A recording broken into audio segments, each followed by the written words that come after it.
Want to speak real Vietnamese from your first lesson? Sign up for your free lifetime account at Vietnamesepod101.com. Hello everyone, welcome back to Vietnamese Pod 101. My name is Linh. Xin chào các bạn, tôi là Linh. Rất vui được gặp lại các bạn ngày hôm nay. Okay, so I don't know, but a lot of people ask me to do a video about how to flirt someone in Vietnamese. I wouldn't say flirt because it sounds so a little bit over. So I would say how to make friends or how to ask someone to go out, or how to say something that make the other person feel like you have a feeling for them.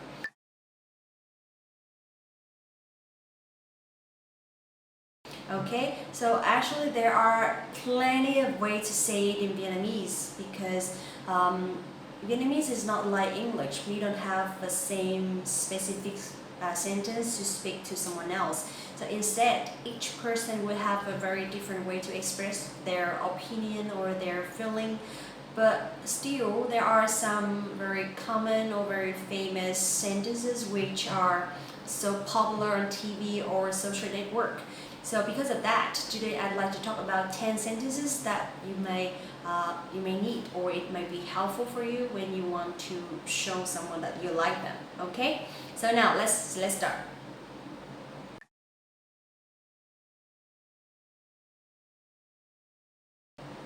Okay, number one I'd like to say is em đẹp lắm, or em xinh lắm. So that means you are very beautiful or you are very pretty. So that is slightly different. Normally we would say, Miss Vietnam this year is very beautiful. So that in that sentence, in that situation, we would say đẹp, because that means she's physically and mentally beautiful. So we say đẹp. But in general, if someone is looking good and she's cute or she's pretty, so you can say em xinh lắm. Okay, so let's practice. Em đẹp lắm. Em đẹp lắm. Em xinh lắm. Em xinh lắm. Okay, so please notice a little bit about the tone mark, because it will decide your pronunciation. It will decide how good your pronunciation is. So if the tone mark is going up, and you have to say a little bit stronger and a little bit sharp. But if the tone mark is going down, so you should say it gently and try to bend the voice or the sound a little bit down. Okay, so again, em đẹp lắm. Em đẹp lắm.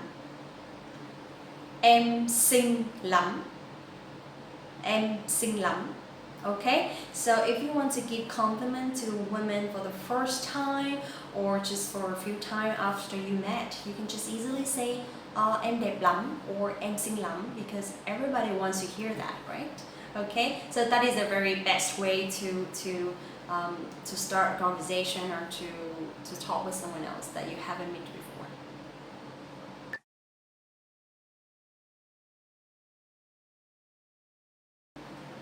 Alright, number two, if you want to give compliment but in an indirect way, you can just say anh thích của em. So for example, anh thích nụ cười của em. I like your smile. Anh thích nụ cười của em. Anh thích nụ cười của em. Or instead of using nụ cười, you can use another noun like anh thích mùi nước hoa của em. I like your perfume. Or anh thích đôi mắt của em.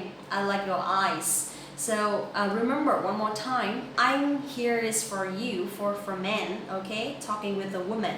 And em is the word that we use for a woman who is younger than you.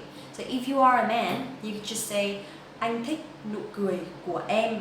But if you are a woman, then you must say em thích nụ cười của anh. Okay? Alright, so I really like when someone say that they like something about me because it means they really care about me and they notice small things on my face or on my appearance. So that's why I feel really good. And if someone just keep giving you compliment like that every day, then I think that they have something for you. They have some feeling for you, isn't it?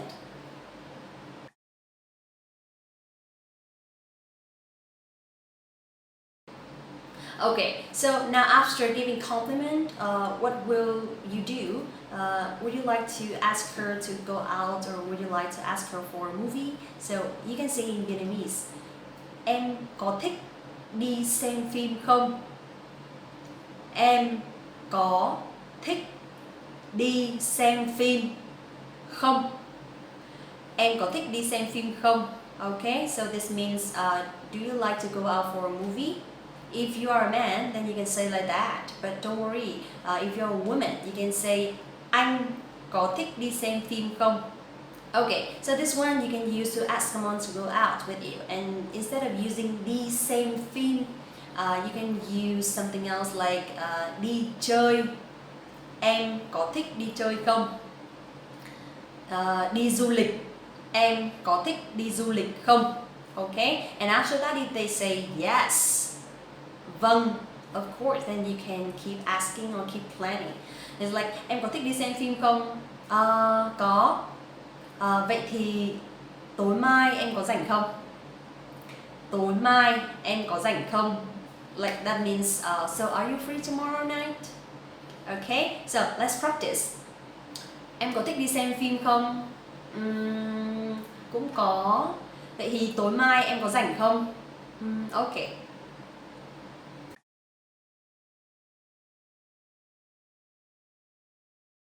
Alright, number 4, I'd like to share something is very popular recently is because this is a name of a song and actually we hear it everywhere in Vietnam. This is a song talking about a girl who is who is having a crush on a man and she keeps asking, where is your house? Why are you just running around my mind or my heart all the time? So this song's name is Anh nhà ở đâu thế? Anh nhà ở đâu thế? Anh nhà ở đâu thế? That means where is your house? But actually in Vietnamese the word nhà, there is another meaning, means my husband or my wife. Nhà tôi means my husband or my wife. So I think it's really smart to use this word because it will be two meanings. First, anh nhà ở đâu thế means where is your house, and number two, anh nhà ở đâu thế means where is my husband. So that's literally means they're having some feeling for each other. So if you use this one, if you ask this one to a man, anh nhà ở đâu thế, that means you really like him and you want to know where he lives. Or if you post something on Facebook, anh nhà ở đâu thế, and you post a picture of the man, then it will be like you like this guy. Okay? So, anh nhà ở đâu thế?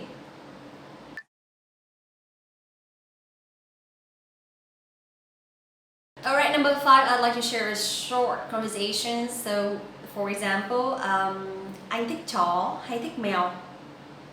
Anh thích mèo. Còn em thì thích anh. Okay, so that means do you like cats or dogs? And the other one says I like cats, and then I would say, and I'd like you, just like that. So recently this one is a little bit popular, but I think for young people only because it sounds so childish. But it's cute actually, it's not really over or something. Okay, so if you ask someone like what do you like, dogs or cats? I like dogs. Okay, and I like you. That is very cute and very lovely. And if someone asked me like that, I would laugh immediately. But I would say that he's very cute to say that. Okay, so try again. Anh thích chó hay thích mèo? Anh thích mèo. Còn em thì thích anh.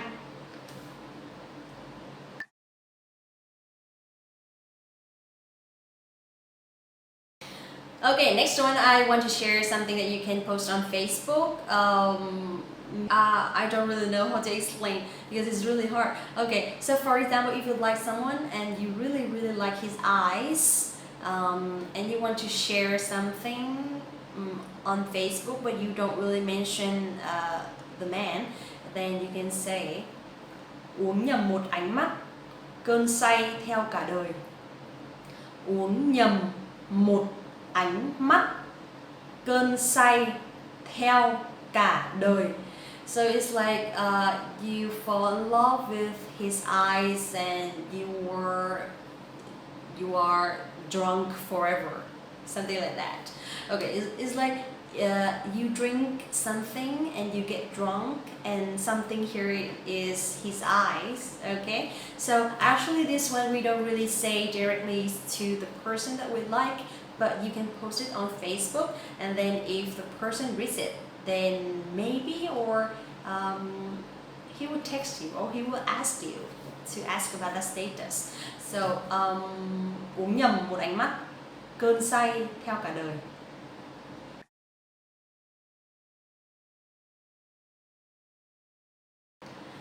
Okay, number 7. Cuộc sống là một vòng tròn, trốn mà không kỹ là còn gặp anh. Cuộc sống là một vòng tròn, trốn mà không kỹ là còn gặp anh. Okay, so actually this one I cannot translate because it's like a poem and it has the rhythm. So if you want to understand in English, that means life is a circle, and if you don't hide carefully, you still see me. Okay, so this one you can use it on Facebook or social network as well, because when you say it out with someone that you like, it's a little bit long, and it's just too much. It's just too over to express that to someone, unless you were very, very close together and you want to make the other person laugh in a positive way. Okay, so this one you can post on your social network, and if you want to tell someone indirectly, then you can say that, and it sounds very cute.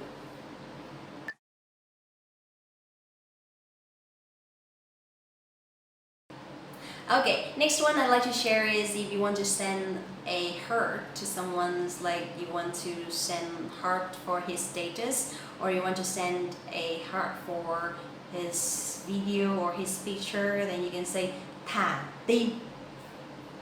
Thả tim, that means you drop a heart. Thả tim. Okay, so this one is very easy and very common. You can say anywhere, you can write anywhere and with anyone or in any situations. It means you love what they say, or you like what they show, or you like what they post. That's it. Thả tim. Thả tim.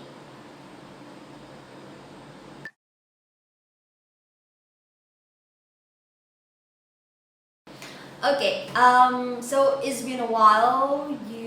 You gave compliment to the person, you asked them out, and you send love and heart, and now maybe you are together already. So if you travel together, you can post something on Facebook.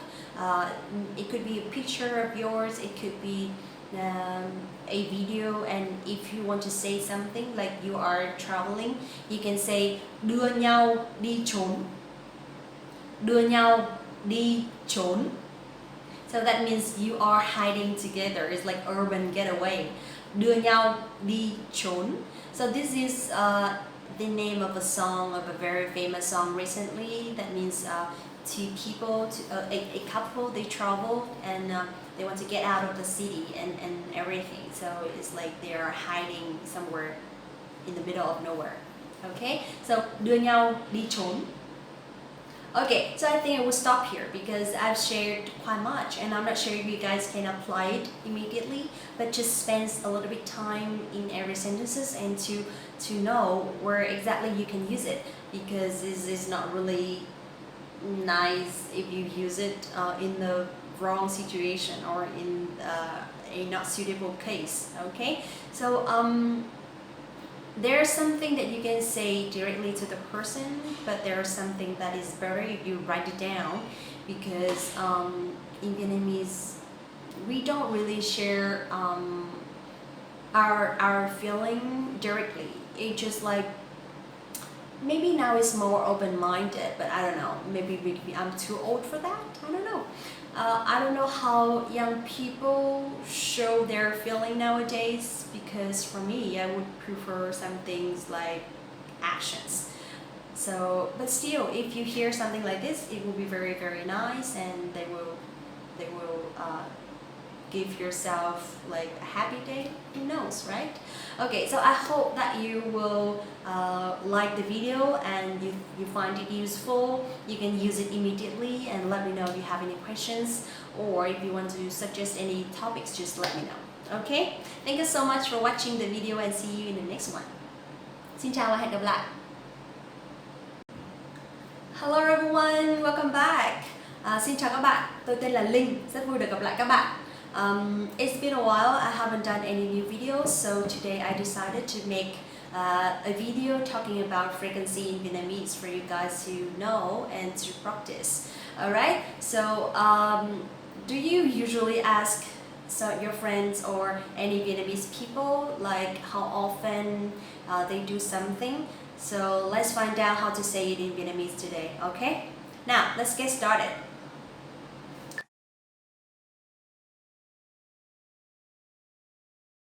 First, I'd like to talk about the question. So if you want to ask how often someone doing something, you can say in Vietnamese, bao lâu thì bạn một lần. Okay? That means how often do you blank. Alright, so let's practice. Bao lâu thì bạn đi du lịch một lần? How often do you travel? Bao lâu thì bạn đi du lịch một lần? Bao lâu thì bạn đi du lịch một lần? Okay? Or bao lâu thì bạn đi xem phim một lần? How often do you go to the cinema theater? Bao lâu thì bạn đi xem phim một lần? Bao lâu thì bạn đi xem phim một lần? Okay? So, do you want to try anything else? You can just put the verb or put the action in the middle of the sentence like that. Bao lâu thì, and the action, and then một lần. It's like how often do you do something once? It's like that in Vietnamese. Okay, so let's try to practice for a few more times, and then we can go to the answers. Okay, so now let's start about the answers. For example, if you do something all the time, if you always do the same action every day, or it's very, very often, it's like 100%. So you can use luôn luôn or luôn. It means always in English. Okay, so again, luôn luôn, or one word, luôn. So these two words both mean always in English, but I will tell you in the sentence so you can have an overview about that, okay? Tôi luôn ăn tối vào 7 giờ mỗi ngày. That means I always have dinner at 7 p.m. every day. Tôi luôn ăn tối vào 7 giờ mỗi ngày. Tôi luôn ăn tối vào 7 giờ mỗi ngày. Okay? Or if you want to use the second word, luôn luôn, you can say cô ấy luôn luôn đi làm đúng giờ. She's always on time at work. Cô ấy luôn luôn đi làm đúng giờ. Cô ấy luôn luôn đi làm đúng giờ. Okay, so with these two words, luôn and luôn luôn, actually it means similar. So you can use both of them in any situation that you always do something. Okay, luôn luôn. Okay, let's talk about number 2, which is usually. So something you do for 90%, not really like all the time, but it's like a lot. So you can use in Vietnamese thường xuyên. Thường xuyên. So I know this one is a little bit hard because they have two very difficult sounds. So try to speak it slowly, okay? Thường xuyên. So the TH in Vietnamese we will pronounce like thờ. It's not the in English. Thờ. Thường xuyên. Okay? So now let's take a look at the example. Anh ấy thường xuyên kể chuyện cười cho mọi người. Anh ấy thường xuyên kể chuyện cười cho mọi người. Anh ấy thường xuyên kể chuyện cười cho mọi người. Okay? Or nhà tôi thường xuyên ăn lẩu vào mùa đông. Nhà tôi thường xuyên ăn lẩu vào mùa đông. Nhà tôi thường xuyên ăn lẩu vào mùa đông. Okay, so the same with luôn or luôn luôn, you can use thường xuyên before the verb. Thường xuyên ăn lẩu, thường xuyên kể chuyện. Is that okay? Alright, now let's try one more time. Anh ấy thường xuyên kể chuyện cười cho mọi người. Nhà tôi thường xuyên ăn lẩu vào mùa đông. Okay, number 3, I'd like to talk about the word that you can use for something that you do maybe 50% to 70%. Is like less than usually, but more than sometimes. So in English, we use it as normally or generally, but in Vietnamese, you can say thường or thường thường. Okay, so it's a little similar with luôn and luôn luôn, but here we say thường or thường thường. Okay, so now let's take a look at the example. Tôi thường tập thể dục một tuần 3 đến 4 lần. Tôi thường tập thể dục một tuần 3 đến 4 lần.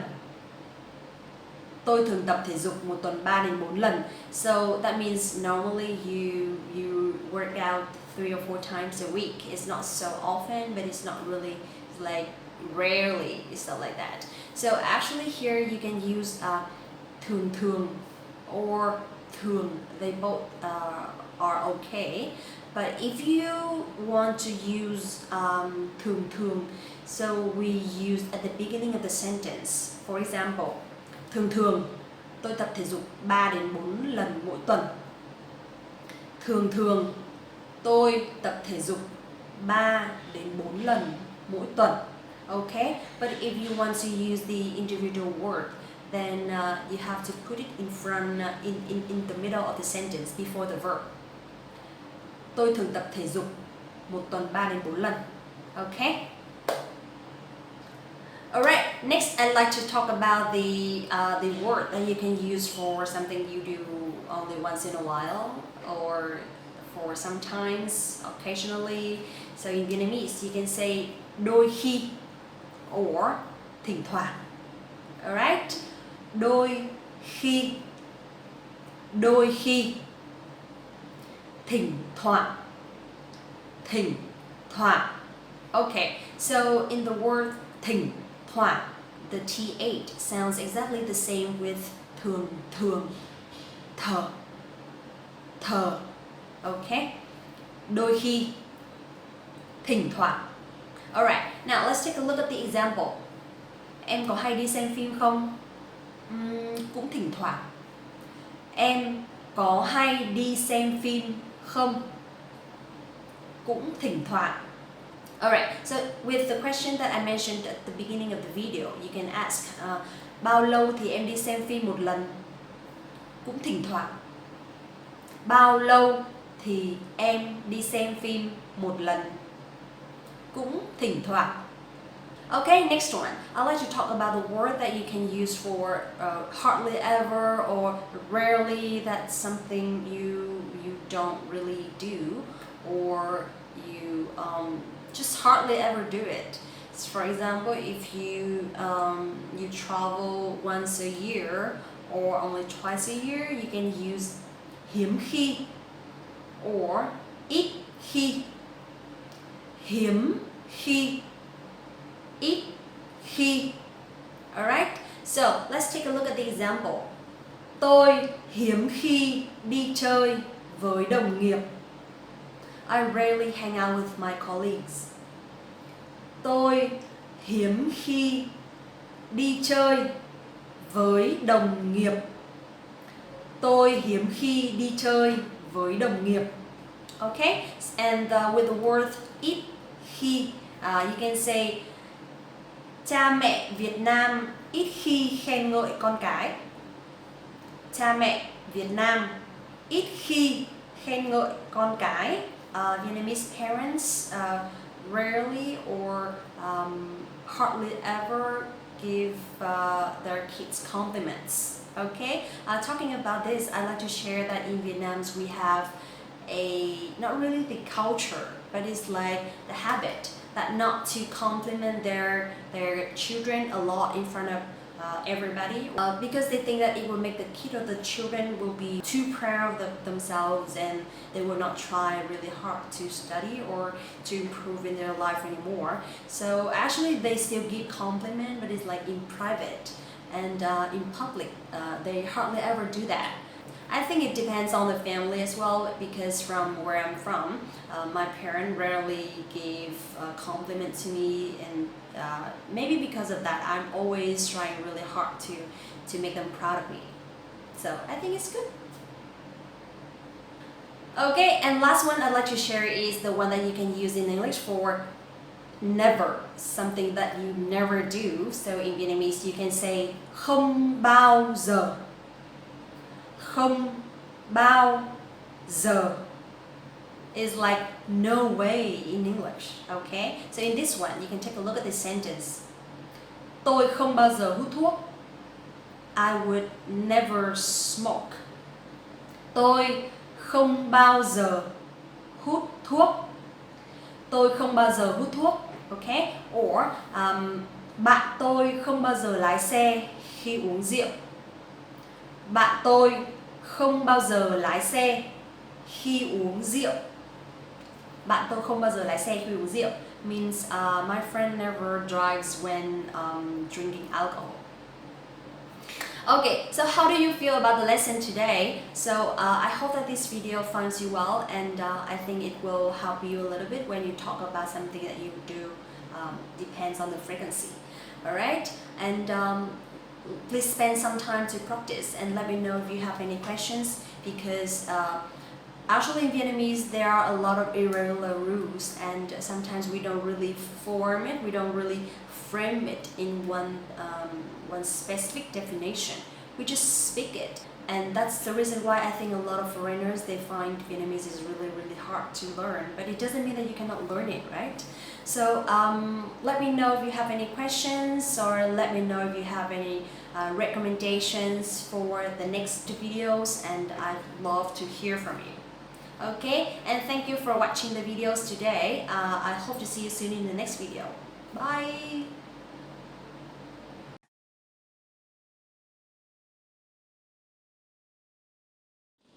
Xin chào. Xin chào. Xin chào. Okay, so here you will see one tone mark, which is the down sound. Chào.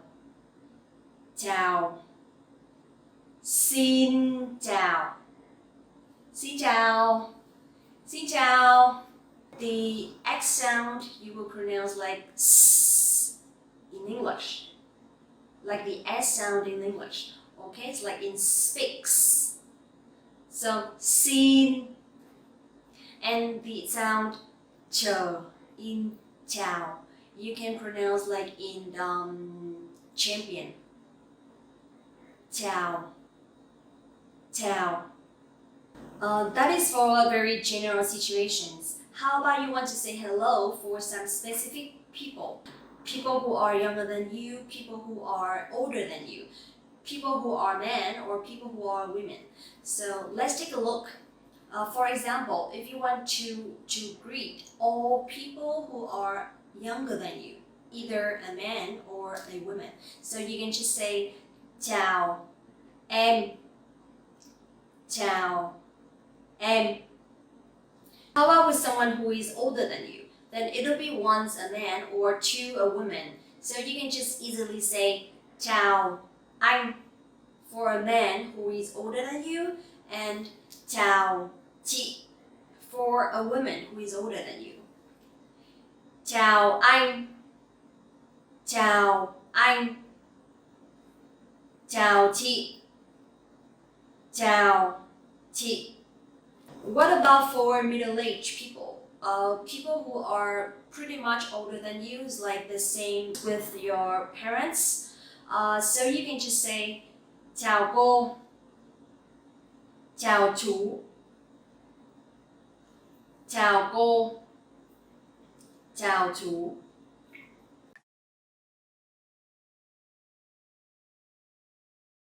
Next one I like to say is lâu rồi không gặp.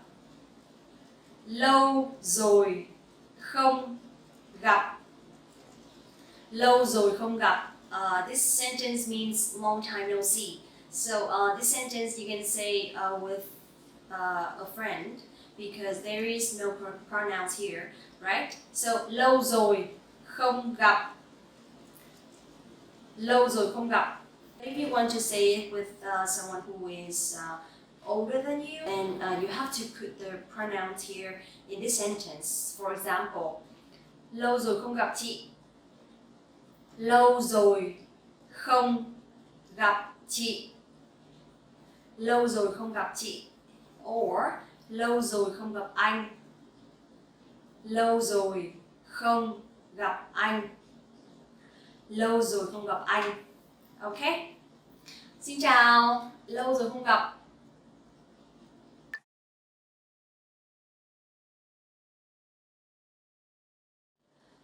Bạn có khỏe không? Bạn có khỏe không? Bạn có khỏe không means how are you in English. This one also you can use for your friends, because here bạn is a friend. You here is a friend of mine. Bạn có khỏe không? How are you? This way is very common and very easy to say. You can say with anyone. But again, if you want to say with someone who is older than you and you want just to show respect, then you must say chị có khỏe không for a woman, and anh có khỏe không for a man. Okay? One more time. Bạn có khỏe không? Chị có khỏe không? Anh có khỏe không? Now let's go a little bit faster. Bạn có khỏe không? Chị có khỏe không? Anh có khỏe không?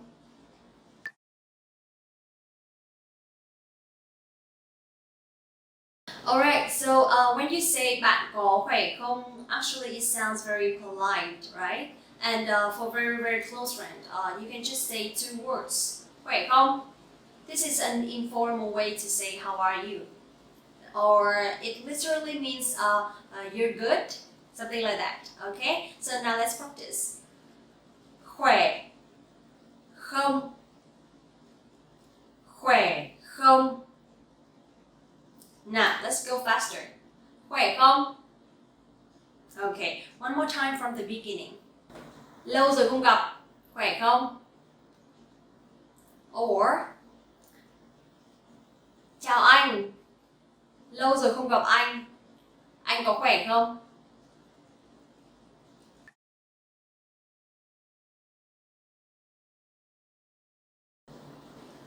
Có gì mới không?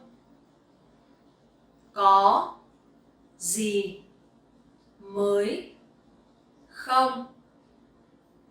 Có gì mới không? Có gì mới không means what's up, or is there anything new in English? Okay, so có gì mới không, again you can use this one for friends, but if you want to use this one for anh or chị, you have to put the pronoun. Anh có gì mới không? Anh có gì mới không? Chị có gì mới không? Chị có gì mới không?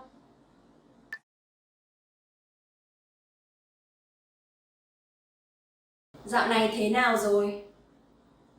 Dạo này thế nào rồi? Dạo này thế nào rồi? Okay, so this one means how have you been recently, or how are you doing? That's it. Again, with friends, no pronoun, but with people who are older than you, you must put the pronoun. Okay. Dạo này thế nào rồi? Dạo này anh thế nào rồi? Dạo này chị thế nào rồi? Now, let's go fast. Dạo này thế nào rồi? Dạo này anh thế nào rồi? Dạo này chị thế nào rồi?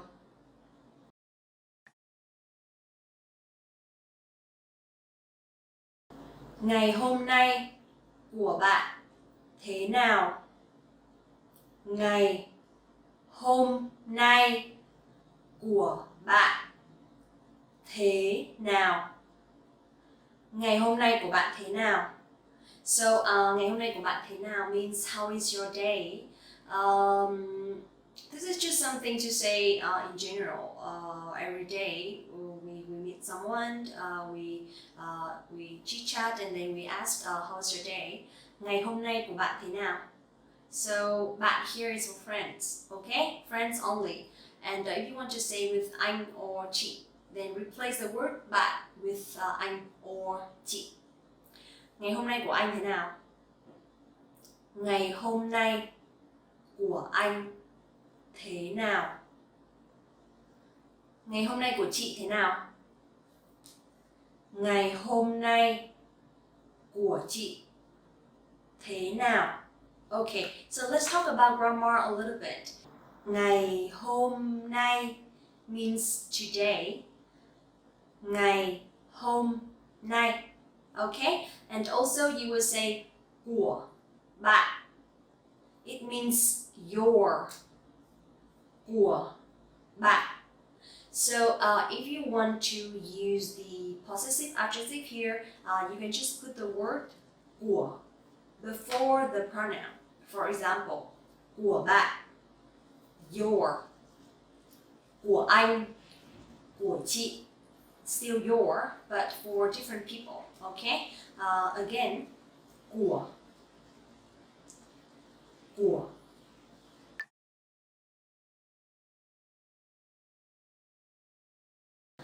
Rất vui được gặp lại bạn. Okay? This one means it's nice to see you again. Rất vui. Vui here means happy. Very happy to see you again or to meet you again. Rất vui được gặp lại bạn. Bạn here is for friends only, okay? And for anh, chị, rất vui được gặp lại anh. Rất vui được gặp lại anh. Rất vui được gặp lại chị. Rất vui được gặp lại chị. Okay? So now let's take a look from the beginning to the end, okay? Xin chào, khỏe không? Lâu rồi không gặp. Dạo này thế nào rồi? Rất vui được gặp lại. Alright, so how do you feel about the lesson today? I hope that you enjoy it, and I hope it's going to be helpful for you, because anywhere you go, every time, or anyone you talk to, you will have to say hello, right? And remember, if you want to speak and learn Vietnamese in the fastest, easiest, and most fun way, you can go to VietnamesePod101.com right now for your free lifetime account. Get our complete learning program with our real lessons by real teachers. Xin chào các bạn. That is too much. Okay, one more time. Xin chào các bạn. Tôi tên là Linh, rất vui được gặp lại các bạn. Hello everyone, my name is Linh and welcome back to VietnamesePod101.com, the fastest, easiest, and most fun way to learn Vietnamese.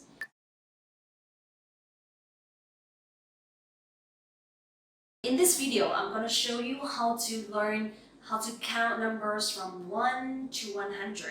But it's very easy because if you know how to say from 1 to 10, then you can count easily from 1 to 100. Interesting, right? Okay, now let's get started.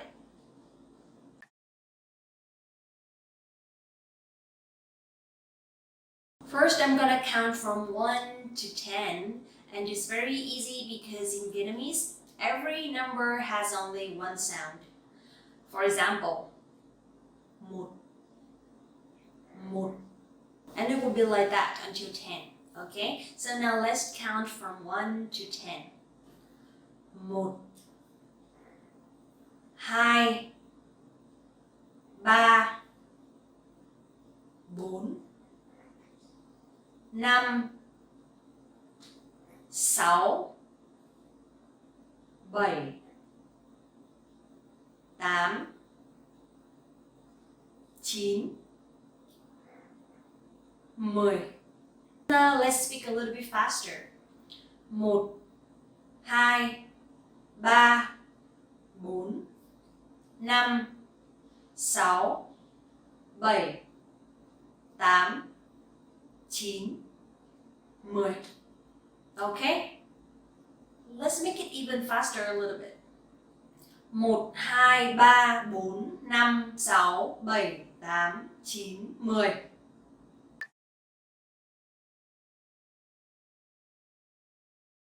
Let's count number 20, 30, 40, 50, 60, 70, 80, and 90. For those numbers, you can just put the number, the first number, and the word 10. 10. For example, 20, 30, 40, 50, 60, 70, 80, 90.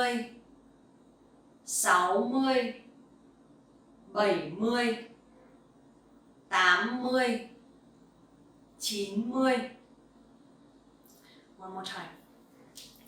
20, 30, 40, 50, 60,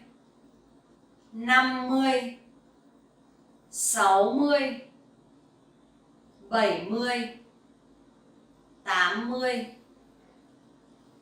90. Let's practice one more time from 1 to 10. 1, 2, 3, 4, 5, 6, 7, 8, 9, 10. And then 10, 20, 30, 40, 50,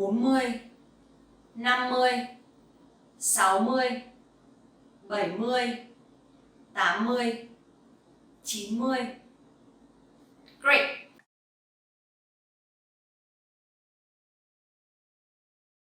Okay, now it's from 11 to 19. Very easy. You can just put two numbers together, then it will be that number. For example, 11. So that is 10 and 1, right? So you can just put 10 and 1. So it'll be 11. For 12, then it'll be 10 and 2. So 12. 12. So it'll be similar with the other numbers until 19. 11, 12, 13, 14, 15, 16, 17, 18, 19.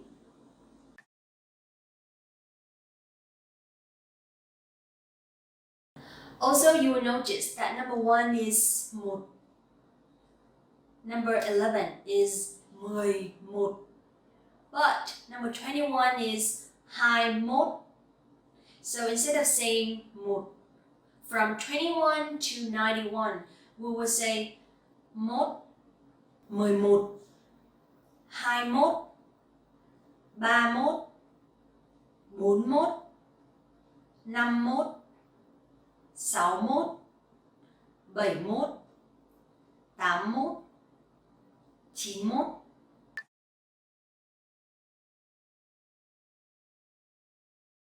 For number 4 is 4 and 14 is 14.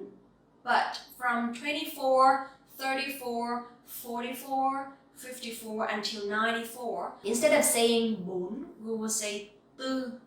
Again, 24, 34, 44, 54, 64, 74, 84, 94.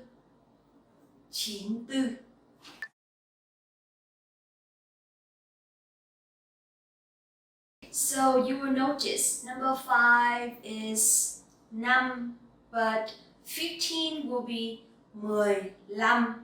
So in this situation, you will count 15, 25, 35, 45, 65, etc. with 5. Okay? For example, 15, 25, 35, 45, 55, 65, 75, 85, 95. Just remember 3 things. Number 1, number 4, and number 5. Those 3 numbers will be a little bit different with the higher numbers. The other numbers are pretty much similar. Now I will count from 1 to 30 so you guys can easily see the difference. Okay? 1, 2, 3, 4, 5, 6, 7, 8, 9, 10, 11, 12,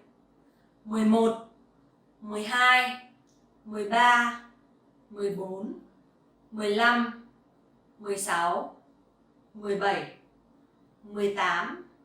15, 16, 17, 18,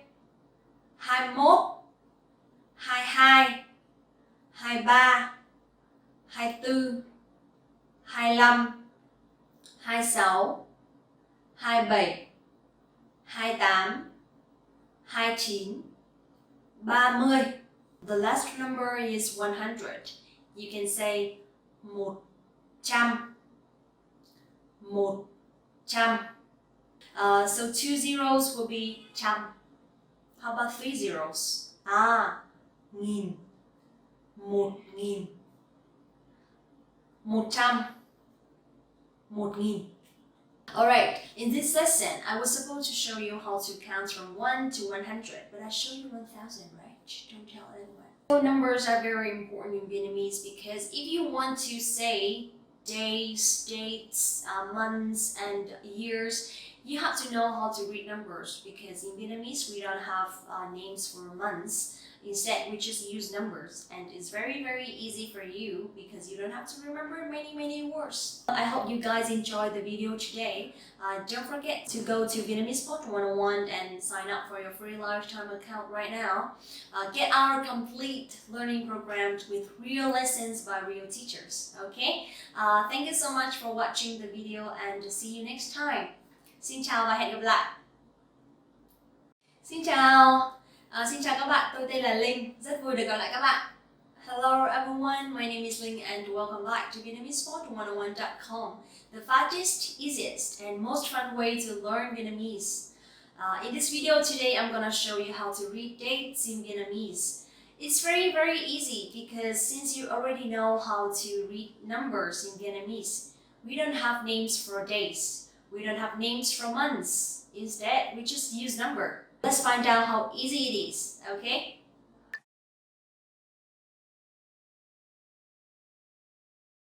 For a day, thứ. For date, ngày. For month, tháng. And for year, năm. Thứ, ngày, tháng, năm.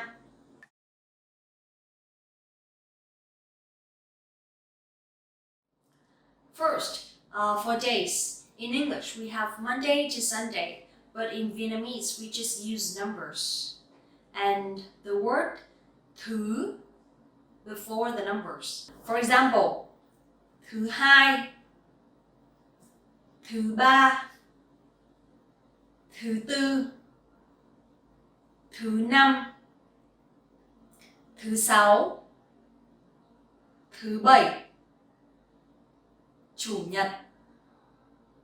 So chủ nhật here is Sunday. Only chủ nhật is different. From Monday to Saturday, it will be from thứ hai to thứ bảy. Okay? 2, 3, 4, 5, 6, 7 chủ nhật. Yes, so easy, super easy. One more time, but this time I will read a little bit faster. Thứ hai, thứ ba, thứ tư, thứ năm, thứ sáu, thứ bảy, chủ nhật. Okay? So the reason why that I read a little bit faster if I want you to have an overview about Vietnamese accent. Because when you speak too slowly, it'll be a little bit unnatural, okay?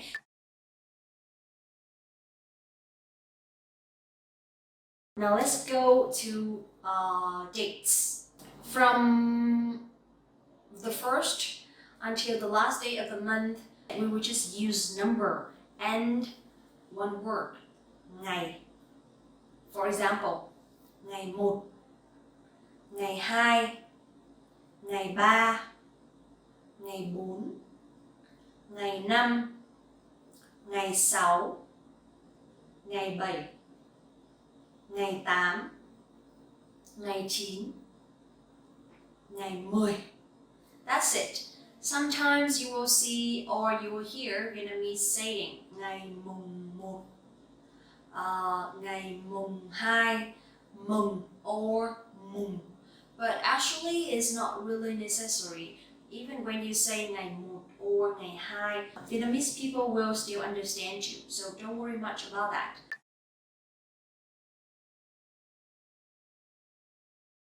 So in Vietnamese, month is tháng, tháng, tháng.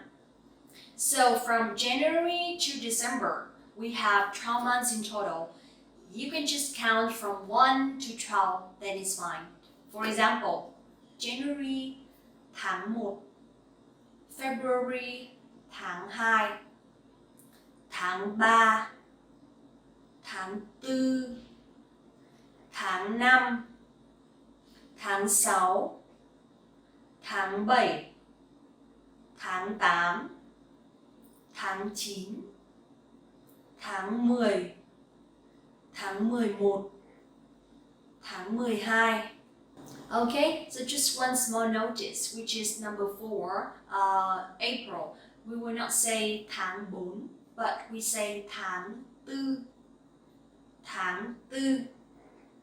Easy? So from January to December, from 1 to 12, that's it. And the word tháng from month.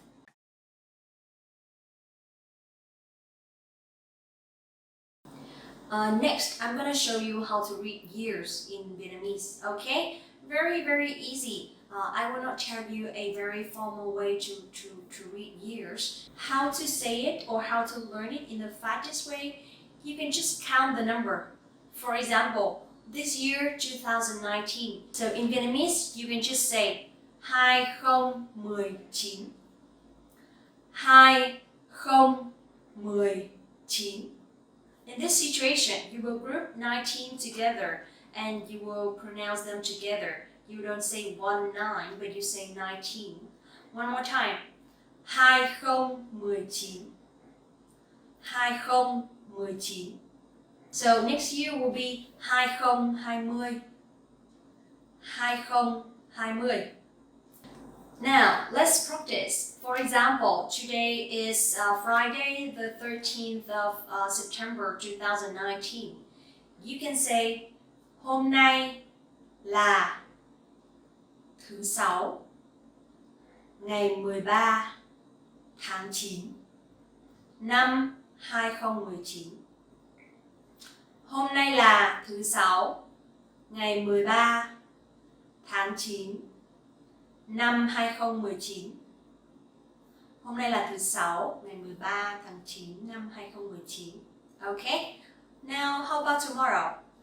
So, ngày mai là thứ Bảy, ngày 14 tháng 9 năm 2019. Ngày mai là thứ Bảy, ngày 14 tháng 9 năm 2019.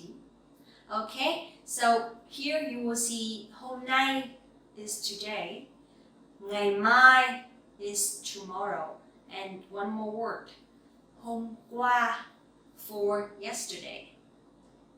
Hôm qua, hôm nay và ngày mai. Hôm qua, hôm nay, ngày mai. That's it. One more thing, for example, if you want to say about your birthday, if you want to talk about your birthday.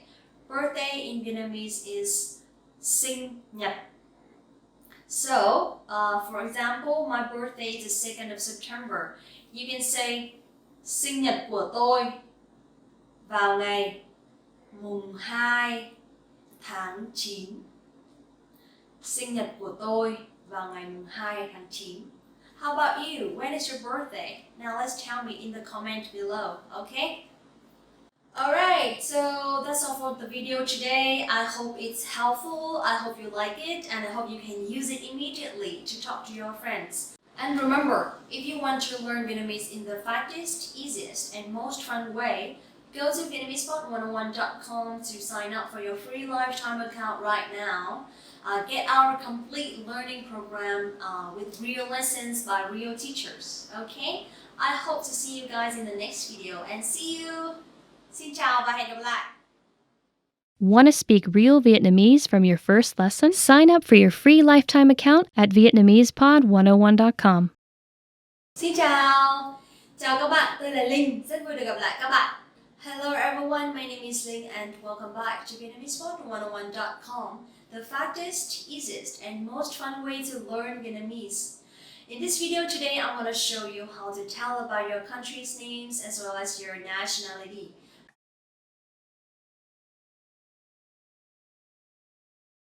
It's very easy, trust me, because unlike English, you will have to remember 2 words, right, for countries and nationality. But in Vietnamese, you only have to remember 1 word for the country names. That's fine.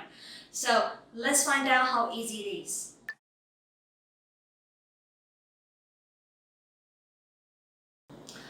Bạn từ đâu tới?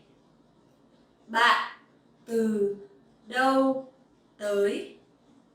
Bạn từ đâu tới? But also you will hear bạn từ đâu đến? Bạn từ đâu đến? Alright, so this means where are you from, or where do you come from, like that. You can say this one with also Vietnamese people, but of course you will only hear which province or which city they come from. Not country, because of course they're from Vietnam, right? So bạn từ đâu tới? Bạn từ đâu đến? Okay?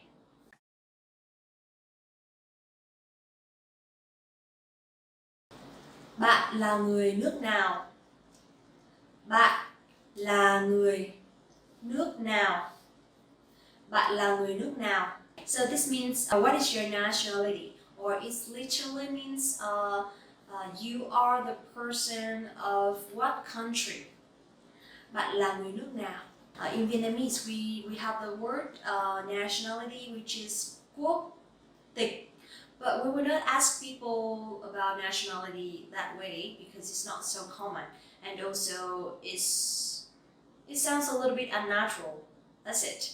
So you can easily say bạn là người nước nào. That means what is your nationality, or from what country you were born. That's it.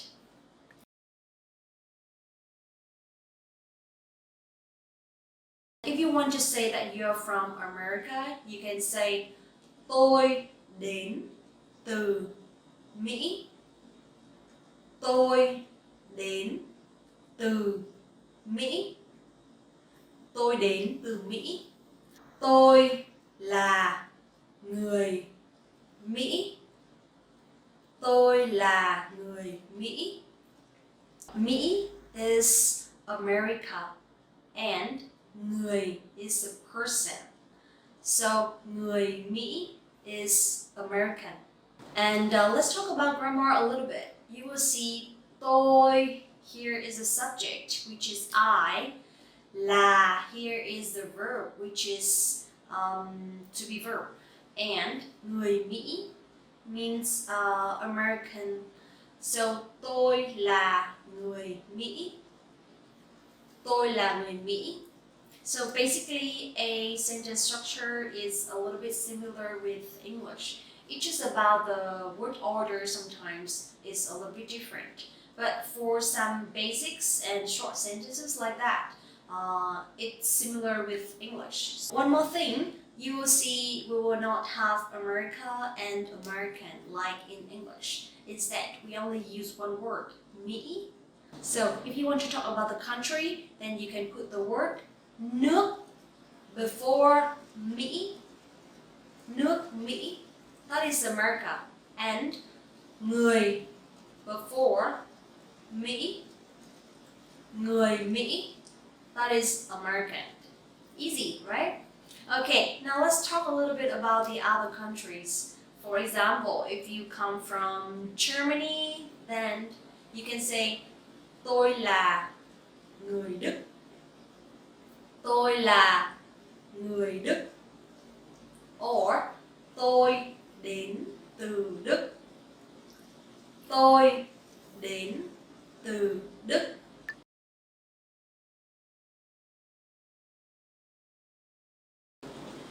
Ý.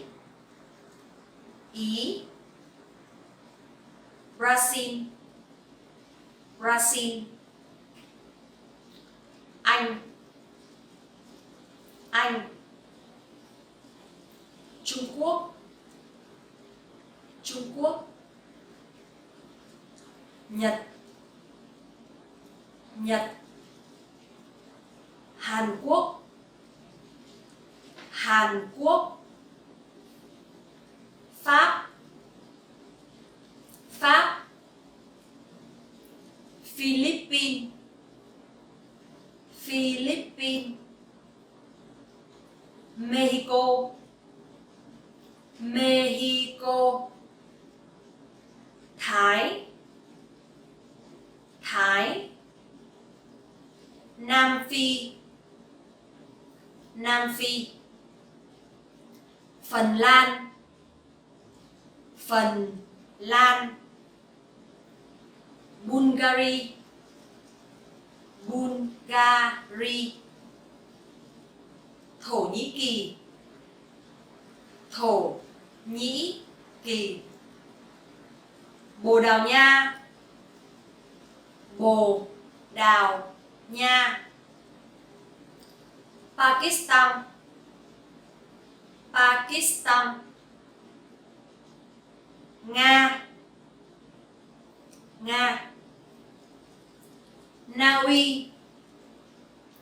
Na Uy. Hà Lan. Hà Lan. Đan Mạch. Đan Mạch. Rumani. Rumani. Séc. Séc. Indonesia. Indonesia. Indonesia. Ấn Độ. Ấn Độ. Thụy Điển. Thụy Điển. Hungary. Hungary. Hungary. Hy Lạp. Hy Lạp. Úc. Úc. Canada. Canada. Canada. Kenya, Kenya. Ai Cập, Ai Cập. Iran, Iran, Iran. That is for the lesson today. I hope you like it, and I hope that you can find your country in the list of the countries that I mentioned before. Don't forget that if you want to speak and to learn Vietnamese in the fastest, easiest, and most fun way, go to VietnamesePod101.com and sign up for your free lifetime account right now. Get our complete learning program with real lessons and real teachers. See you and have a nice day. Xin chào và hẹn gặp lại các bạn. Xin chào các bạn, tôi là Linh, rất vui được gặp lại các bạn. Hello everyone, my name is Linh and welcome back to VietnamesePod101.com, the fastest, easiest, and most fun way to learn Vietnamese. In this video today, I'm going to show you how to tell days of the week, and also we will learn a little bit of grammar. Are you ready? Now, let's get started.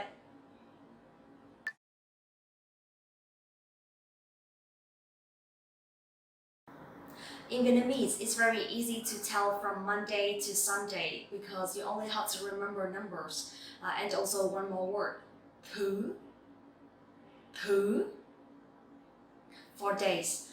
For example, thứ hai means Monday. Thứ ba. Okay, and next, thứ tư, thứ năm, thứ sáu, thứ bảy. And the last one, Sunday, we have another word for that. Chủ nhật. Okay, so from Monday to Sunday, only one word, thứ, and the numbers. Only for Sunday we have a specific word, and you will know how to learn how to say from Monday to Sunday.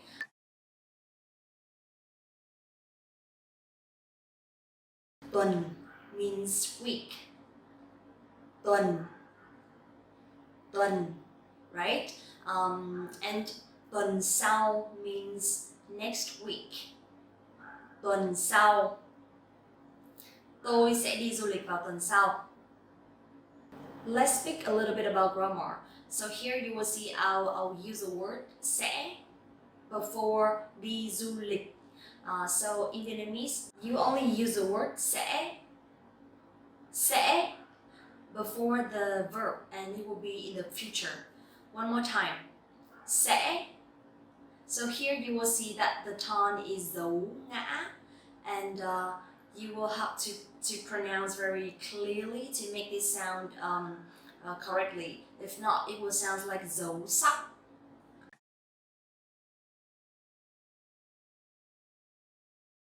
Now let's make some sentences using days of the week. So you also can see the sentence structures, okay? Thứ hai là ngày đầu tuần. Thứ hai là ngày đầu tuần. Thứ hai là ngày đầu tuần means Monday is the first day of the week.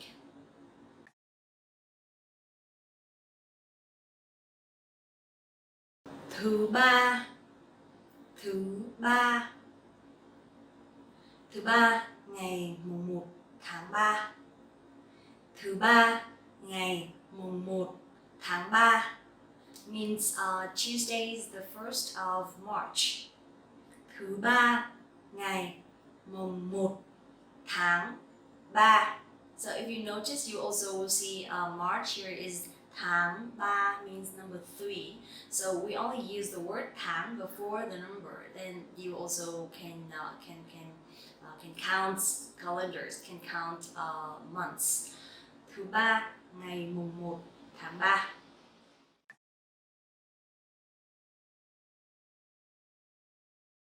Thứ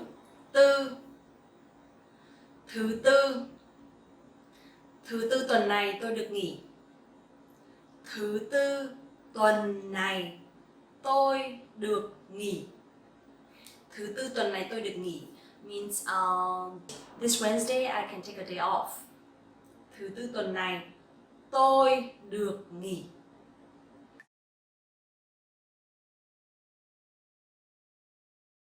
Thứ năm. Thứ năm. Mỗi khi đến thứ năm, tôi lại có cảm giác gần đến cuối tuần. Mỗi khi đến thứ năm, tôi lại có cảm giác gần đến cuối tuần. Means when it comes to Thursday, I feels like it's going to be weekend.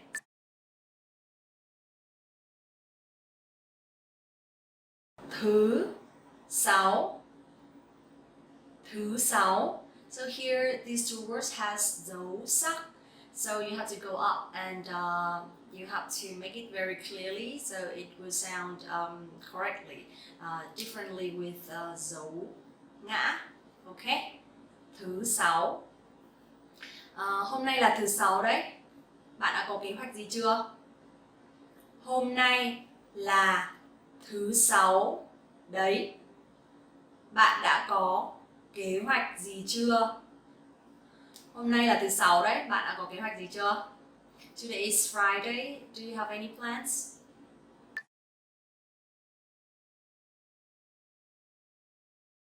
Thứ bảy.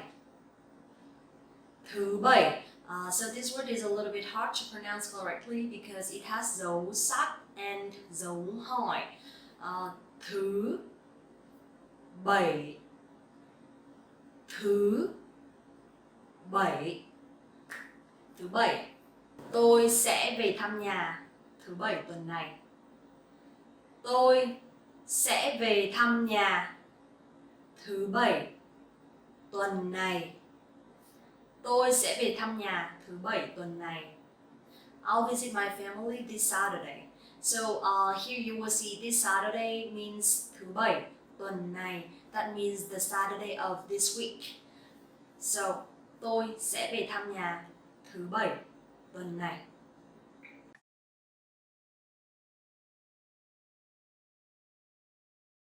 Chủ nhật.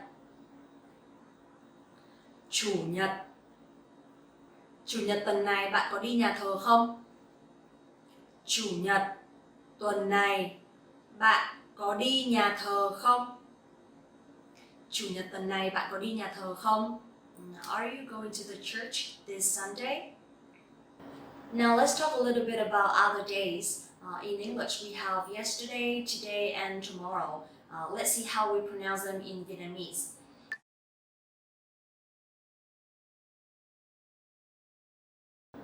First, let's talk about the past. Hôm kia. Hôm kia. Hôm kia means the day before yesterday. Hôm kia. There is no tone in this word, so you can just raise your voice like in the middle of all sounds.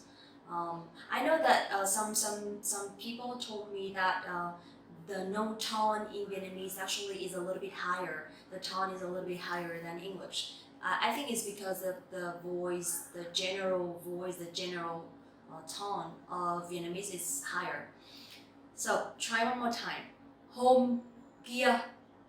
Tôi gặp Linh vào hôm kia khi tôi đang đi siêu thị. Tôi gặp Linh vào hôm kia khi tôi đang đi siêu thị.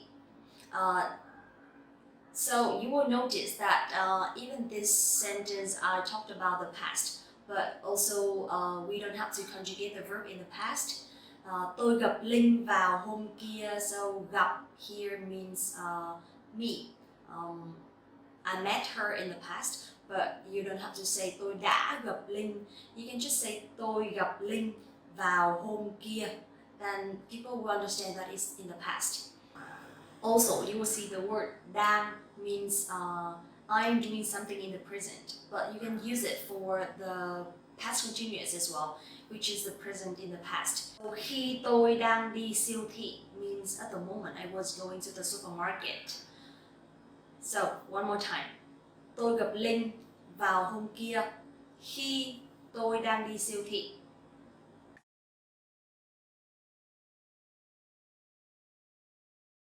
Next one is yesterday. So in Vietnamese, you can say hôm qua, hôm qua.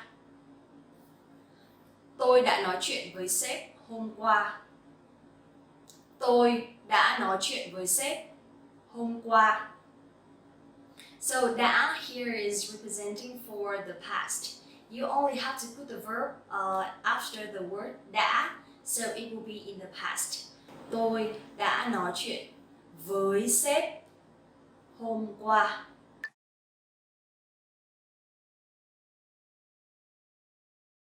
Next one is hôm nay. Hôm nay. Hôm nay means today. In sentence, you can just easily say hôm nay là sinh nhật tôi. Today is my birthday. Hôm nay là sinh nhật tôi. Hôm nay là sinh nhật tôi. So là here is to be verb, and in Vietnamese it's very easy when you use the verbs because you don't have to conjugate for the third person or singular or plural. You only have to put the verb after the pronouns, then it's fine. Hôm nay là sinh nhật tôi means today is my birthday.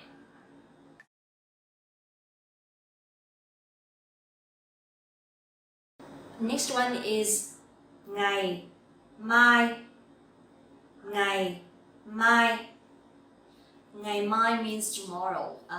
Ngày here is dấu huyền and mai here has no tone.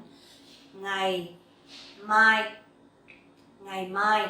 So to say see you tomorrow, you can easily use three words. Mai gặp nhé. Mai gặp nhé. Mai gặp nhá. So means tomorrow I'll see you. And actually the word nhé here has no meaning in Vietnamese. We usually use this word at the end of the sentence to say maybe it means is that okay? Mai gặp nhé. See you tomorrow, okay? Something like that. Mai gặp nhé.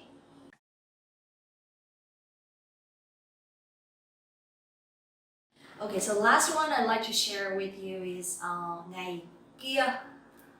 Ngày kia means the day after tomorrow. Ngày kia. So dấu huyền and no tone. Ngày kia. Ngày kia rảnh không? Qua nhà em ăn tối nhá. Ngày kia rảnh không? Qua nhà em ăn tối nhé. Means are you free the day after tomorrow? Let's go to my place and have dinner. Ngày kia rảnh không? Qua nhà em ăn tối nhá. So sometimes when we talk with close friends, we don't have to say, are you free tomorrow? Or are you free after tomorrow? Because it's not really necessary. Either ngày kia anh rảnh không or ngày kia rảnh không, it's fine. Okay, thank you so much for watching the video today and I hope you liked it. Also, I'd like to thank you because of the comments that you gave me and it helped me to improve my videos a lot. Also, don't forget to like this video, subscribe the channel and visit the website VietnamesPod101.com for your free lifetime account right now. Get our learning program with real lessons by real teachers. See you next time. Xin chào và hẹn gặp lại. Xin chào các bạn, tôi tên là Linh, rất vui được gặp lại các bạn ngày hôm nay.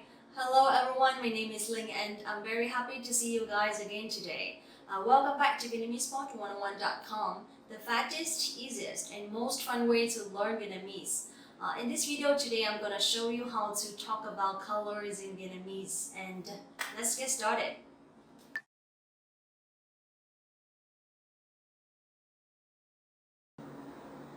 First, let's talk about the word color. In Vietnamese, you can say màu sắc. Màu sắc. Màu has dấu huyền and sắc has dấu sắc. So two different tones. Màu, sắc. But also you can say màu, màu. Then people will understand that you are talking about colors.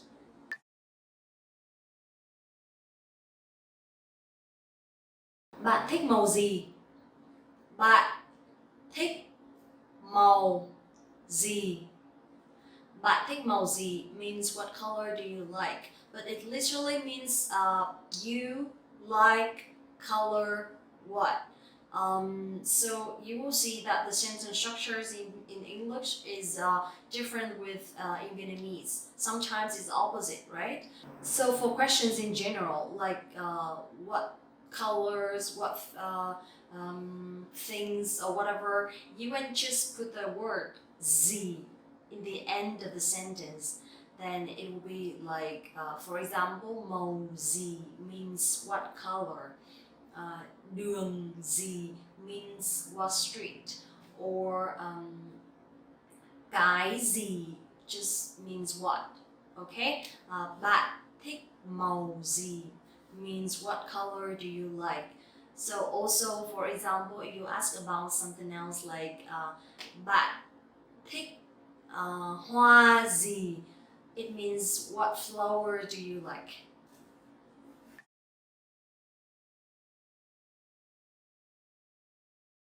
Okay, so now let's talk about the two different tones, which is the dark tone and the light tone.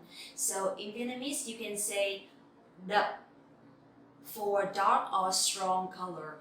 Also, you can use đậm for strong flavor. And for light tone or light color, you can say nhạt, nhạt. So đậm, đậm. And the opposite, nhạt, nhạt. Tôi thích tông màu đậm. Tôi thích tông màu đậm. Tôi thích tông màu đậm means I like dark tone color. Dùng màu nhạt sơn tường, nhà bạn trông sẽ rộng hơn. Dùng màu nhạt sơn tường, nhà bạn trông sẽ rộng hơn. Dùng màu nhạt sơn tường, nhà bạn trông sẽ rộng hơn. Here means using light colors to paint your walls. Your house will look larger. Dùng màu nhạt sơn tường, nhà bạn trông sẽ đậm hơn.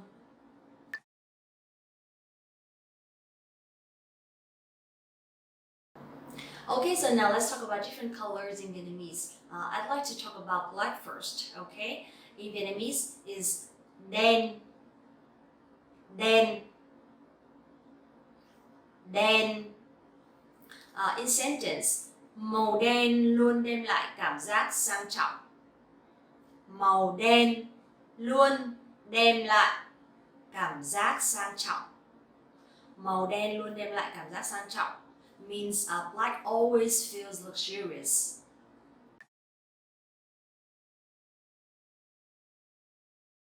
Next one is white, màu trắng, màu trắng. Or you can say trắng, trắng.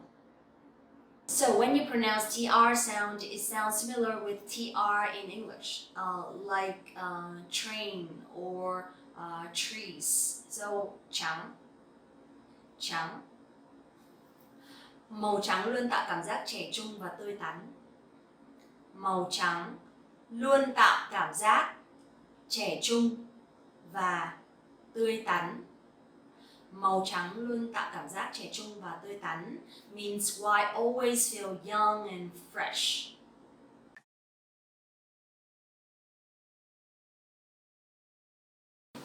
Xanh lá cây, xanh lá cây. Xanh lá cây means green. So màu xanh lá cây khiến ngôi nhà trông mát mẻ. Màu xanh lá cây khiến ngôi nhà trông mát mẻ.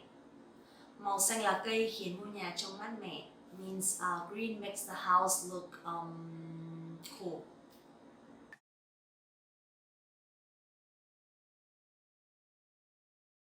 đỏ, đỏ. Here the tone is dấu hỏi, so you have to pronounce very carefully. Đỏ, đỏ. Okay? Anh thấy cái váy màu đỏ này thế nào? Anh thấy cái váy màu đỏ này thế nào? Anh thấy cái váy màu đỏ này thế nào? So here you will see thế nào means house. And in general, you will use question words in the end of the sentence instead of the beginning of the sentence. Anh thấy means you see cái váy màu đỏ này, this red dress, and thế nào? Anh thấy cái váy màu đỏ này thế nào?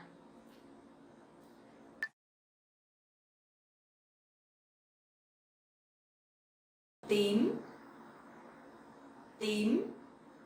So the T sound in Vietnamese you will pronounce more stronger and sharper, like tờ, tờ.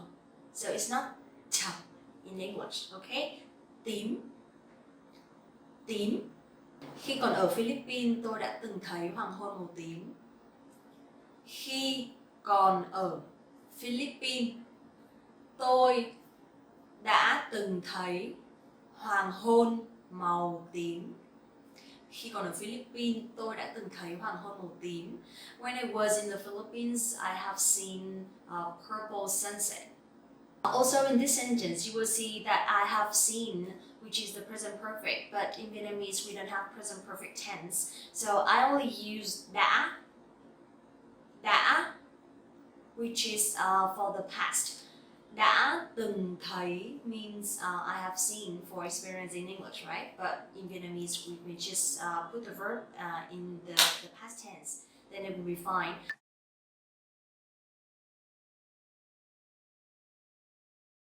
Vàng, yellow, vàng.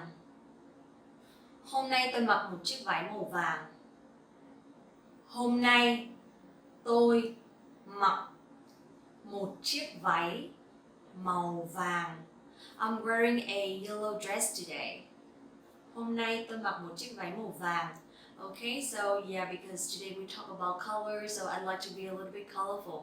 And màu vàng, màu vàng. So chiếc váy màu vàng means a yellow dress. So you also see that in an adjective, we will put after the noun. We don't put after, we don't put before the noun like in English. Chiếc váy màu vàng, a dress yellow. Chiếc váy màu vàng. Okay, so don't say that màu vàng chiếc váy like in English. Chiếc váy màu vàng.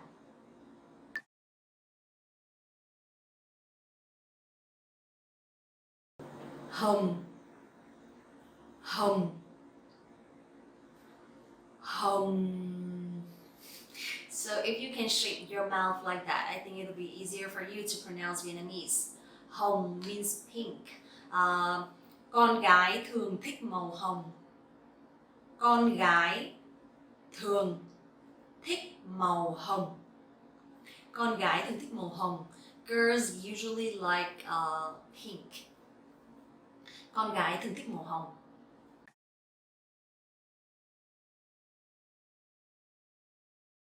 No, no. Brown, nâu. Tôi thích màu nâu vì trông nó sang trọng. Tôi thích màu nâu vì trông nó sang trọng. Tôi thích màu nâu vì trông nó sang trọng. Okay, so here you will see vì is because. Trông nó, it will be more common when you say trông nó sang trọng rather than nó trông sang trọng like in English, like it looks classy, because that is just a common way to say in Vietnamese. Tôi thích màu nâu vì trông nó sang trọng.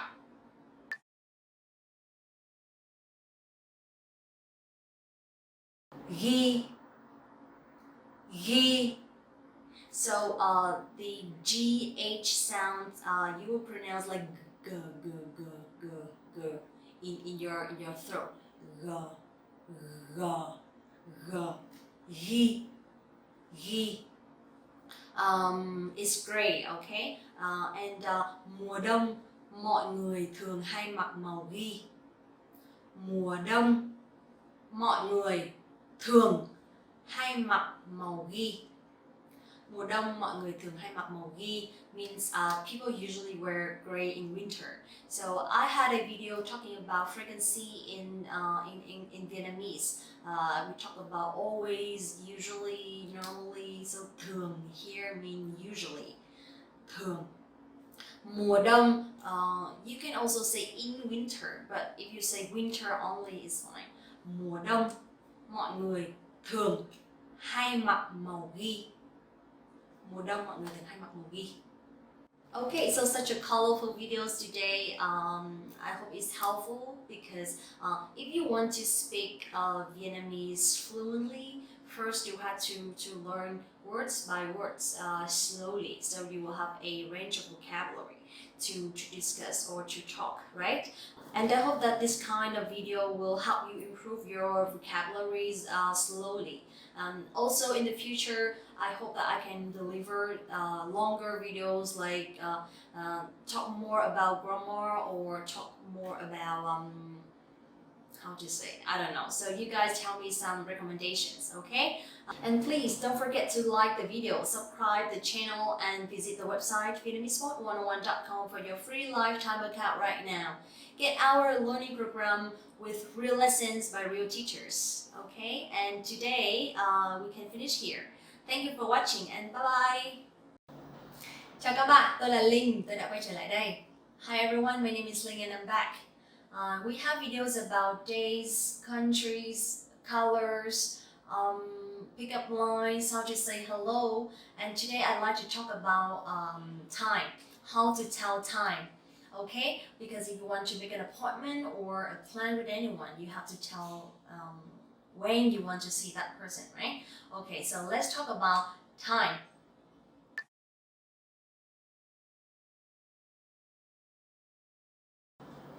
So first is a time to learn vocabulary. So number one, giờ.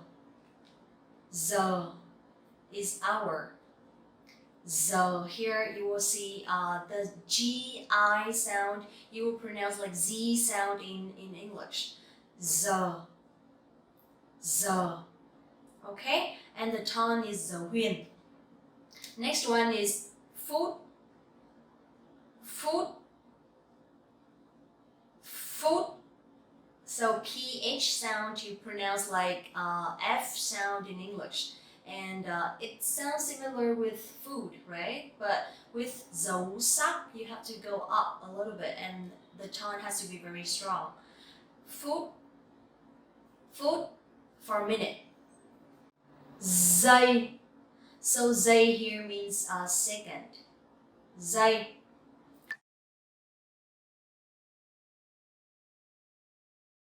First, what time is it? So in Vietnamese, you can easily say bây giờ là mấy giờ? Bây giờ là mấy giờ? Bây giờ là mấy giờ means now is what time?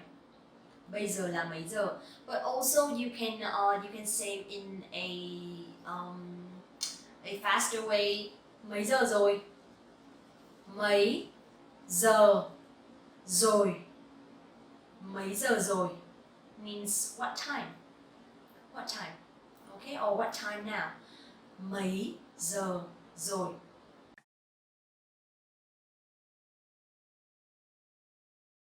Now, let's review numbers a little bit. 1 2 3 4 5 6 7 8 9 10 11 12. Okay, so from 1 o'clock to 12 o'clock, you only have to count from 1 to 12 and then you put the word giờ after the numbers, then it's fine. For example, 1 giờ, 1 o'clock. 2 giờ, 2 o'clock.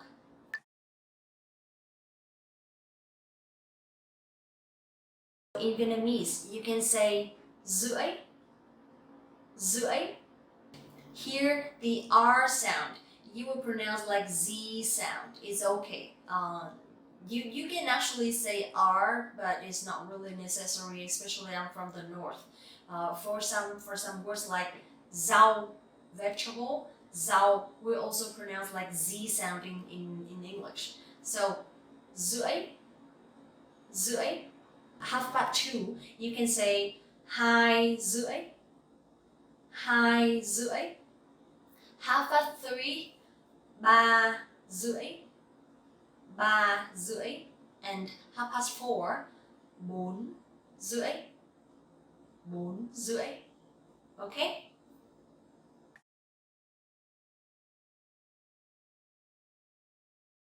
Okay, so next one I'd like to share is kém. Kém. So kém here means how many minutes to the next hour. For example, 2 giờ kém 15. 2 giờ kém 15 means quarter to 2. So in Vietnamese we don't have the word for quarter. We only count numbers, we only count minutes. 15.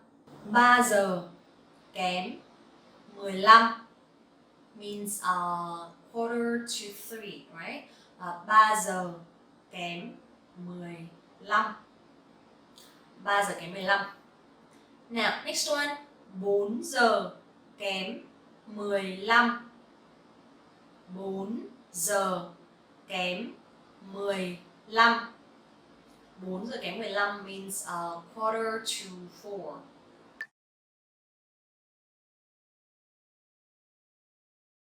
Now, how about quarter past 2? In Vietnamese, we will say 2 giờ 15. 2 giờ 15. It means quarter past 2. So in Vietnamese, we don't have the words for past. You only have to count the hour and the minutes. That is fine. 2 giờ, 2 o'clock, 15, 50 minutes. 2 giờ 15. Now let's practice one more time from the beginning until now. 1 giờ, 1 giờ, 1 giờ. 1 giờ 15. 1 giờ 15. 1 giờ 15. 1 rưỡi. 1 rưỡi. 1 rưỡi. 2 giờ kém 15. 2 giờ kém 15. 2 giờ kém 15. 3 giờ. 3 giờ. 3 giờ.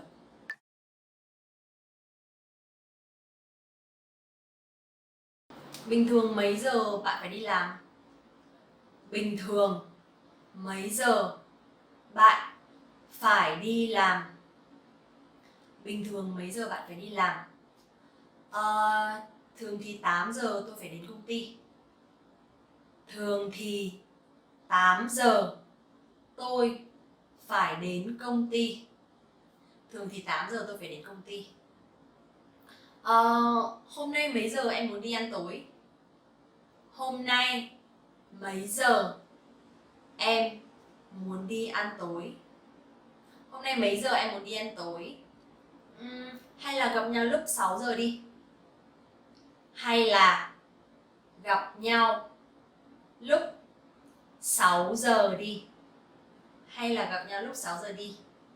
Okay, so I hope that these short conversations will help you how to pronounce and how to put the verb or put the words in the sentence. Also, it's very easy when you ask about time, even for old people or even for young people.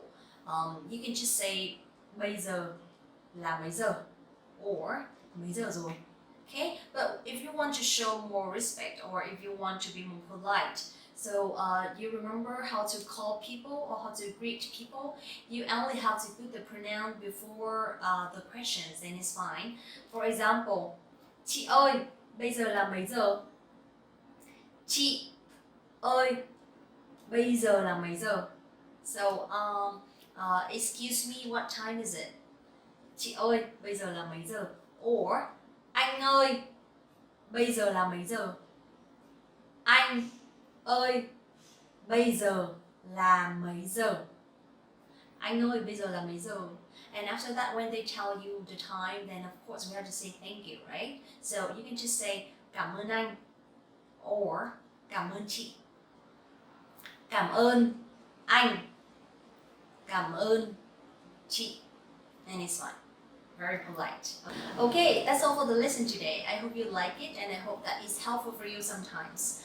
Don't forget to like this video, subscribe the channel and visit the website VietnamesePod101.com to get your free lifetime account right now. Get our learning program with real lessons by real teachers. Thank you so much again for watching the video and see you in the next video. Xin chào các bạn, tôi là Linh, rất vui được gặp lại các bạn hôm nay. Hi everyone, my name is Ling and welcome back to VietnamesePod101.com, the fastest, easiest and most fun way to learn Vietnamese. I'm so excited today because I'm going to share you some differences between the Northern Vietnamese and the Southern Vietnamese. I was born in Hanoi, which is the capital of Vietnam and is in the north. But now I'm living and working in Ho Chi Minh City, which is the south of Vietnam. So sometimes when I talk to my colleagues or my friends here, I use their southern accent to tease them, but it's just for fun. The differences between the northern and the southern Vietnamese is about the tone, the accent. We don't really have the standard national voice or standard national accent. So basically, in some situations, the word choice will be different and the accent will be different. So based on my experience living in Ho Chi Minh City, I will share you the differences between Hanoi accent and Ho Chi Minh City accent. Okay, now let's get started.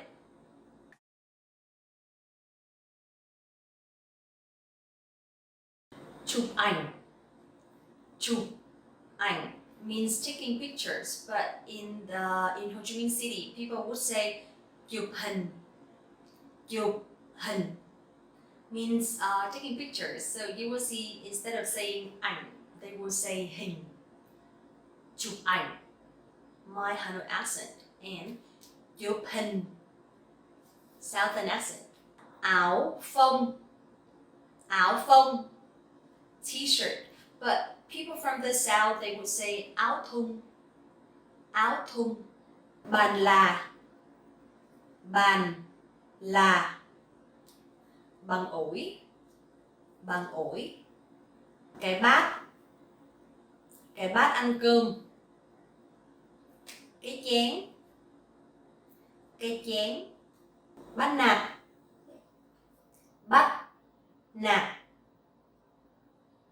Ăn hiếp, chơi bẩn,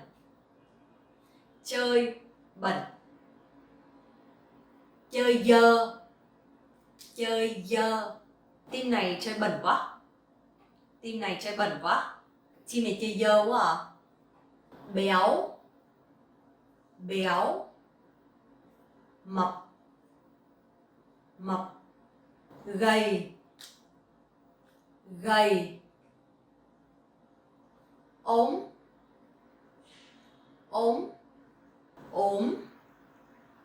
bệnh. Cơm rang, cơm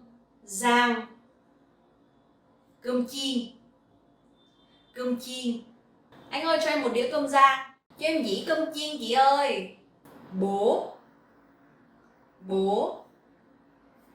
bà, mẹ,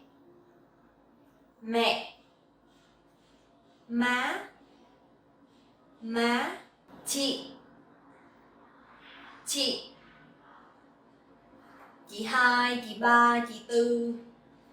Chị 2, chị 3, chị 4 means the first sister, the second sister, or the third sister.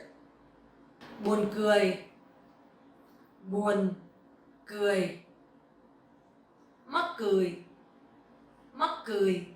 Buồn nôn, buồn nôn.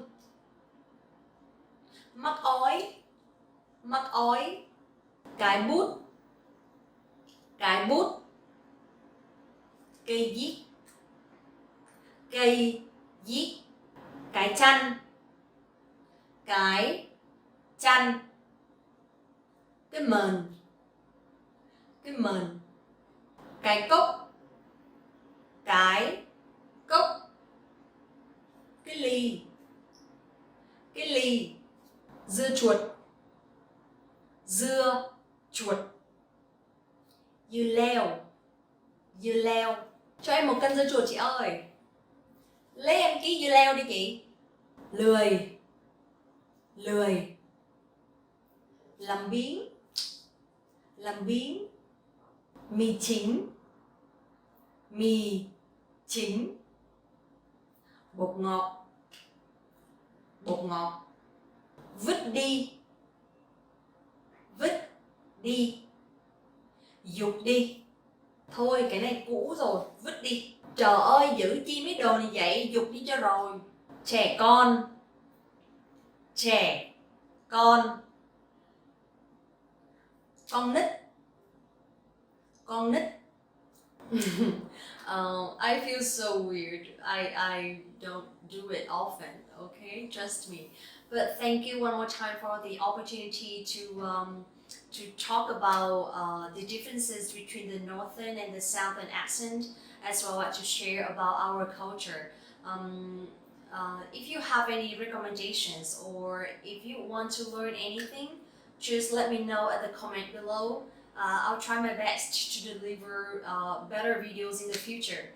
So one more time, don't forget to like this video, subscribe the channel, and visit the website VietnamesePod101.com for the free lifetime account right now.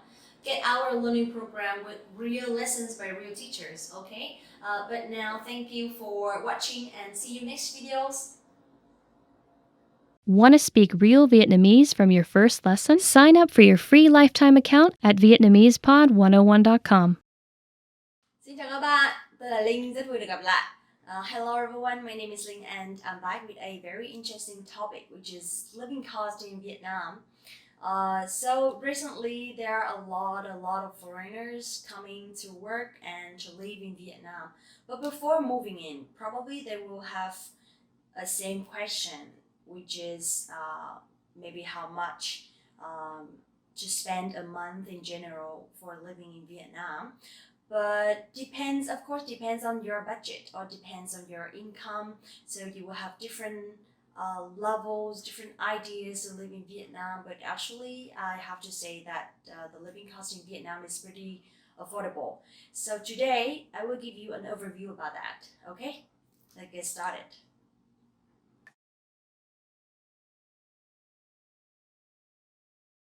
Okay, so first let's talk about the currency.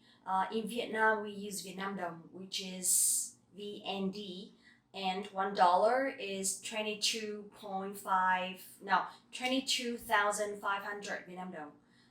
So usually we make it around 21 or 22, but because we have too many zeros, so a lot of foreigners, they get confused when they first come to Vietnam. Usually the way we use in Vietnamese is we leave the last 3 zeros. For example, 22,000 Vietnam Đồng, we will say 22.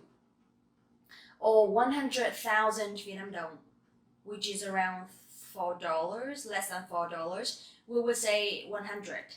That's how you can manage. That's how you can recognize the value of money in the Vietnam Đồng. Okay?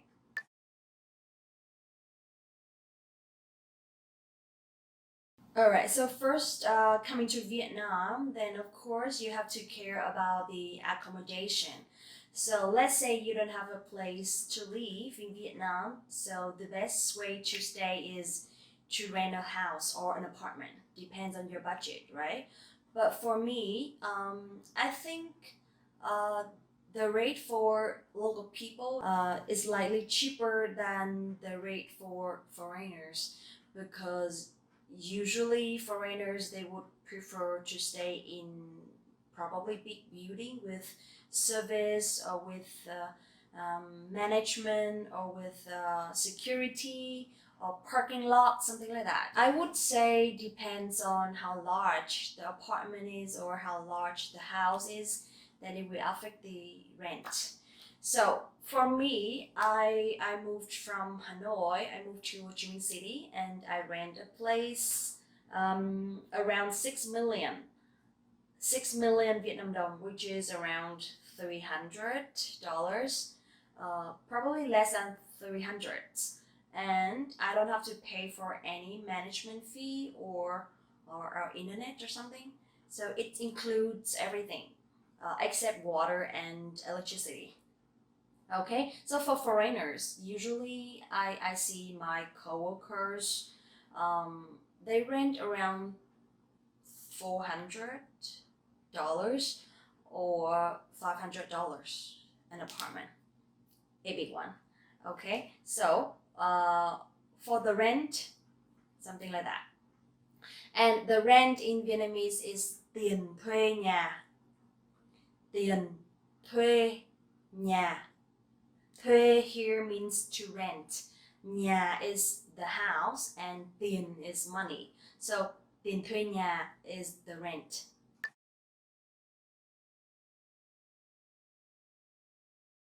So there are many kinds of bill, right? For example, water bill. So you can say hóa đơn tiền nước. Hóa đơn tiền nước.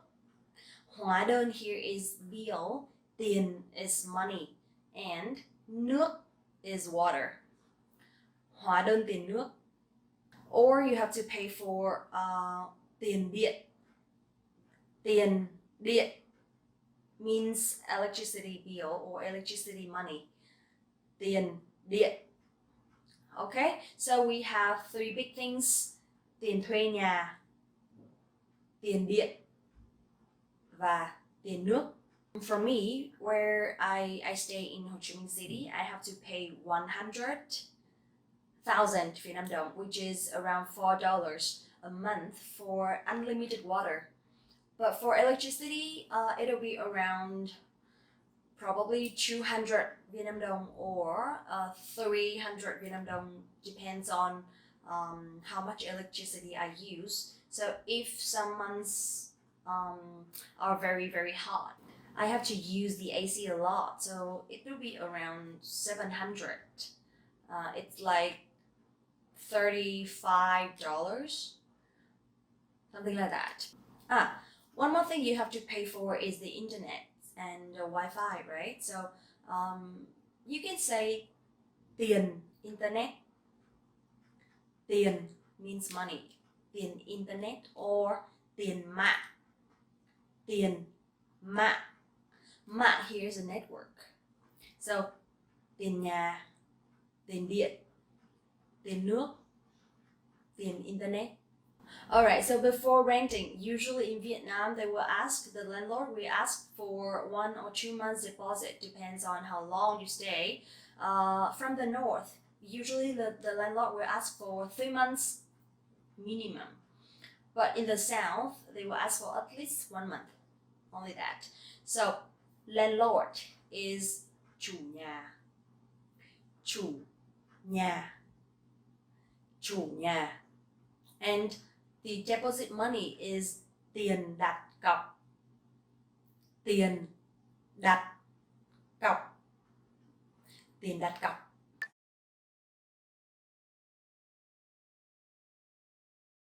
Now let's talk about food. In Vietnamese, đồ ăn. Đồ ăn. Đồ ăn. And also for drinks, you can say đồ uống. Đồ uống. đồ uống. So ăn is eat and uống is drink.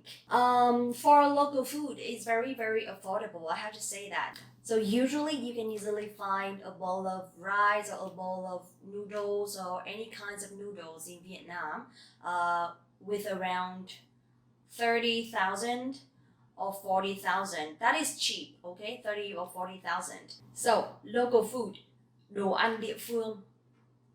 Đồ ăn địa phương. We have many kinds of local food, which I will introduce in another video, so keep in touch. In Vietnamese, restaurant is nhà hàng. Nhà hàng. Nhà hàng. Or we have another common word, which is quán ăn. Quán ăn.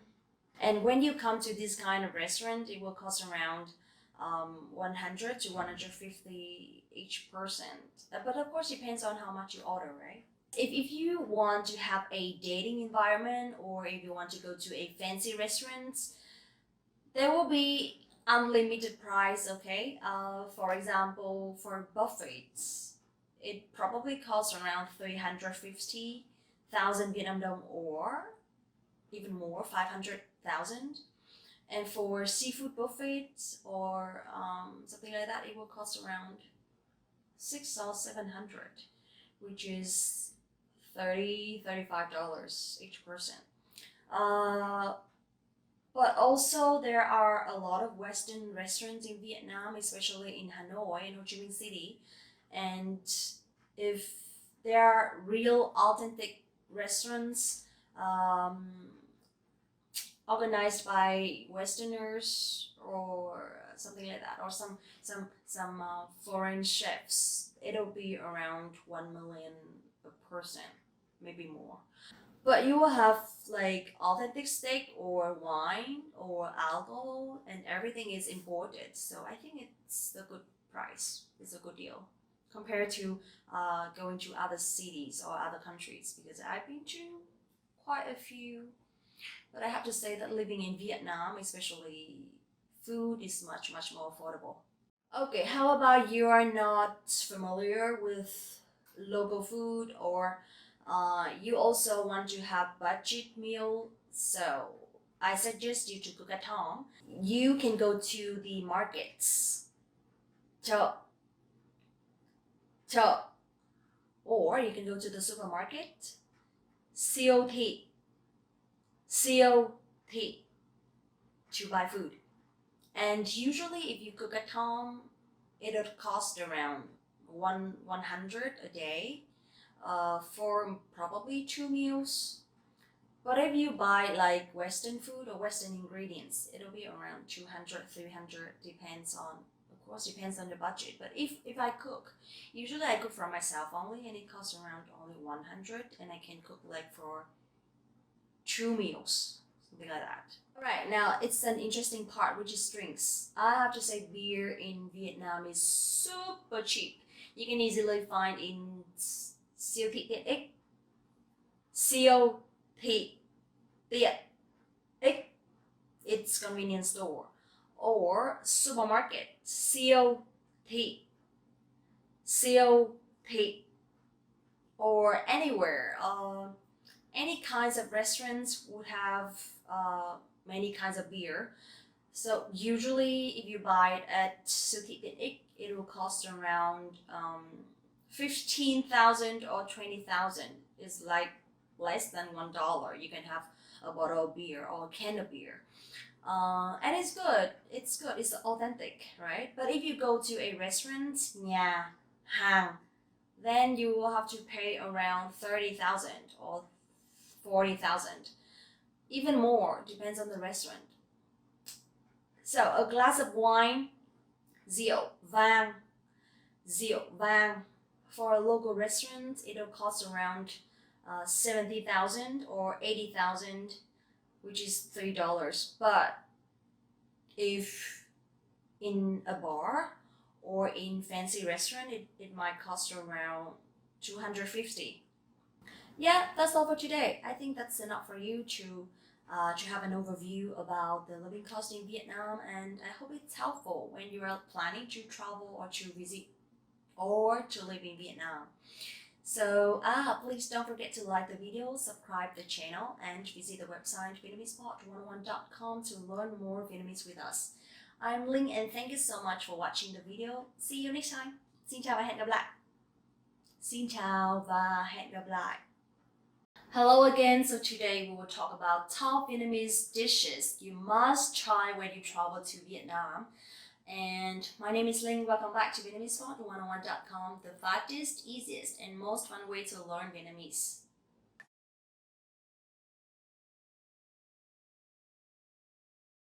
I'm from Hanoi, the capital of Vietnam, and which is the north. So I've lived there for like my whole life. I just moved out 2 years ago, almost 3 years ago, and now I'm living in Ho Chi Minh City, which is the south of Vietnam. So I have to say that my taste is very northern. Like I love northern food. I love the taste there. But since I moved to Ho Chi Minh City, I have different experience about the southern food, the local food. So today I share you some differences between the food in the north and the food in the south. In the north, we prefer to have the natural sweetness of the ingredients. So we don't really put so much seasoning or too many different ingredients, but instead we prefer to enjoy the real flavor of the food, of the ingredients. And food in Ho Chi Minh City, which is the south of Vietnam, I feel like here they like to have a lot of seasoning, a lot of ingredients, a lot of oil. They put a lot of sugar and oil in the dishes.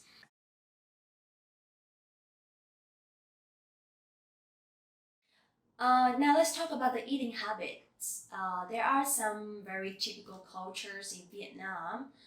For example, when eating, we use the chopsticks instead of using fork or knife. But we use chopsticks and spoons. Also, when eating, usually when we start eating, young people in the family will address old people in the family to show respect. We say something like, have a good meal or bon appetit. So in Vietnamese, you can say, con mời bố mẹ ăn cơm. So I address my parents, con mời bố mẹ ăn cơm. So from the north, people would prefer to have dinner together at home, but from the south, people will go out for eating. So that is the big difference between the northern people and the southern people.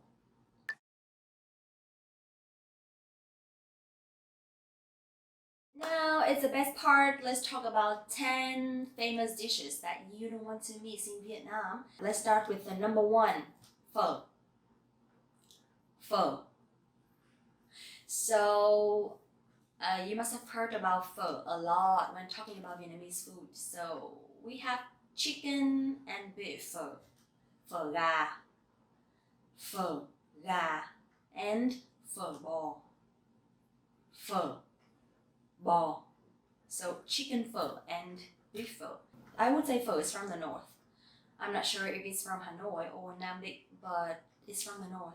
So it's very sweet, the natural sweetness of the meat and the bones, and also the combination between some noodles, some soup, some meat, some onion, some spring onion, and a little bit of chili sauce and fish sauce and lime. And it's the best breakfast ever. The best. I can eat pho every day. I mean, every day.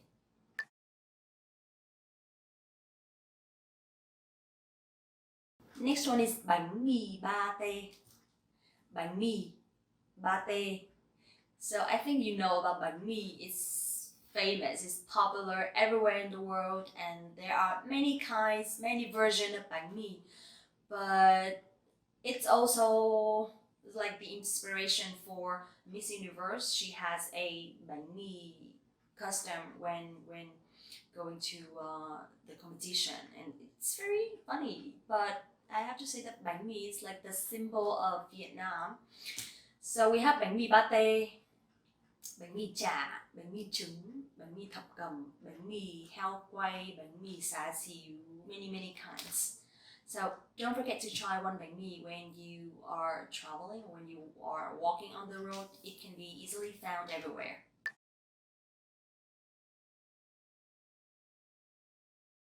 Bún chả. Bún chả. Bún chả is one of the best dishes that every foreigners love because it's easy to eat, it's tasty, it's light, it's healthy, and it's just delicious. So usually bún chả is made of pork. I can't only think about the other versions of bún chả, but it's pork, and they chop the meats. They mix with some seasoning and they grill it. And the fish sauce is the key point of the dish. Okay, you have to mix some fish sauce and some sugar, some vinegar, garlic, peppers. You have to boil it a little bit to make it to make all the flavors go well together or something. And then you eat with noodle, with the rice noodle, which is bún. So bún is the noodle and chả is the meat. Amazing.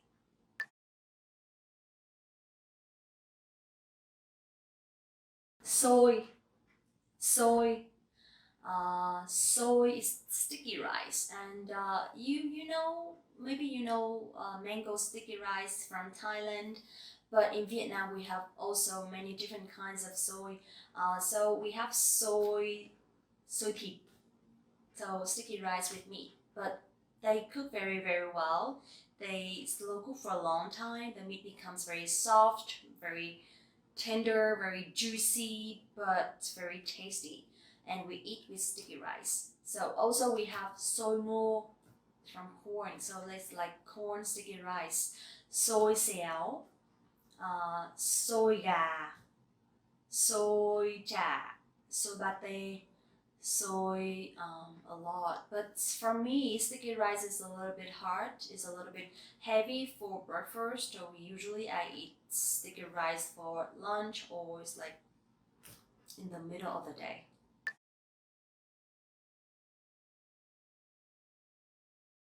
Name.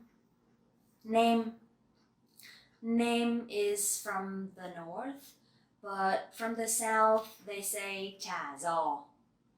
Chả giò. Chả giò. So this is one of my favorite dishes because I can cook it.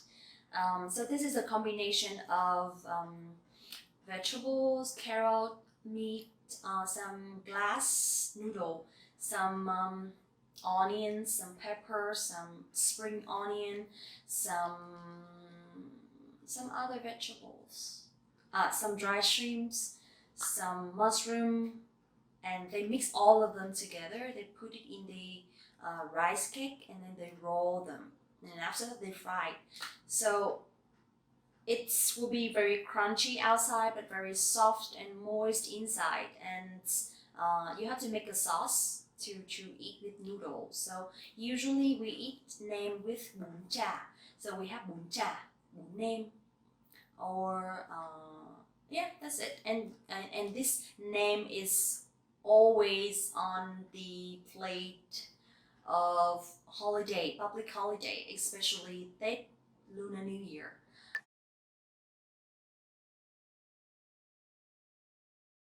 Bánh cuốn. Bánh cuốn. So the special thing about this dish is it's very light, and you can either eat for breakfast, for lunch, for brunch, for snack in the afternoon, and even for dinner. So it's very flexible, and the key is also the sauce, the fish sauce. So we have bánh cuốn Thanh Trì, bánh cuốn Hà Nội, bánh cuốn Tây Hồ. Usually it's like the name is from where the bánh cuốn is made.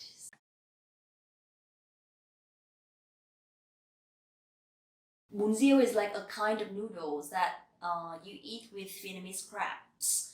So the Vietnamese crab is very small, like this, not that big, so very small. So they will make it, they will, how to say, smash it, the crabs, and then when it becomes very very small, they will use water to filter the water, and then the meat of the crab will come out from the shell, and then they cook the soup with that liquid, and it becomes very very sweet, the natural sweetness that I told before. So after that, they put some tomato, tofu, onions, probably beef, or depends on your taste. They will put ingredients, and then you eat with noodle. And the soup is amazing. It's very, very, very sweet. It's very light. It's very healthy as well, and it's just tasty.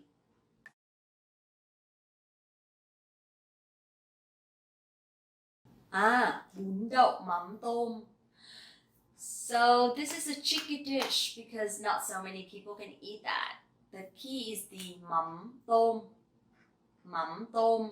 Mắm tôm is like the sauce from shrimp, not from fish, not fish sauce, but we have shrimp sauce.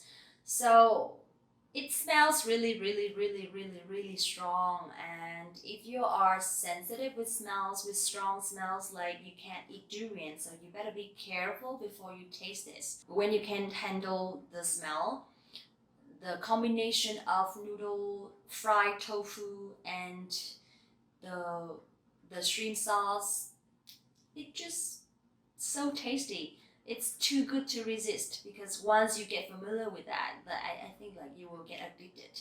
So nowadays we have some other kinds of protein to eat with bún đậu mắm tôm, because before when we were very very poor, our parents or maybe grandparents designed this dish to handle the hunger. So now it becomes very popular because it's also a traditional dish of Vietnam.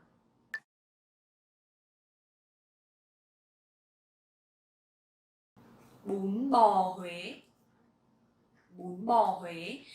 So this is one of the dishes from the center of Vietnam, which is Huế. So bún here it's also a kind of noodle, and bò is beef.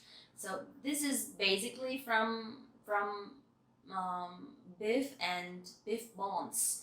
The soup is very tasty. It's very sweet. It's very very sweet, and also because it's from the center, so they put some sugar, I guess. Also, they put some gingers and some other kinds of herbs that I'm not sure the name, because usually the soup is the secret, the key of the dish. So bún bò Huế, bún bò Huế.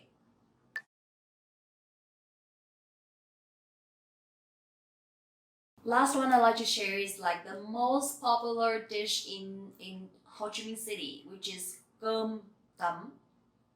Cơm tấm. Cơm tấm is everywhere. It's like they can eat for breakfast, they eat for lunch, they eat for dinner, they eat anytime. And it's very healthy, it's very light, it's very cheap. It's only around 25,000, which is $1, and you can have a box of cơm tấm. And it's good for like half of a day, so I think it's very convenient. Okay, I'm very hungry now. I have to go and probably have some spring rolls because I love it. It's everywhere here. It's easy to find and it's affordable. I hope that you like this video, and I really like these kind of topics that you suggested. So please suggest more topics for the next videos. Also, don't forget to like this video, subscribe the channel, and visit the website VietnamesePod101.com to learn more Vietnamese and to get your free lifetime account right now. Thank you so much and see you. I'm going to eat now. Hello, it's me again. Xin chào các bạn. Mình là Linh, rất vui được gặp lại các bạn. Hôm nay mình sẽ nói về một chủ đề khá là khó, đó là ngữ pháp mà đa số là người nước ngoài ai cũng sẽ cảm thấy rất là khó đặt câu. Ngữ pháp Việt Nam thậm chí là đối với người Việt Nam còn khó nữa là đối với người nước ngoài.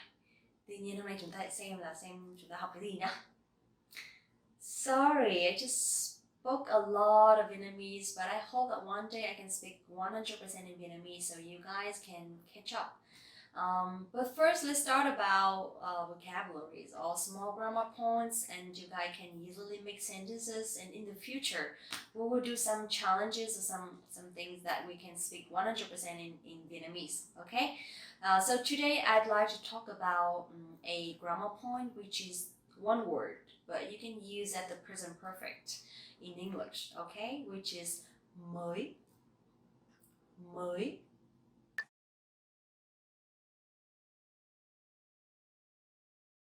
The funny thing is, mới in Vietnamese means new. This is an adjective, right? But you also can use for grammar points. So mới here you use for the present perfect in English, which is like I have just done something. So mới here will represent for the word just. The structure is you only have to use this word mới with a verb. For example, mới ăn, mới uống, mới học, etc. And now let's take a look at these sentences, okay? Tôi mới quay xong một video. I've just finished filming one video. Tôi mới quay xong một video. Tôi mới quay xong một video. Tôi mới mua điện thoại. I've just bought a new phone.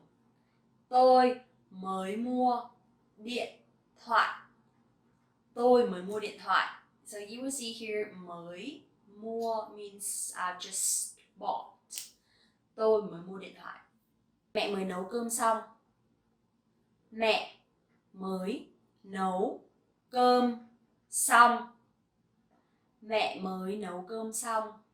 Mẹ mới nấu cơm xong means mom has just finished cooking. Tôi mới chuyển vào Sài Gòn. Tôi mới chuyển vào Sài Gòn. So Sài Gòn here is the old name of Ho Chi Minh City. Tôi mới chuyển vào Sài Gòn means I've just moved to Ho Chi Minh City.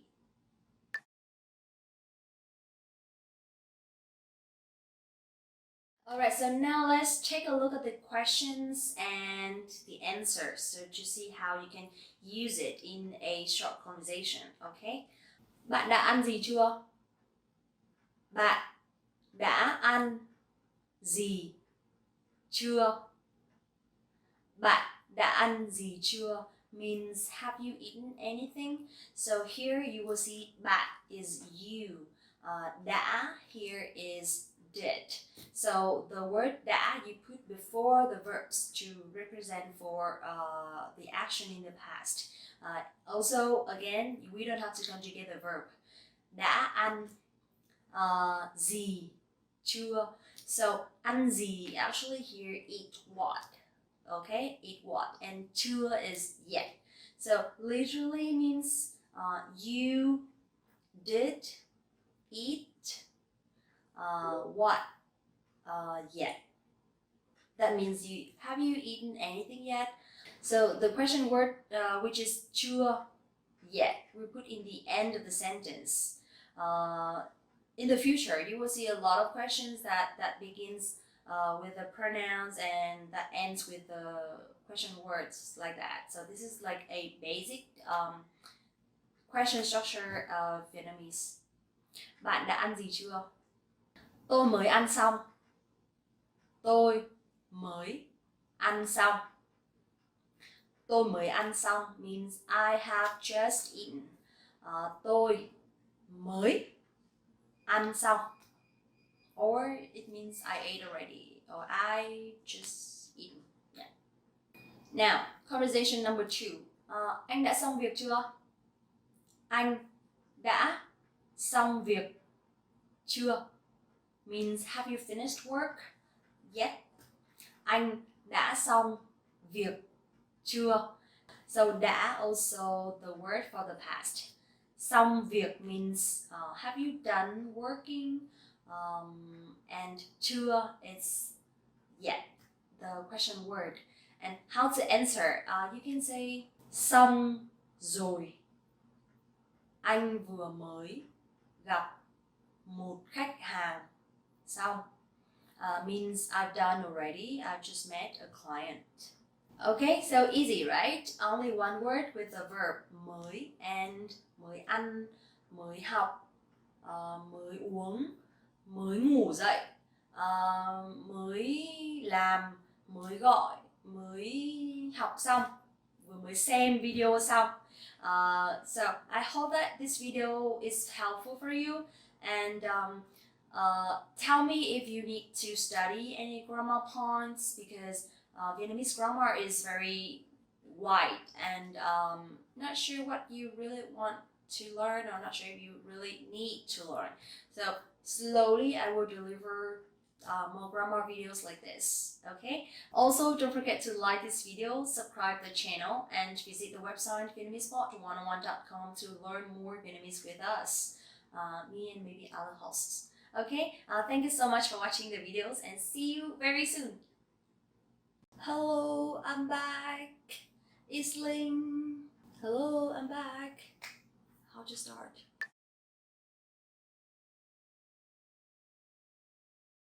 So today we will talk about the pronunciation, which is one of the most difficult things about Vietnamese. I know a lot of foreigners struggling with the pronunciations. They know a lot of vocabularies, they know a lot of grammar, and a lot of, how to say, they can easily make sentences, but the thing is nobody understands because the accents, because of the tones.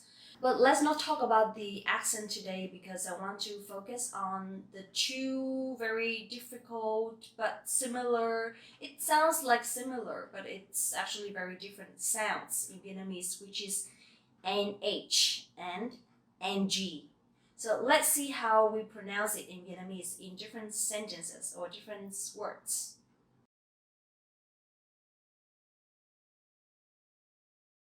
The NH in Vietnamese, you pronounce nhờ, nhờ. So it's not like the N in English, okay? Nhờ, nhờ. Let's see how it looks in words. Nhà, nhà. It's a house. Nhà. This is my house. No, it's not. Nhà, nhà bạn ở đâu? Nhà bạn ở đâu? Where's your house? So, nhà bạn ở đâu? Or nhà bạn ở đâu? Nhanh, nhanh means fast. Linh, bạn nói nhanh quá, tôi không nghe kịp. Means Linh, you speak too fast, I can't hear. Linh, bạn nói nhanh quá, tôi không nghe kịp. Nói nhanh quá không nghe kịp. Sorry, I will speak slower. Nhai, nhai.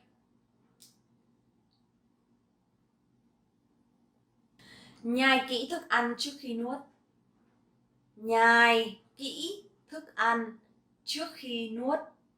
So it means chew food thoroughly before swallowing.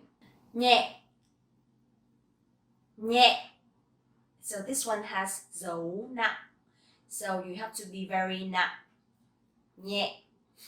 And nhẹ is the opposite of nặng. So nhẹ, nặng. Chiếc điện thoại mới này rất nhẹ. Chiếc điện thoại mới này rất nhẹ. Quả nho, quả nho, nho, nho, nho, nho, nho, nho, nho. Grapes. Tôi thích ăn nho. Tôi thích ăn nho. I like grapes. Nhớ, nhớ. Dấu sắc, dấu sắc. Nhớ means miss. I miss you, I miss you. So, tôi nhớ bạn. Usually we don't say tôi and bạn. So we say em nhớ anh. I miss you. But for women saying em nhớ anh. So the other person will say anh cũng nhớ em. I miss you too. So nhớ. Nhưng, nhưng. So you will see the chữ nhưng, but. Tiếng Việt rất khó, nhưng rất thú vị. Tiếng Việt rất khó nhưng rất thú vị. Means Vietnamese is difficult but interesting. Nhạc, nhạc, dấu nặng. Nhạc, nhạc, music. I like music, so you can just say tôi thích nghe nhạc. Tôi thích nghe nhạc. I like listening to music.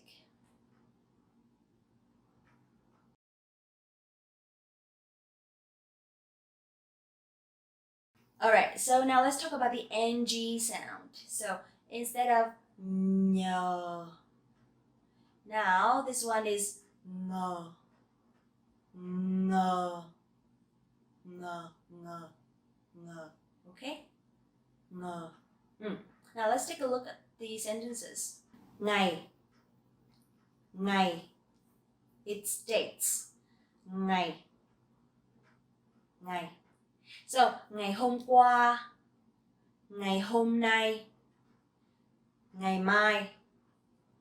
Hôm qua, ngày hôm qua, ngày hôm nay, ngày mai means yesterday, today and tomorrow. Ngon. Đồ ăn Việt Nam rất ngon. Vietnamese food is delicious. Đồ ăn Việt Nam rất ngon. And also I will have a video about Vietnamese food, so please check it out. Đồ ăn Việt Nam rất ngon. Nghe, nghe, nghe. Tôi thích nghe nhạc. Tôi thích nghe nhạc. Tôi thích nghe nhạc. So you will see that NG and NH in the same sentence. Tôi thích nghe nhạc. Ngắn, ngắn. So the opposite of ngắn is dài, dài, ngắn, dài, ngắn. Các clip tiếng Việt của bạn hơi ngắn. Your Vietnamese videos are a little bit short. But please don't complain because I'm making longer videos. So, các clip tiếng Việt của bạn hơi ngắn. Just a little bit short. Nghỉ ngơi, nghỉ ngơi, nghỉ ngơi. Bạn nên nghỉ ngơi chút đi. Bạn nên nghỉ ngơi chút đi. You should take a rest. Bạn nên nghỉ ngơi chút đi. Ngáp, dấu sắc. Ngáp means to yawn or yawning. And ngáy, ngáy means snoring. Okay, it's done. I hope that you can distinguish the difference between nhờ and ngờ in Vietnamese. I'm not sure if you can hear me well because through video, so you can try to use it in sentences because you can easily see the differences of the sounds. Okay, please don't forget to like this video, subscribe the channel, and visit the website vietnamesepod101.com for your free lifetime account. Get our learning program with real lessons by real teachers. And now it's time to finish. See you next time. See you in the next videos.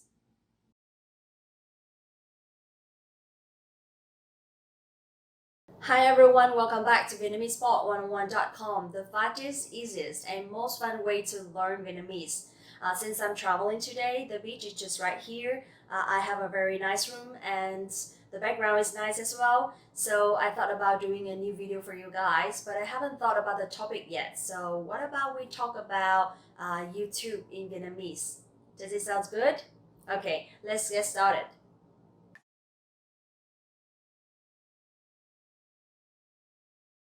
The first one is like and comment. Of course, we have the words in Vietnamese, but nowadays people started using like and comments as very friendly and common words. So now let's practice in Vietnamese first.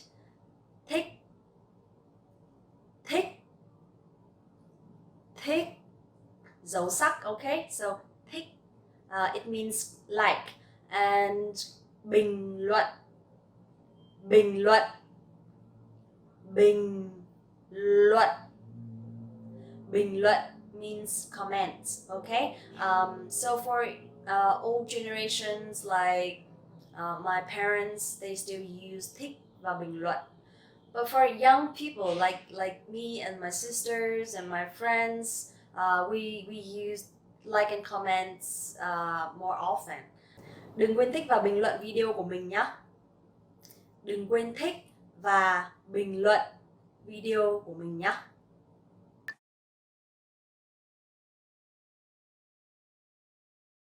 Theo dõi trang, theo dõi trang, hoặc đăng ký, đăng ký. So theo dõi means to follow and đăng ký means to subscribe. But when you use YouTube in Vietnamese, you will see the subscribe button. They will show like đăng ký. For follow, it's more common for Facebook, right? But for YouTube, we use đăng ký.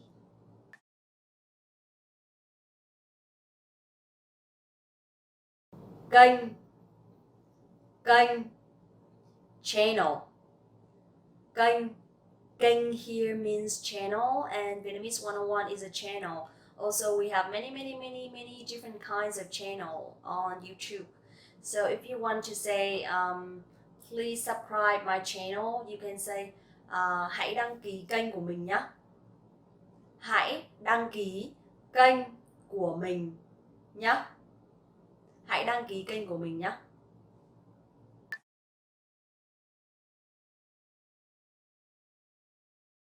Review and feedback, actually we also use them in Vietnamese as well, as a Vietnamese word, I guess. So nowadays people started using review and feedback for their products more often, especially online shopping. So if you want to say review in Vietnamese, you can say đánh giá, đánh giá. Both have dấu sắc, đánh giá. And feedback is phản hồi, phản hồi.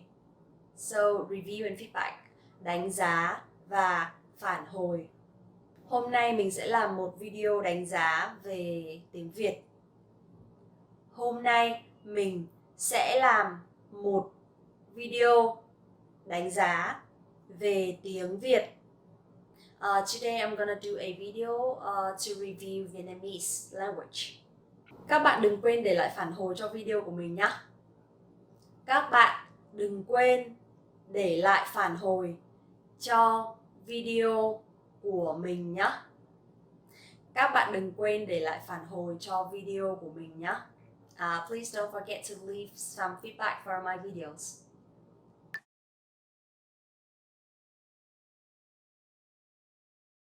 Phát trực tiếp, phát trực tiếp, phát trực tiếp. So phát trực tiếp means to live stream, right?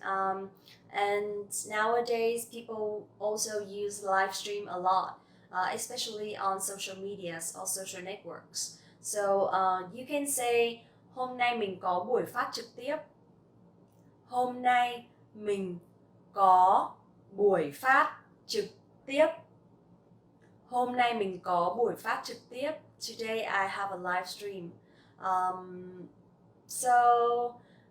For me, I think I prefer to use live stream because nowadays everybody know what live stream is. I think it's because I work in an English environment, so I started using English words more common, but also people around me use that as well.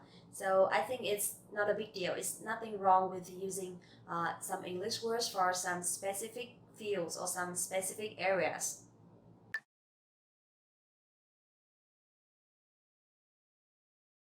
Nổi tiếng, nổi tiếng, nổi tiếng.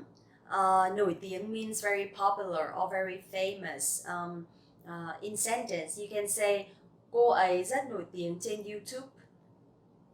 Cô ấy rất nổi tiếng trên YouTube. Cô ấy rất nổi tiếng trên YouTube means she's very popular on YouTube. So here you will see the sentence structure is very similar to English, right? Cô ấy She rất nổi tiếng is very popular. In Vietnamese, sometimes you can drop to be verb instead of using cô ấy thì rất nổi tiếng. So we can just say cô ấy rất nổi tiếng. So that's the reason why a lot of Vietnamese students, when learning English, they drop to be verbs as a habit.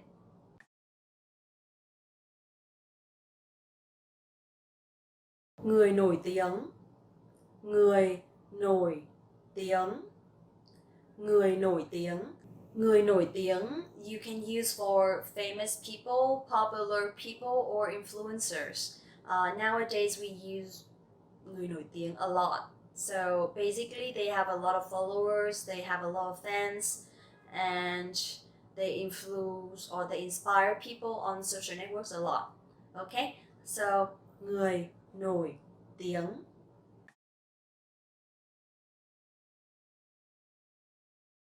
Bảng thông tin. Bảng thông tin. Bảng thông tin means new feed, and you can put it in a sentence like this. Tôi nhìn thấy video của Vietnamese 101 trên bảng thông tin. Tôi nhìn thấy video của Vietnamese 101 trên bảng thông tin. So I saw videos of Vietnamese 101 on new feed.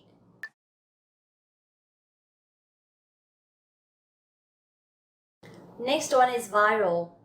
So in Vietnamese you can say lan tỏa. Lan tỏa.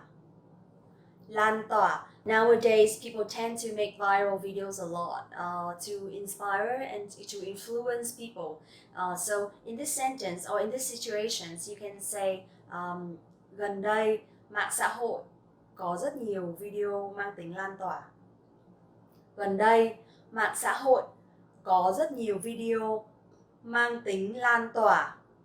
Gần đây mạng xã hội có rất nhiều video mang tính lan tỏa. So that means recently on social networks there are many viral videos.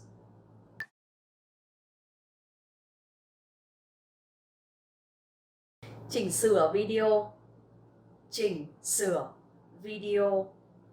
Chỉnh sửa video means video editing or to edit videos, right? This one is very common for me because I make videos and I have to edit all the time for Vietnamese 101.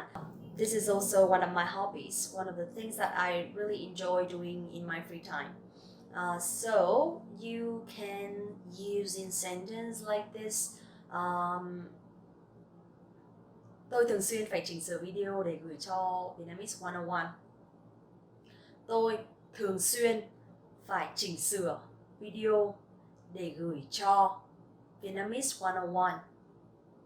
Tôi thường xuyên phải chỉnh sửa video để gửi cho Vietnamese 101. That means I usually have to edit videos to send to Vietnamese 101.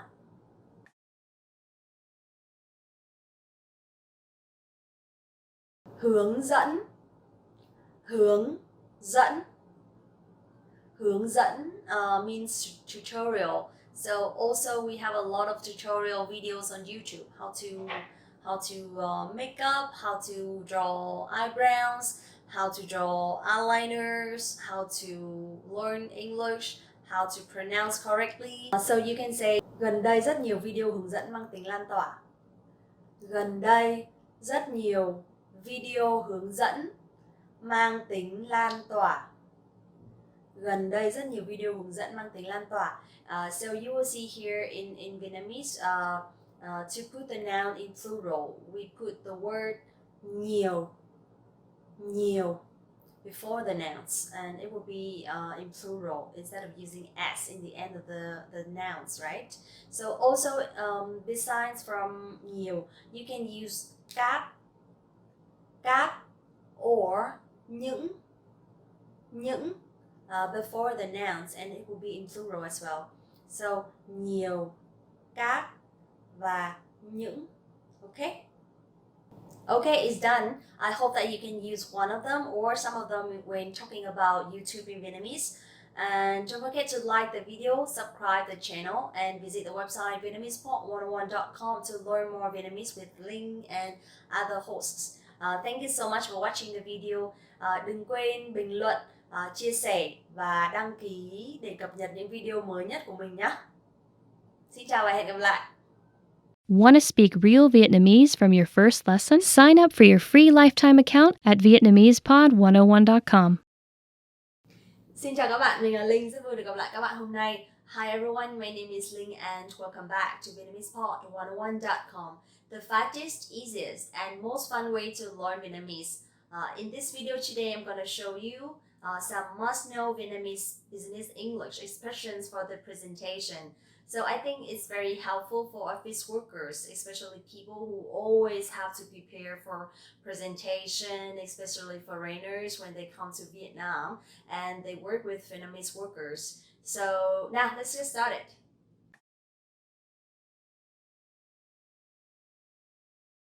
The first one and also the most important thing is I think everybody has to know is how to say hello in Vietnamese.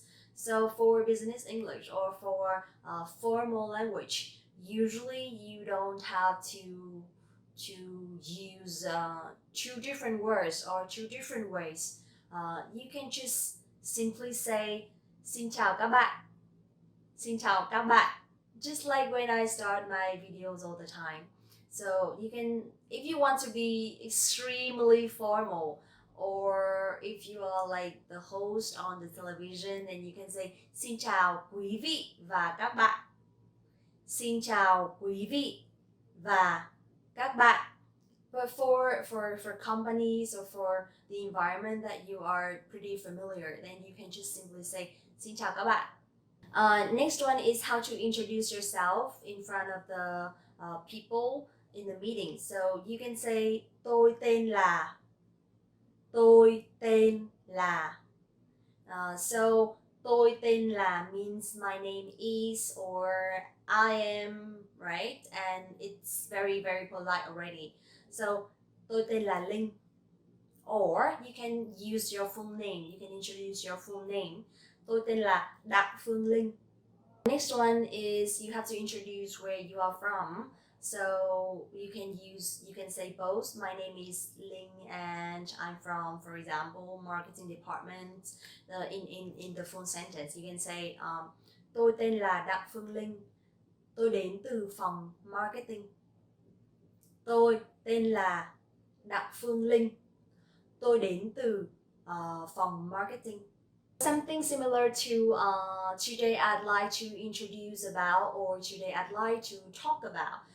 Then you can say hôm nay tôi xin trình bày về.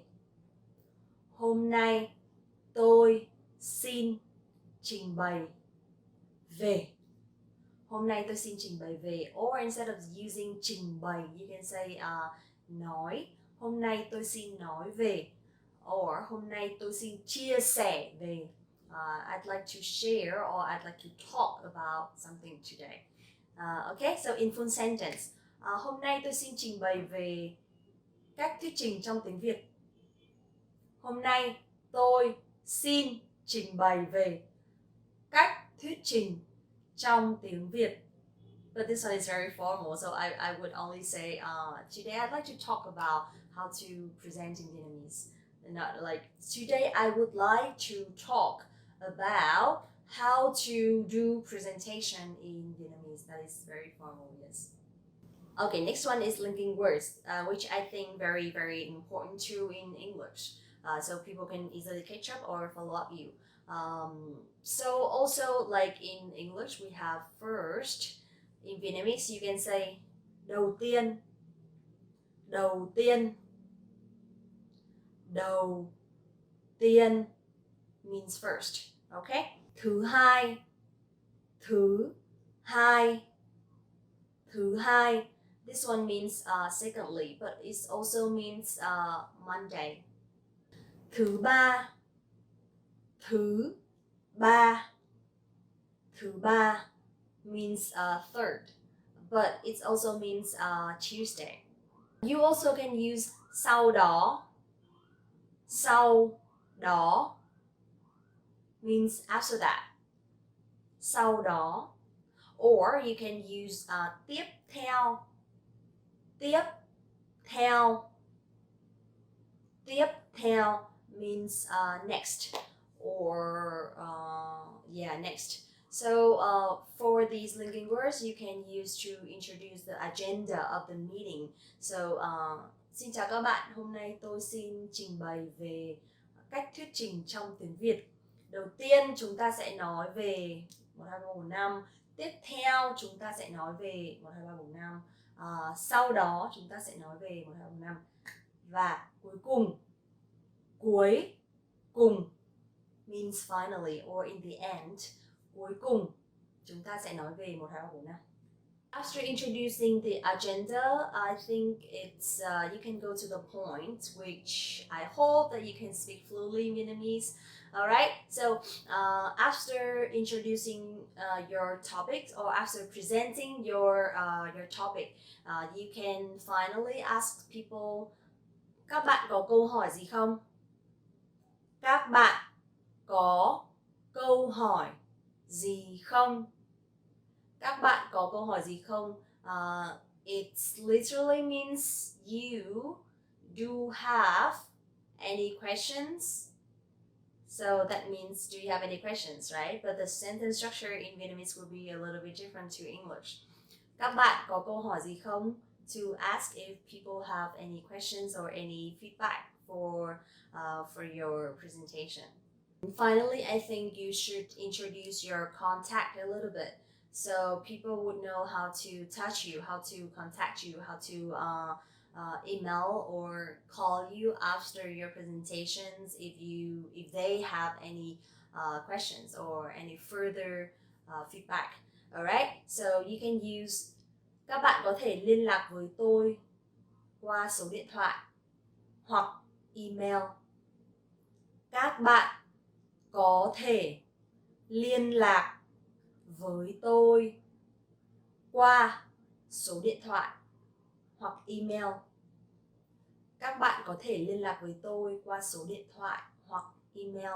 And then you put your telephone number and your email address. Alright, so almost finished.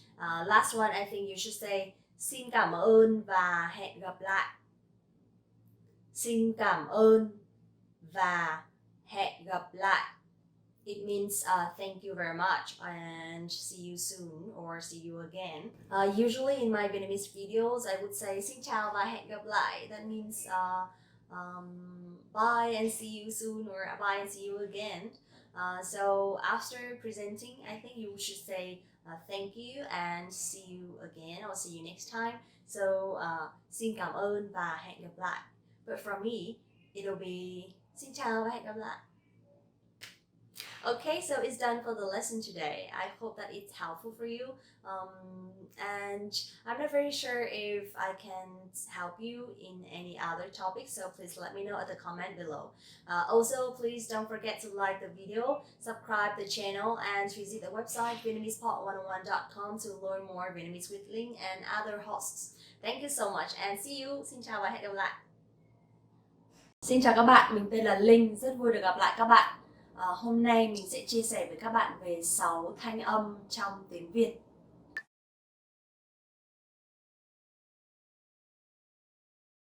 Hello everyone, my name is Linh and welcome back to VietnamesePod101.com, the fastest, easiest, and most fun way to learn Vietnamese. In this video today, I'm going to share you guys 6 tones in Vietnamese, and I think it's a very, very important topic because it's the most important thing when you learn Vietnamese. When you use a different tone or when you use the wrong tones, it will be a completely different meaning. And it decides your pronunciation, it decides your accent, and it decides how good you are when learning Vietnamese. So let's get started.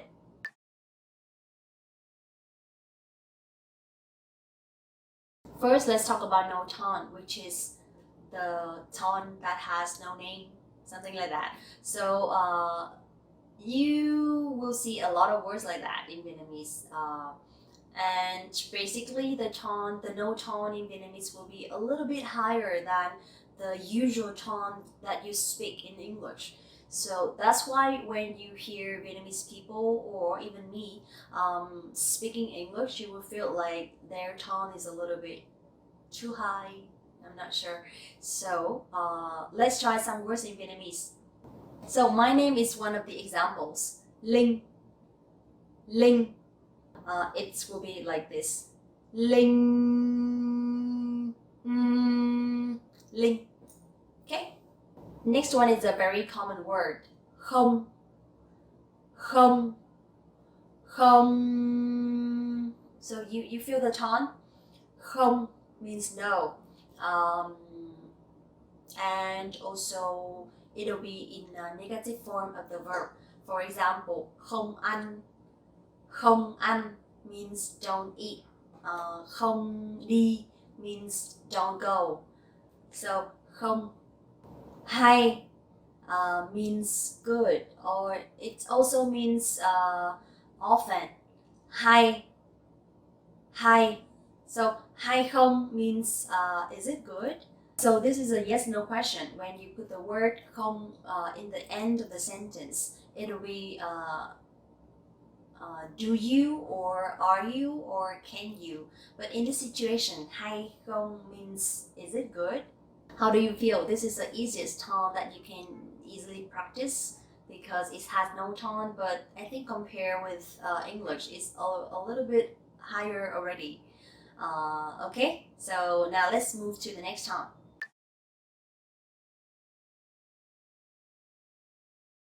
Dấu sắc, dấu sắc.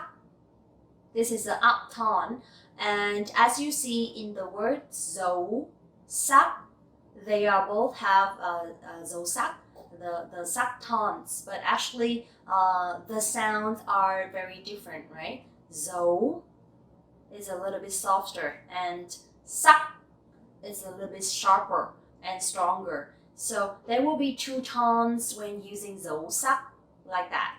Dấu sắc. Now let's take a look at the words. Since talking about dấu sắc, I'd like to review a little bit about days. Thứ hai, thứ hai means Monday. Thứ hai, so hai here means two and means day two. So Sunday is the first day, right? And from Monday we say day two. Thứ hai, thứ ba means Tuesday. Thứ ba, thứ tư, thứ tư, thứ tư, thứ năm, thứ năm, thứ sáu, thứ sáu. Okay, so you will see both dấu sắc and không dấu in one word. Thứ năm, thứ năm. How do you feel? How do you feel the difference? Thứ năm or thứ sáu. So they both have dấu sắc. Thứ sáu, thứ sáu. Okay, clear? Now let's try another word. Máy bay. Máy bay means airplane, an airplane. So they also have dấu sắc và không dấu. Máy bay. Máy bay.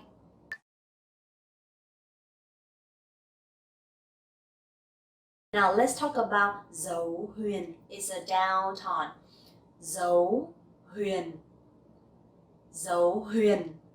So you will see dấu huyền has dấu sắc and dấu huyền.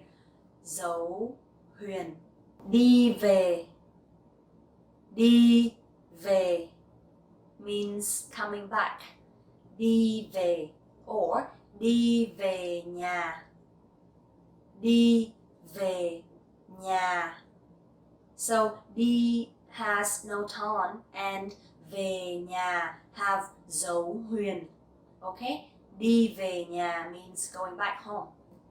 Đi chùa. Đi chùa means going to the pagoda. Đi chùa.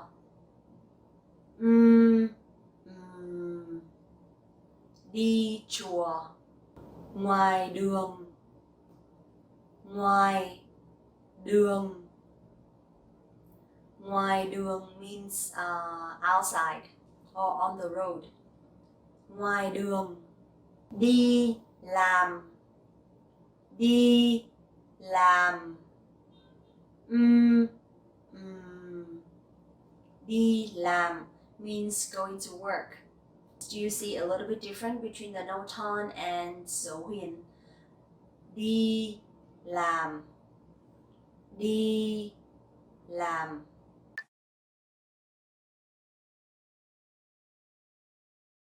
Next one is dấu hỏi. Dấu hỏi. Try again. Dấu hỏi. Hỏi. Okay, clear? Hỏi. But when we speak faster, it will be dấu hỏi. Hỏi. Hỏi. Okay, now let's take a look at the words. Cởi mở. Cởi mở. Cởi mở means open. She is very open. Cô ấy rất cởi mở. Cô ấy rất cởi mở. Phải. Phải. Phải. So we have trái, rẽ trái, right? And phải, rẽ phải. Phải is right. Turn right on the right side. Phải. Của tôi. Của tôi means my or mine. The possessive. Của tôi.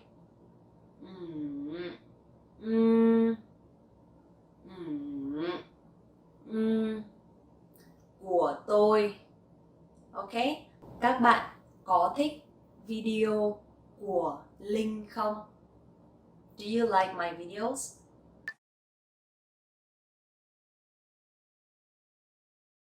Dấu ngã. Dấu ngã. Ngã like singing, right? Dấu ngã. Dấu ngã. Dấu ngã. Ngã means to fall. Means I'm falling. But actually I'm falling in love doesn't mean that tôi ngã, okay? No, ngã means you're falling when you're walking. Ngã. Also one word is đã. Đã. Đã means the simple past. So when you want to talk about the past, we don't have past continuous, we don't have simple past, we don't have present perfect. You can just put the word đã before the verbs, that is fine. Đã ăn, I ate. Đã uống, drank. Đã ngã, felt. Đã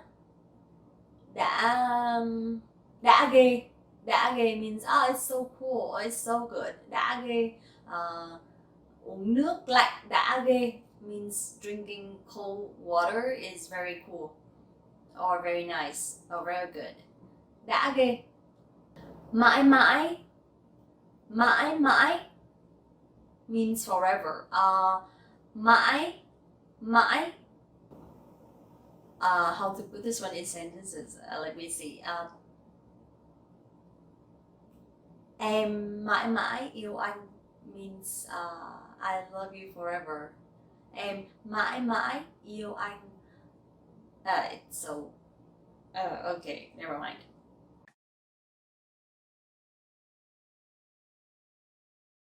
Okay, last one.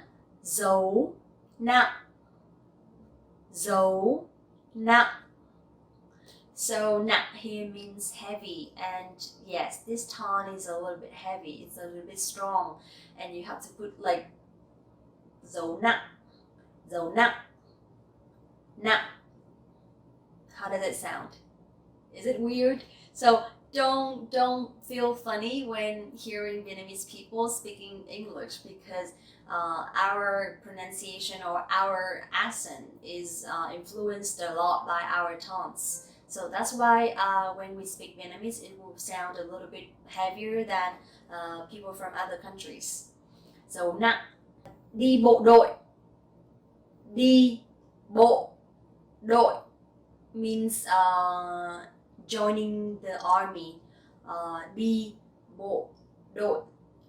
Đi du lịch, đi du lịch, đi du lịch means to travel. Tôi rất thích đi du lịch. Tôi rất thích đi du lịch. Tôi rất thích đi du lịch. Okay, so also just it's likely dấu sắc. It has two tones. In dấu nặng, it also has two tones. Like đi bộ đội, it's one tone, and du lịch, it's a second tone when using dấu nặng. Okay, so I think it's a little bit difficult to remember, but the thing is just try to hear as many words as possible, and I think like you get used to it. Okay, it's done for today. Such a very difficult video, right? But don't give up, okay? Because I will always be here with you guys to practice pronunciation and accent. Please also don't forget to like the video, subscribe the channel, and visit the website VietnamesePod101.com to learn more Vietnamese. Thank you so much for watching again, and see you in the next video. Hi everyone, my name is Ling and welcome back to VietnamesePod101.com, the fastest, easiest and most fun way to learn Vietnamese. Xin chào các bạn, mình tên là Linh, rất vui được gặp lại các bạn. Are you confused every time pronouncing Vietnamese name because it has tone, it has different accent or different pronunciations, or you just don't know whether is their name or their last name? So today I'll be introducing and sharing you guys some common Vietnamese names and how to pronounce them. Okay, now let's get started.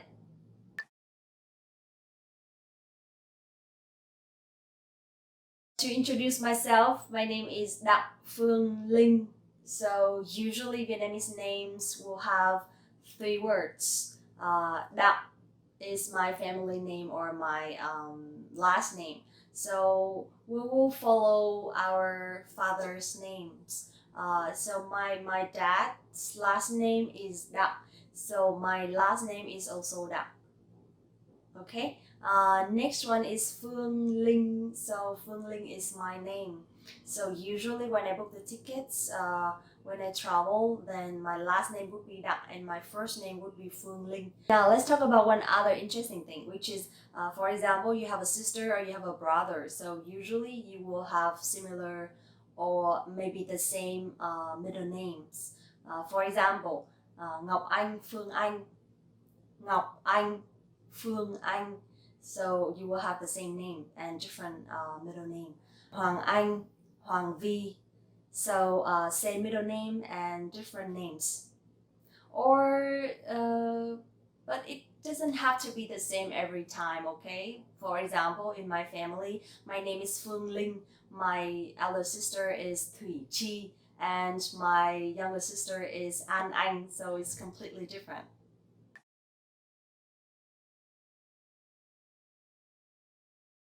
Next one is some very common names, okay? For example, for female names, usually in Vietnam you will see Linh a lot, or maybe Trang as well.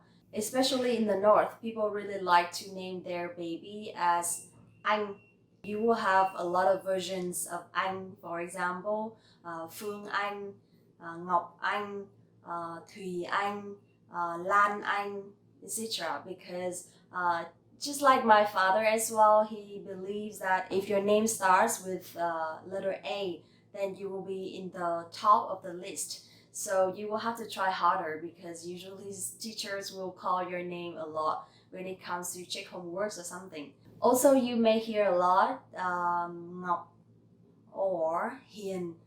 So usually the names of baby girls will mean something like beautiful or smart or nice, something like that. But they are both from traditional language, Vietnamese traditional language. So sometimes names have meanings, but sometimes they don't.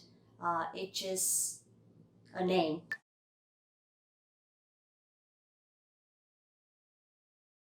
Now let's talk about some common male names. You will hear a lot people named Chung, Chung, or Tuấn, Tuấn, or maybe Tú, Tú, or Minh, Minh. Usually these kinds of names also mean looking good or strong or smart or intelligent, something like that. But they are all traditional words, okay?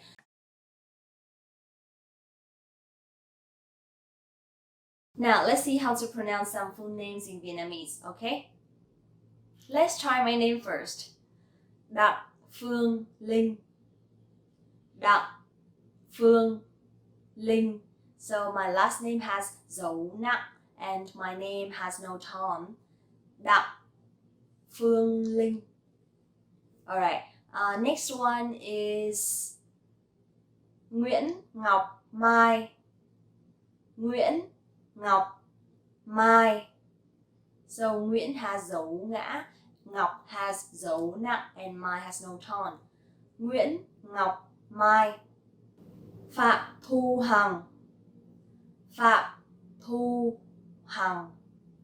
So Phạm has dấu nặng, Hằng has dấu huyền, and Thu has no tone. Phạm Thu Hằng. Đặng Thanh Huyền. Đặng Thanh Huyền. Đặng Thanh Huyền. Okay, and some male names. For example, Phan Anh Minh. Phan Anh Minh. This one is a little bit easy to pronounce because it has no tone at all. Phan Anh Minh. Nguyễn Ngọc Tú. Nguyễn Ngọc Tú. Nguyễn Ngọc Tú.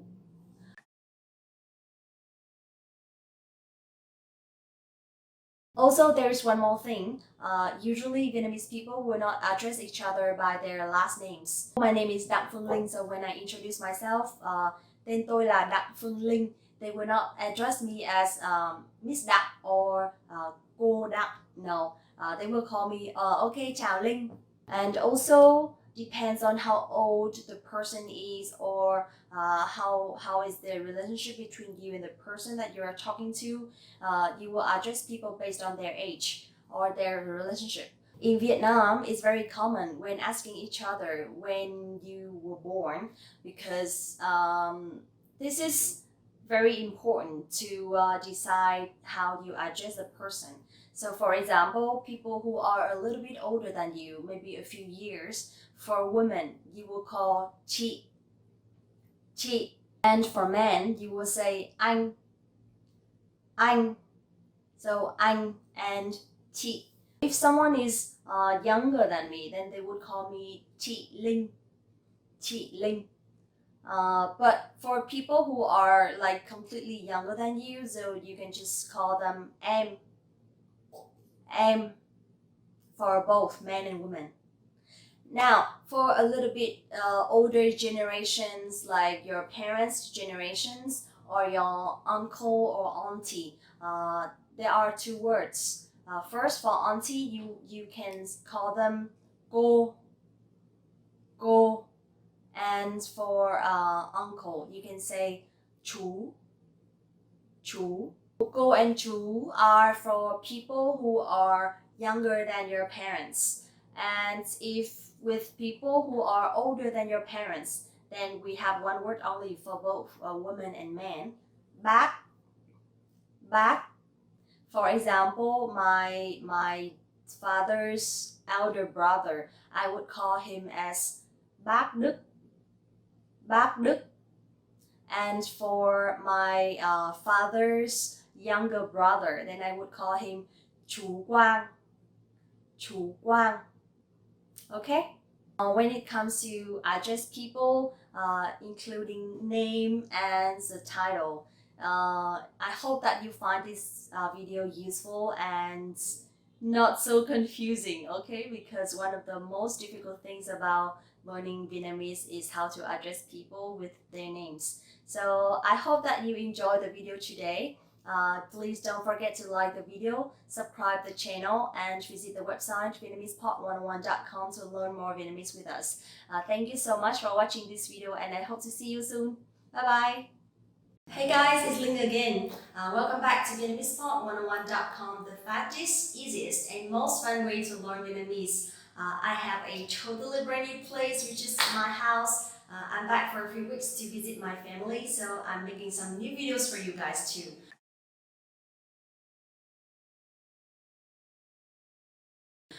Today we will learn about how to compliment someone. I think it's very important because everybody wants to hear compliments. So now let's get started.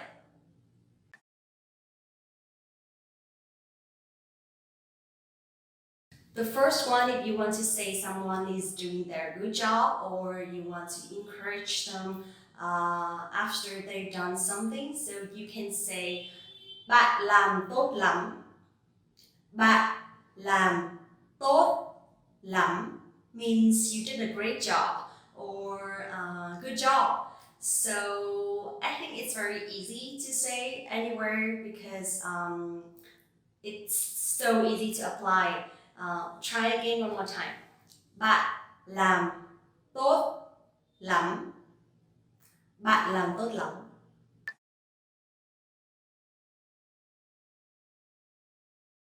The next one is anh nhiệt tình quá. Anh nhiệt tình quá. To talk to a man, and if you want to talk to a woman, you can say chị nhiệt tình quá. Chị nhiệt tình quá. And then after that, you can say cảm ơn anh or cảm ơn chị to say thank you. So this one literally means you're very enthusiastic or you're very passionate, something like that. It's like they are very enthusiastic to do something to help you or something. So you can just easily say, anh nhiệt tình quá, cảm ơn anh nhé.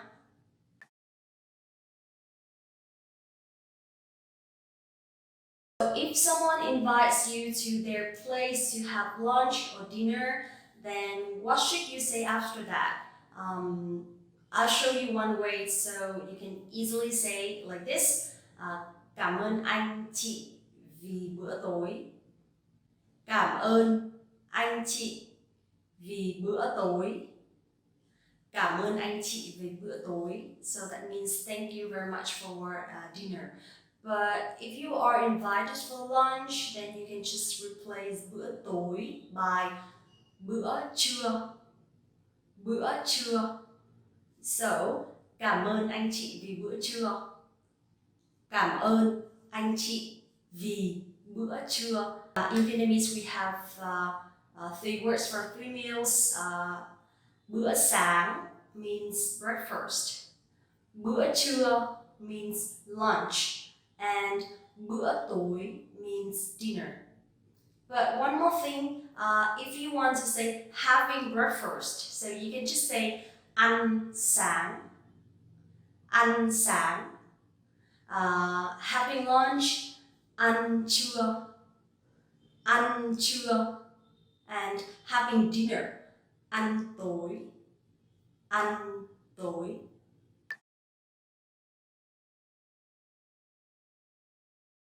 When you see someone wearing something very nice or when you notice someone have something new, you can say màu này hợp với chị lắm.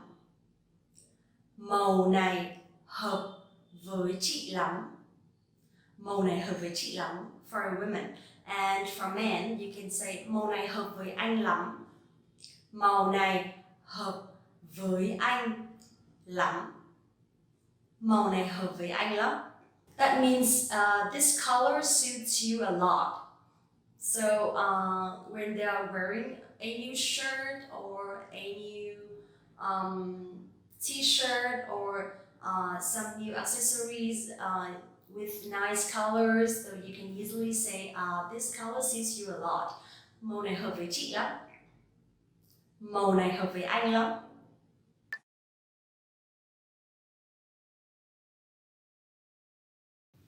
Hôm nay em rất đẹp. Hôm nay em rất đẹp. Hôm nay em rất đẹp. So this one is very simple, but very easy to use everywhere with any woman. So it means today you are very beautiful. So it doesn't mean that the other days you're not beautiful, okay? But that means they are specifically more beautiful than every day. Okay? So hôm nay em rất đẹp. Or you also can use another way, which is hôm nay em đẹp lắm. Hôm nay em đẹp lắm. So both means you are very beautiful today.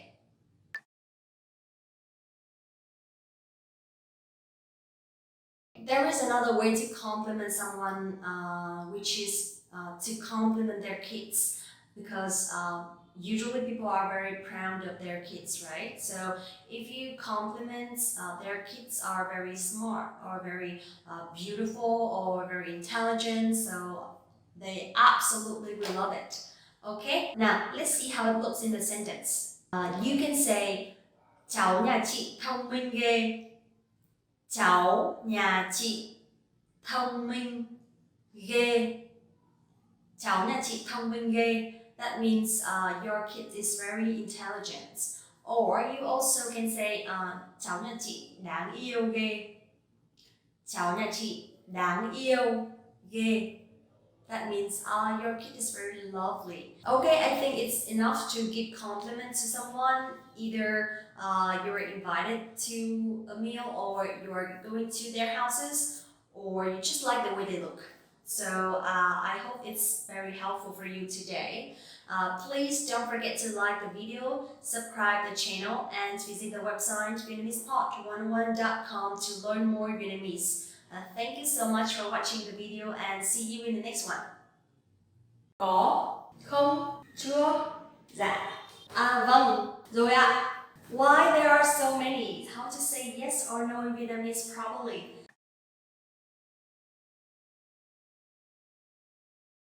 Hello everyone, welcome back to VietnamesePod101.com, the fastest, easiest, and most fun way to learn Vietnamese. My name is Linh and welcome back. Today I'm going to show you some ways to say yes or no correctly. But it depends on the questions actually, so I would introduce you 3 different kinds of yes-no question. Okay, now let's get started.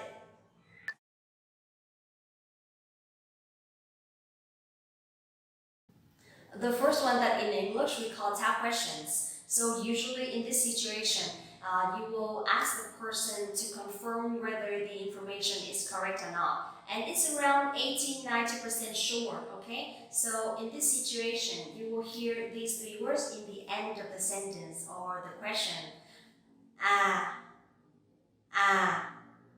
Phải không, or đúng không.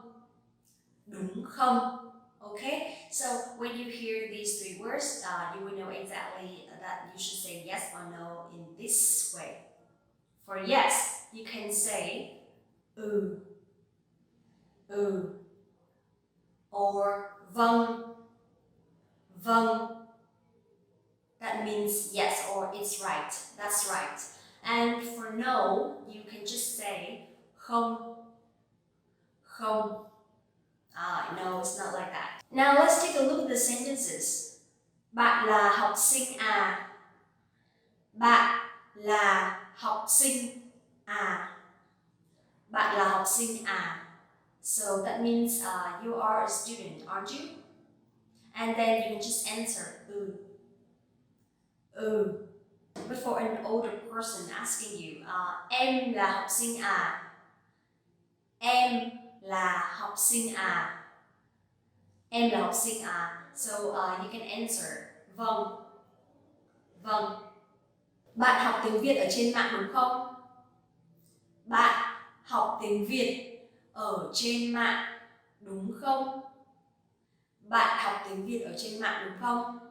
That means you learn Vietnamese on the internet, don't you? So you can just simply say for yes and không for no.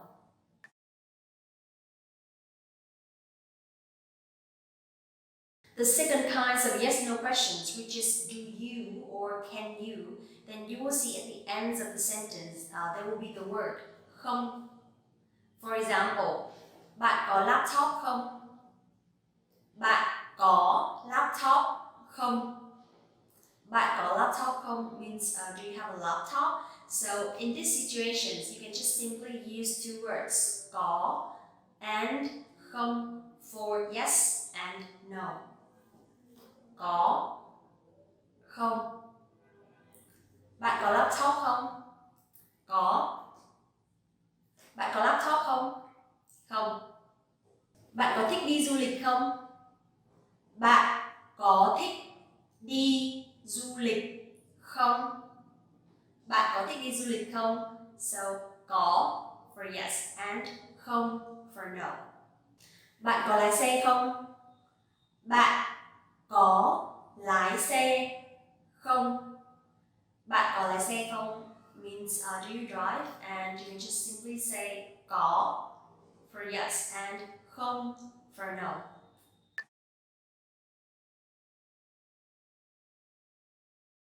The third kind of yes-no questions, which is the present perfect in English. So usually you will see at the end of the questions, there will be one word. Chưa. Chưa. Let's take a look at the sentence. Bạn đã ăn cơm chưa? Bạn đã ăn cơm chưa? Bạn đã ăn cơm chưa? So in these situations, you will use rồi for yes and chưa for no. Again, bạn đã ăn cơm chưa? Rồi, tôi ăn rồi. And chưa, tôi chưa ăn. Em đã học bài xong chưa? Em đã học bài xong chưa? Em đã học bài xong chưa? Rồi. Em học rồi. Em đã học bài xong chưa? Chưa, em chưa học xong. Okay, so it's done for today. 3 different kinds of yes no questions. Number 1, that ends with phải không and đúng không. Number 2, that ends with không, không. And number 3, that ends with chưa, chưa. Okay, so I hope that it's helpful for you because it's a little bit complicated and also it's very common in Vietnam when answering questions. So just remember that it depends on the kinds of questions, then you will know how to say yes or no correctly. And that's all for today. Thank you so much for watching the video, and please also don't forget to like this video, subscribe the channel, and visit the website VietnamesePod101.com to learn more Vietnamese. Get your complete learning program with real lessons by real teachers. Thank you so much for watching the video, and see you in the next one. Want to speak real Vietnamese from your first lesson? Sign up for your free lifetime account at Vietnamesepod101.com. Hello everyone, welcome back to VietnamesPod101.com, the fastest, easiest, and most fun way to learn Vietnamese. My name is Linh, and welcome back to the channel. The reason why that I dressed like this today is because it's freezing here, yes, in Hanoi. And it's also very tricky for me to make this topic today because it's about things you should not do in Vietnam.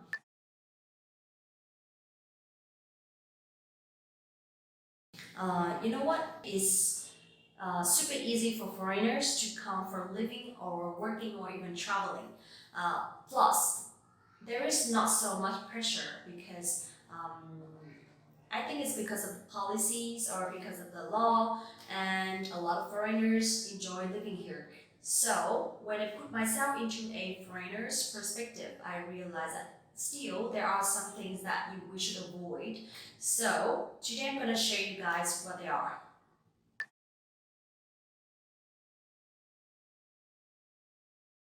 Number one, you should never wear shorts, short skirts, or a tank top to temples or pagodas. The reason why is because Vietnam is like a Buddhist country, and this is the highest respect to the religion. So a lot of people believe in Buddhism, and that's the reason why that we should show respect every time we go to these places. My parents they are not really Buddhist, but they follow the Buddhism. They follow the Buddha. They believe in them, not really deeply, but they are still learning and praying. Every time that I go to the pagoda or every time that I go to a temple, I have to show respect. So that's the reason why that you foreigners should also show respect.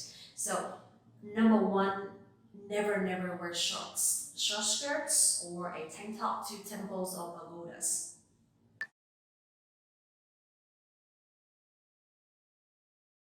Number two, please don't lose sight of your belongings, especially wallets or phones. I'm gonna explain a little bit about this.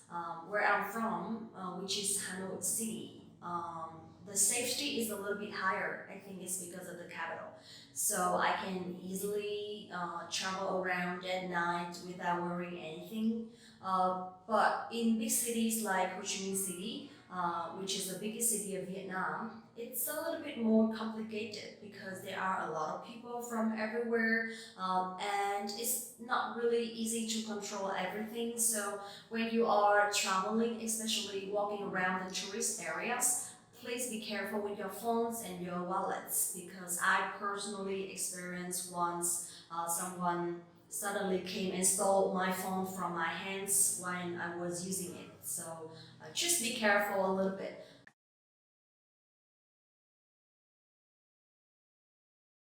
Number three, it's a little bit funny because this is no rush when ordering. Come on, I'm not supposed to wait for 30 minutes for food.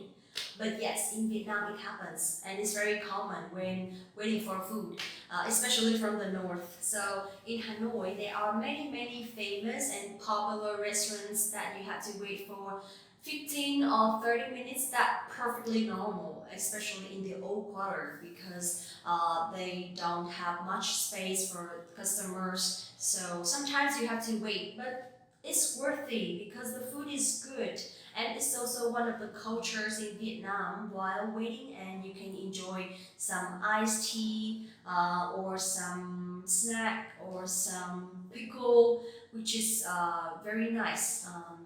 And when food comes, it will be very nice, amazing, or delicious. Okay, so no expectation at all, but still, if you visit a restaurant in the old quarter, please be patient with the owners.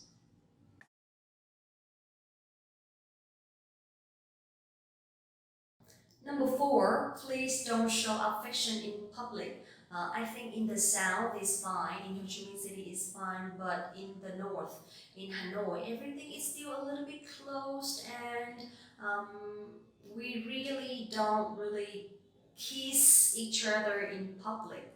Hugging is fine, holding hands is fine, but kissing is still a little bit. For me, it's fine. For young generation, it's fine. But for old generation, I think it's not very comfortable when seeing this. So please just be careful a little bit, or maybe you can just hug.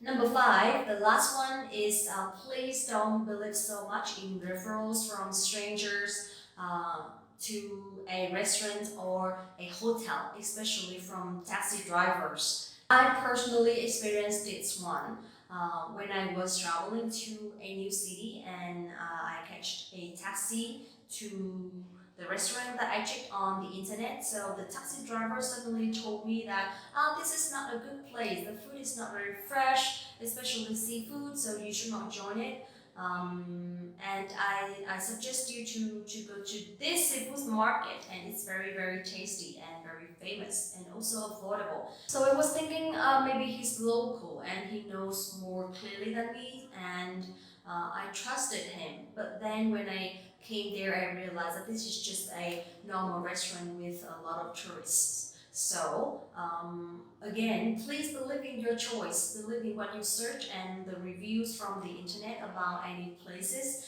because sometimes the taxi drivers, they just want to get some commissions from the restaurants or the hotels. So if the reviews on the internet are good, then you can easily trust. But for strangers, especially taxi drivers, so I wouldn't recommend.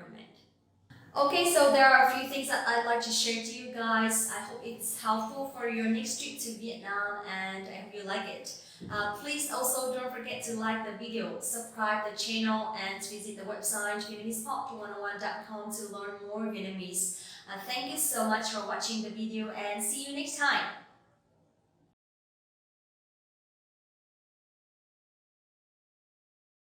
Hey guys, it's Linh and welcome back to VietnamesePod101.com, the fastest, easiest, and most fun way to learn Vietnamese. In this video today, I'm going to share you some phrases and some tips that you guys can use when shopping in Vietnam.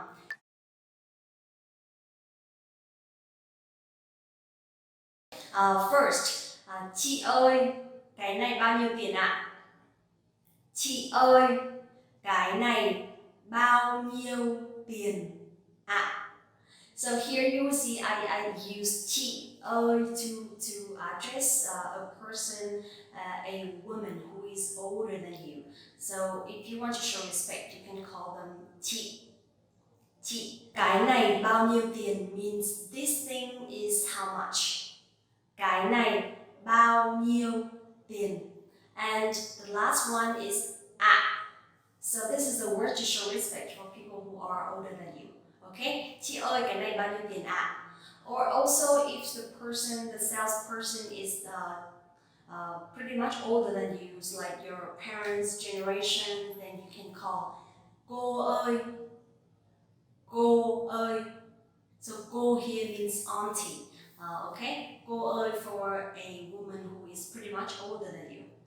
Also you can use em ơi, cái này bao nhiêu tiền? Means someone who is younger than you, and you can just address by using em ơi, cái này bao nhiêu tiền? And then here you don't have to use at the end of the sentence anymore.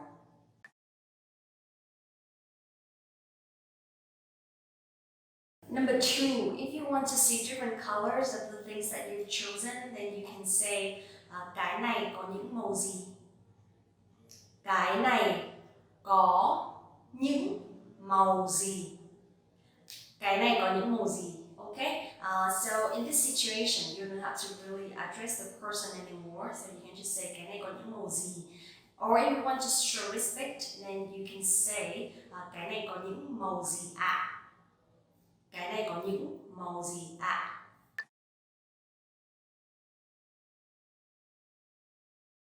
After seeing the colors, and if you want to try them on, then you can say, or you can ask if it's okay to try. Có thử được không ạ? Có thử được không ạ? Có thử được không ạ? Means can I try it on? Có thử được không ạ? One more thing, at some local markets, sometimes you will not find the fitting rooms. So that's the reason why you need to ask if you can try it on, or if they have a place to try, for you to try, okay? Usually at some night markets, there will not be fitting rooms, but for some clothing stores, of course there will be.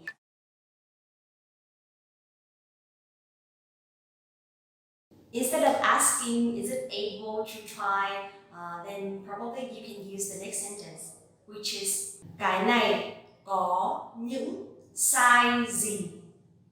Cái này có những size gì means how many sizes are there, so that you would know which one is your size if you cannot try it on.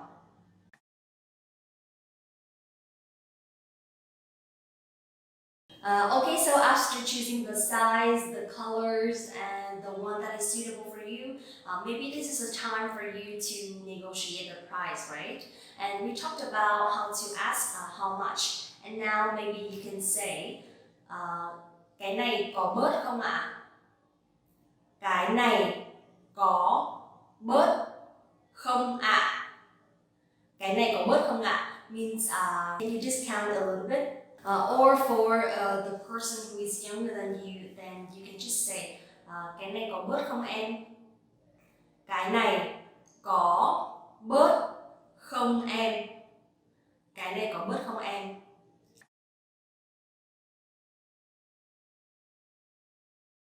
So, for example, if the salesperson told you this one is 200,000 Vietnam dong, if you want to pay maybe 150 only, then you can say cái này 150.000 nhé.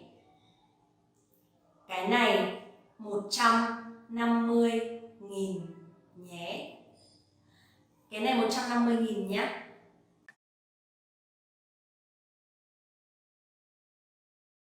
If you choose this product or if you want to take this one, then you can just simply say em lấy cái này.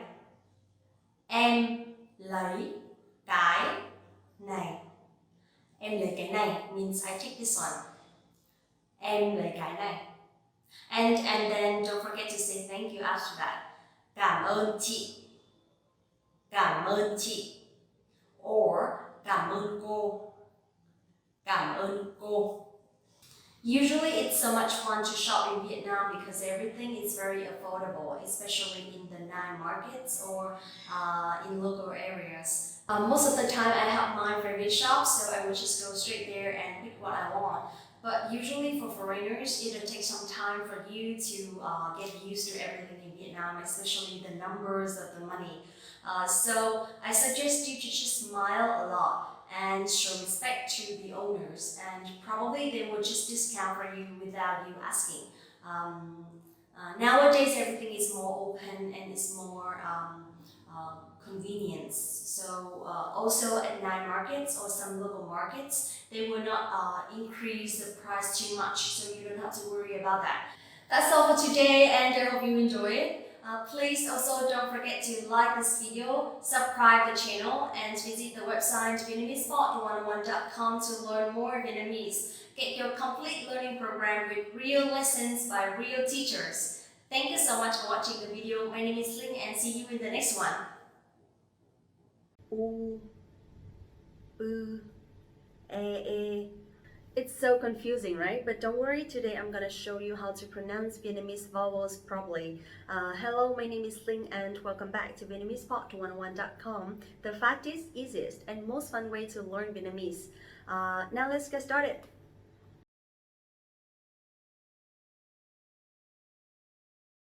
In general, the no tone in Vietnamese is a little bit higher than the general tone in English. So instead of saying like A, B, C in Vietnamese, usually we pronounce like A, B, C.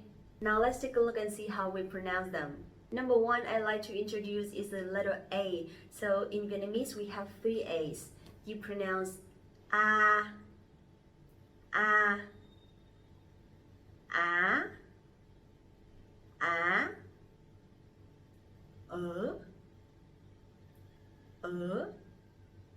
okay? A, So I think that you can see in general the way to pronounce the vowels correctly is to it's about the shape of your mouth. So you actually don't have to use the movement of your lips and your tongue, but it's just the movement of the shape of your mouth.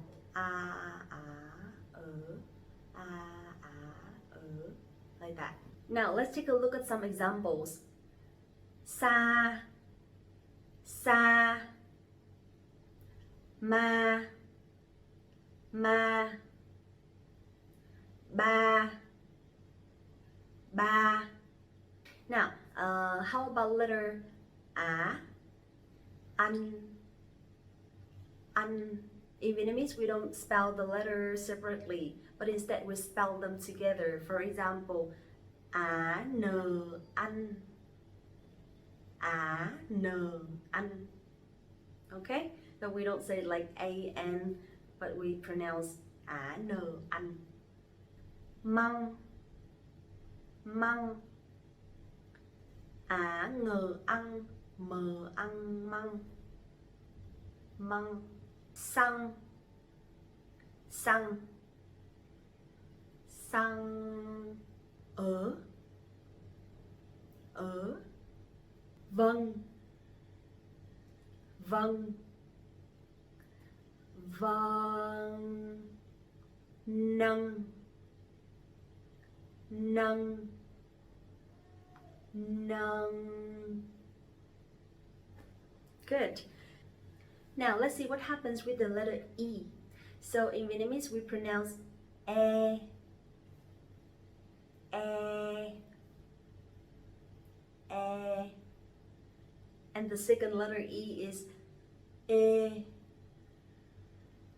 e, e. Okay? Now let's take a look at the examples. Xe, xe, xe. Xe is transportation in general. Next one. Mẹ, mẹ. Mẹ is mom, right? But this one has the dot, the dấu nặng, the strong tone, so it has to be down and it has to be stronger a little bit. Em, em, em. Okay, next one is e, b, b, b. B is letter B, that's how we pronounce B in Vietnamese. B. Ghế, ghế. Ghế is the chair. Nghề, nghề, nghề. Nghề is a job. Okay, next one is E, E. Example, me, me. Đi, đi, đi thi, đi thi. Quý vị, quý vị means like ladies and gentlemen, so you guys can say kính thưa quý vị và các bạn. Kính thưa quý vị và các bạn. The letter O in Vietnamese we have three ones. O, O, O, O, O, to, to, to. Next word, lo, lo, lo. Okay, the next O is O, O. For example, ô tô, ô tô, ô tô,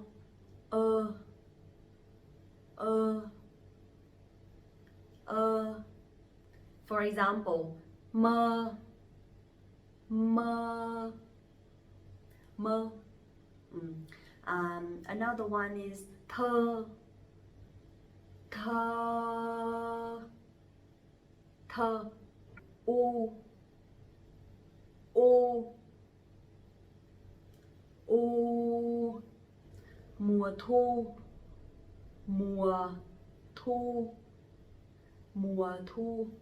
Vũ trụ, vũ trụ, vũ trụ. The second U letter is ư, ư, ư. Alright, in example, who, who. The letter thu, thu. How does it feel? Is it confusing or too difficult? But I hope that you have an overview about Vietnamese vowels today, and I think that we're gonna see each other soon in the video which talks about Vietnamese consonants. Don't forget to access to VietnamesePod101.com for your free lifetime account right now, and get your complete learning program with real lessons by real teachers. Please like and share the video if you like it, and I hope to see you soon next time. Bye bye. Xin chào các bạn, mình là Linh. Rất vui được gặp lại các bạn trong vietnamesepod101.com. Hi everyone, my name is Linh and welcome back to vietnamesepod101.com. The fastest, easiest and most fun way to learn Vietnamese. So we have video about Vietnamese vowels, and today we're going to talk about Vietnamese consonants. Some of them are similar to English, but some of them are different, and we will practice today, okay? Now let's get started.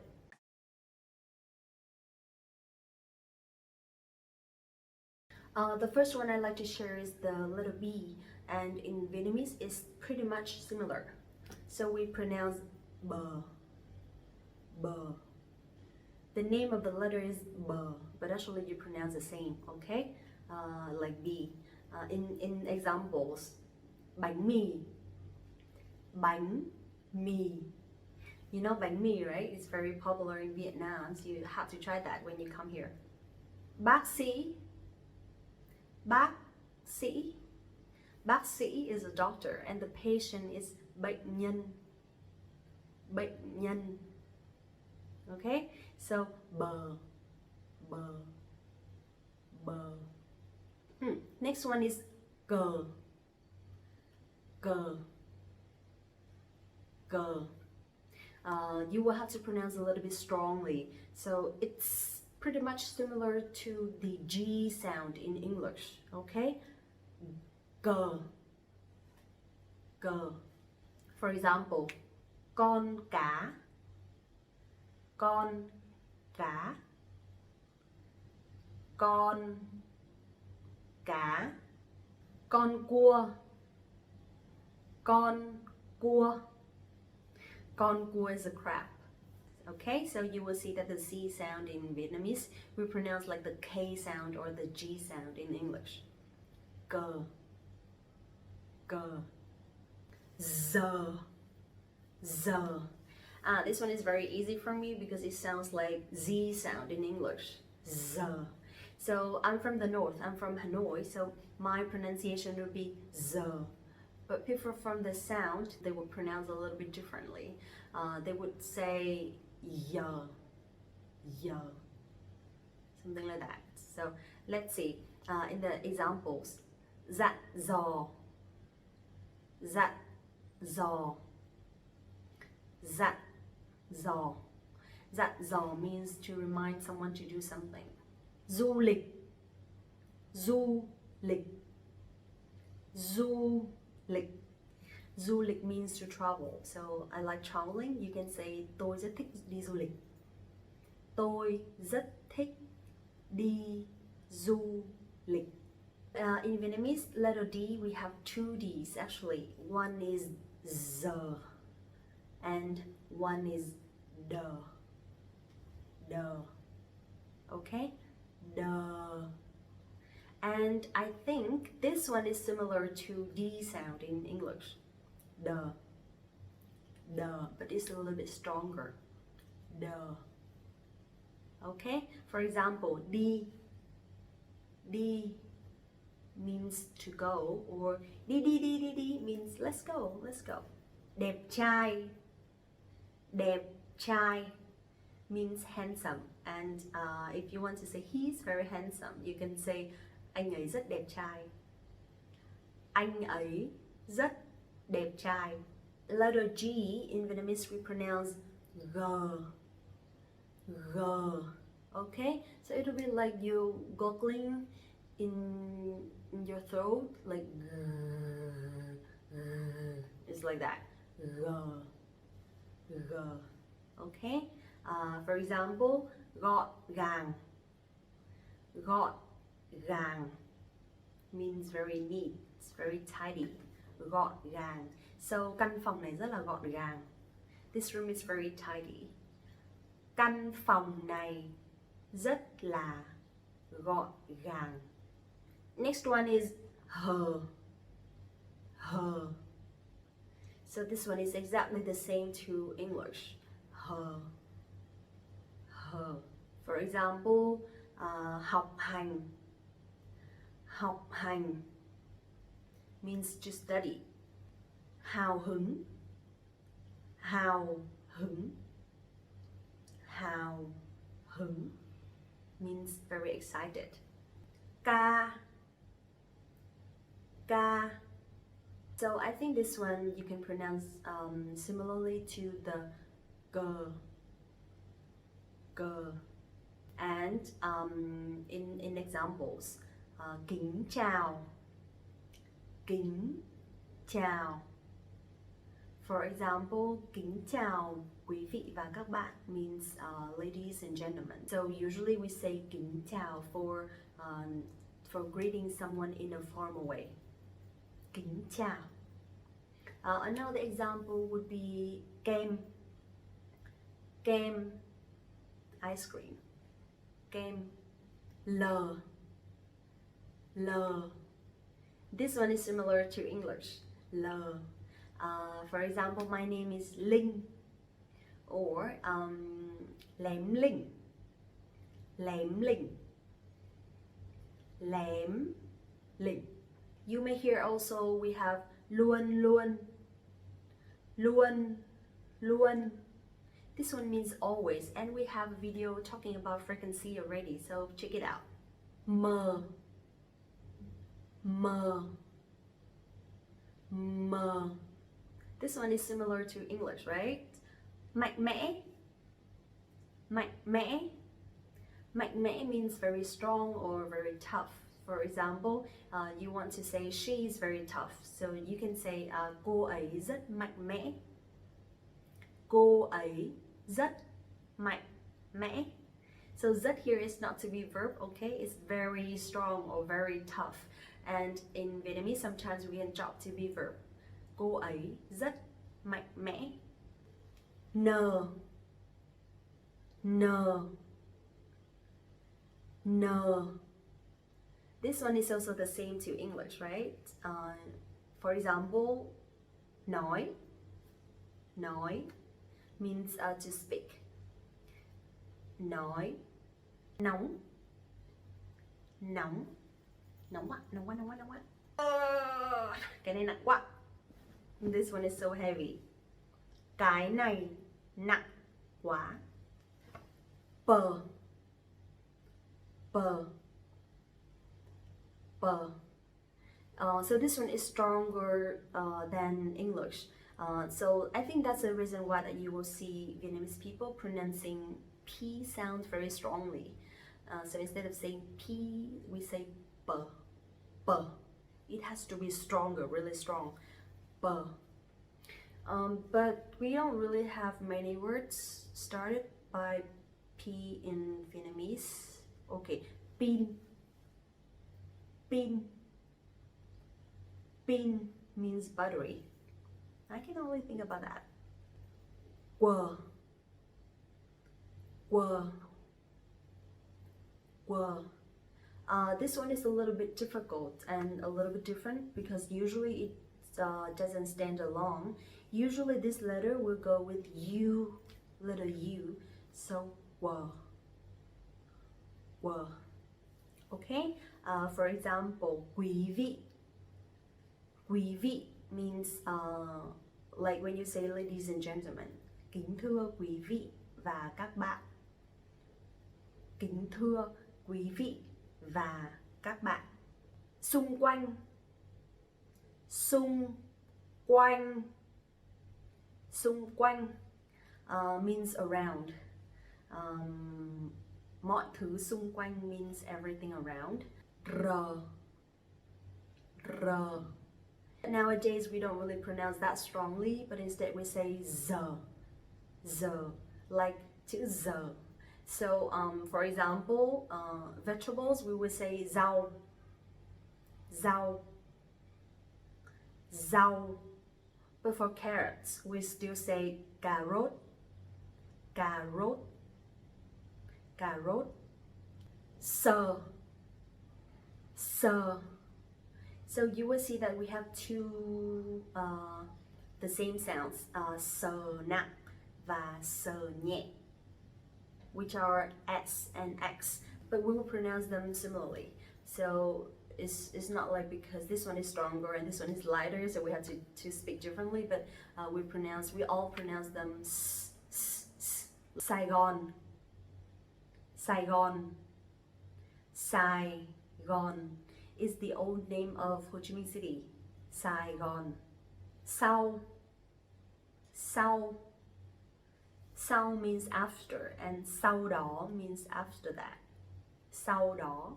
Now for the light S, you also pronounce sờ, okay? For example, xinh xắn, xinh xắn. Xinh xắn means pretty. She's very pretty. Cô ấy rất xinh xắn. Tờ, tờ, tờ.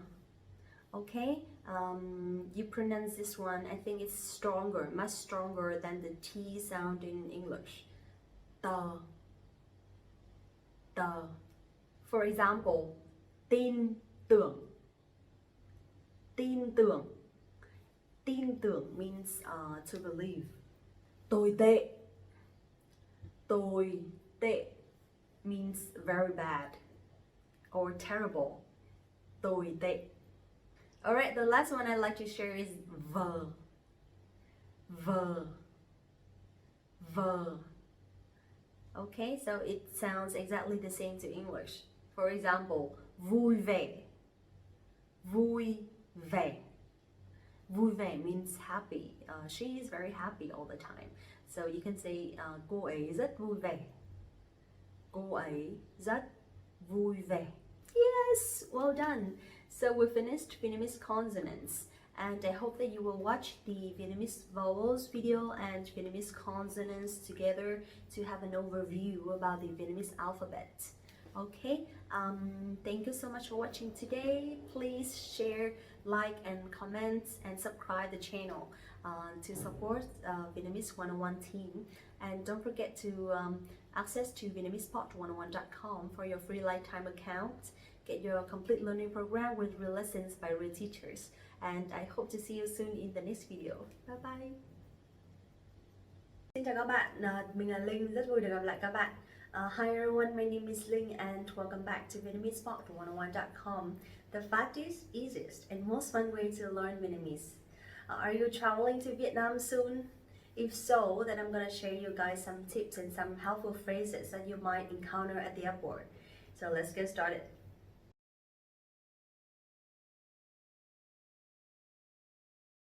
Remember that all the staff at the airport can speak English, so it's very easy to communicate with them.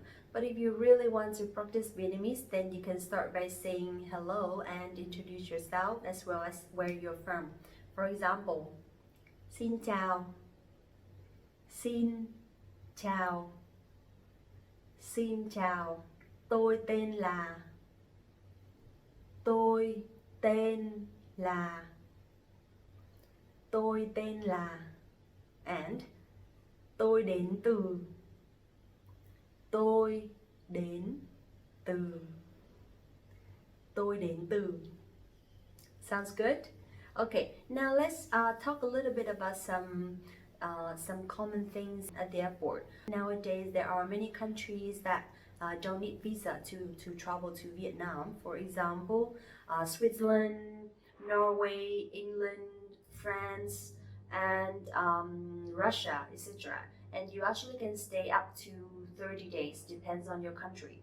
Okay, so please check carefully before you come. For liquid, you can only bring maybe small bottles, not over 100 ml, and in total, not over 1 liter. So I think for duty-free stuff, it's okay, but if you only have carry-on stuff, then just make sure that you have small bottle only. After introducing yourself, there are some questions that you might ask the staff there. For example, where the check-in gate is and where you can check your flight status. So in this situation, you can use one question. Xin lỗi, làm ơn cho tôi hỏi. That means, excuse me, can I ask? Xin lỗi, làm ơn cho tôi hỏi. Xin lỗi, làm ơn cho tôi hỏi. Xin lỗi, làm ơn cho tôi hỏi. Okay. If you want to ask where the chicken gate is, you can say xin lỗi, làm ơn cho tôi hỏi cửa check-in cho chuyến bay ở đâu.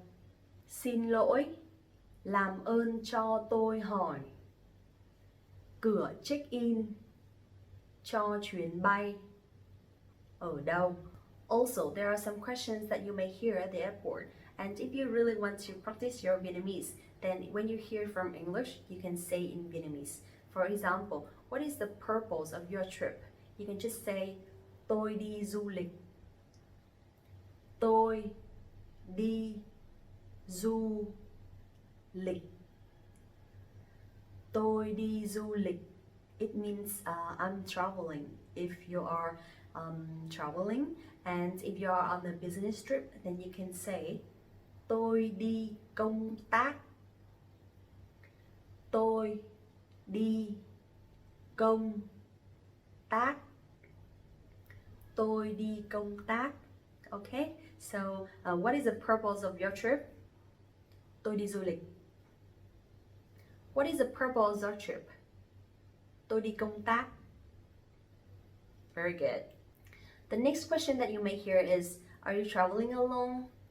So in this situation, you can say không, tôi đi với bạn.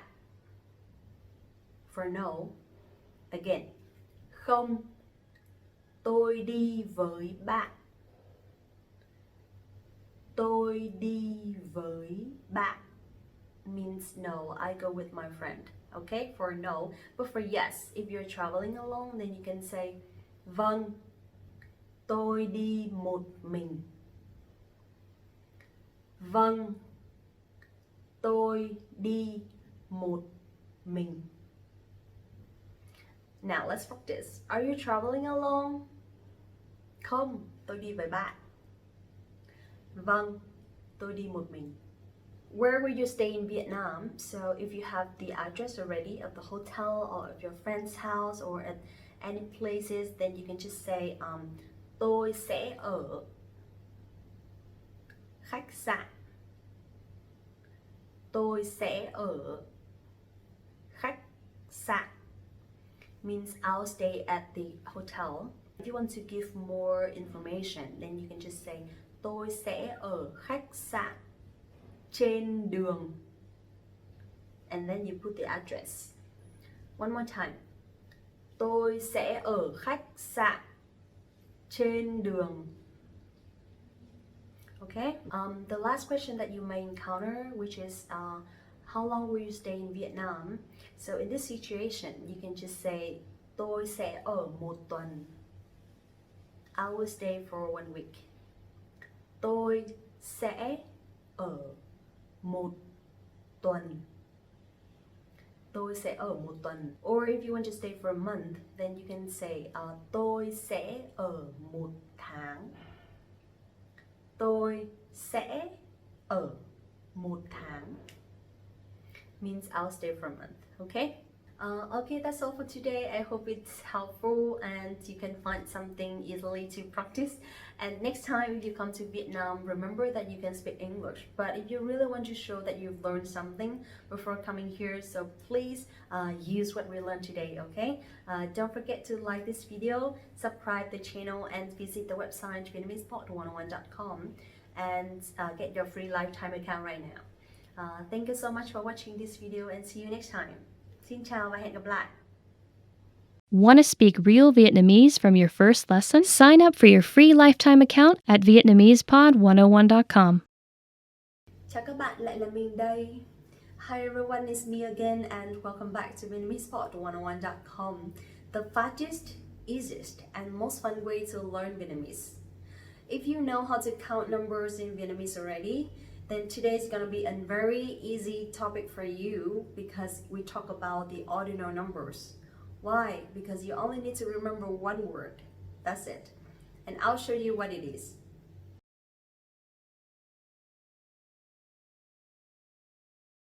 The magic word, the key word, the only word that you need to remember when we learn this topic today is khứ.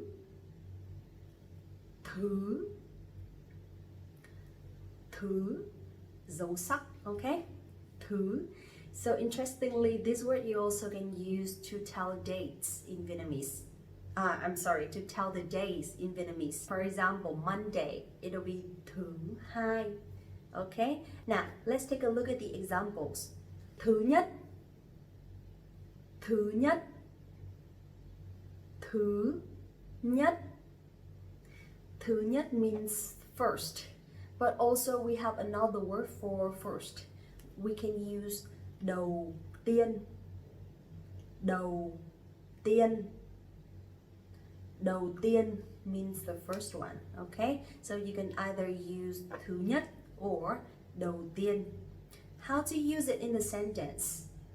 Tháng này tôi đứng thứ nhất trong công ty. Tháng này tôi đứng thứ nhất trong công ty. Tháng này tôi đứng thứ nhất trong công ty means this month I'm the first one in my company. But for đầu tiên, how can we use it in a sentence?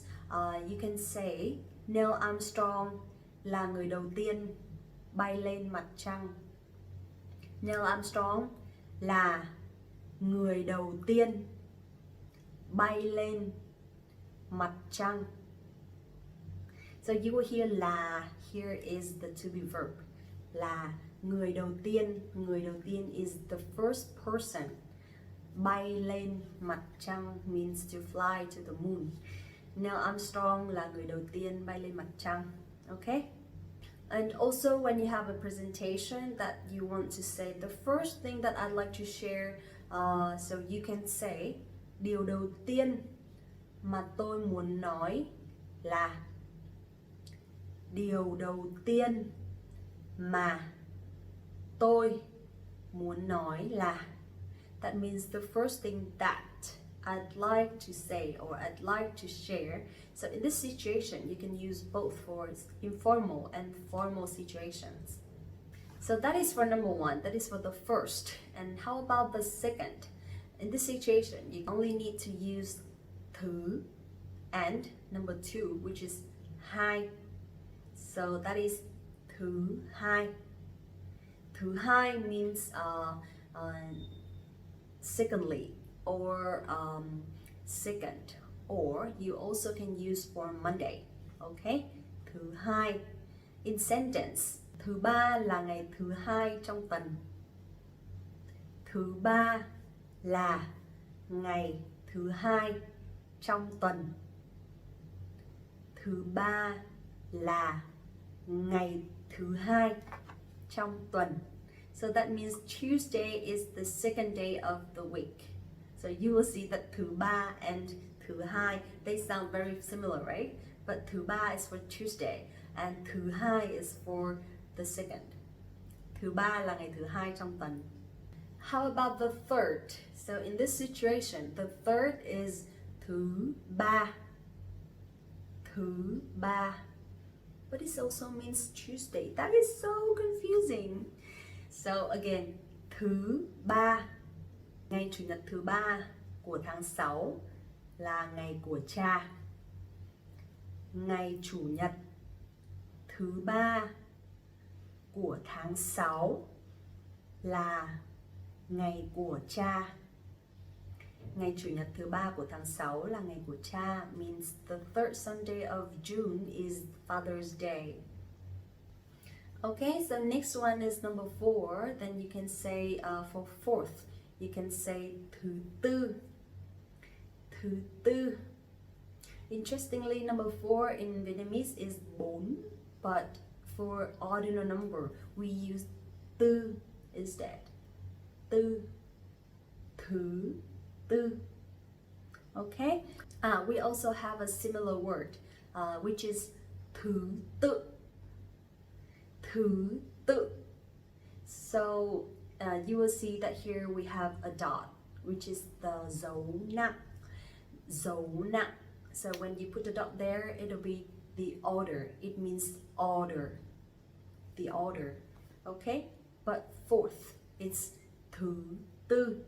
So similarly, you can use from number 5 to the next ones. You can just put thứ and the numbers. Thứ năm, and then thứ sáu, thứ bảy. Okay, so this is a short video talking about the ordinal numbers, but please also have a look at the video talking about dates and days in Vietnamese that I think we posted already, so please have a look. Also, please don't forget to like this video, subscribe the channel, and visit the website VietnamesePod101.com for your free lifetime account right now. Get your complete learning program with real lessons by real teachers. And if you like this video, please give me a like. See you next time. Bye bye. Xin chào và hẹn gặp lại. Hey guys, it's Linh. Welcome back to VietnamesePod101.com, the fastest, easiest and most fun way to learn Vietnamese. Xin chào các bạn, mình là Linh, rất vui được gặp lại các bạn. In this video today, I want to say that you are very lucky since you speak English. Because people say if you speak English, you already know 40% of the words among languages. So that's the reason why today I want to talk about the loan words in Vietnamese. And now let's get started. In Vietnamese, there are many words that we learn from Chinese, English, French, and even Italian, like spaghetti, you know spaghetti, right? So today let's talk about some words like that.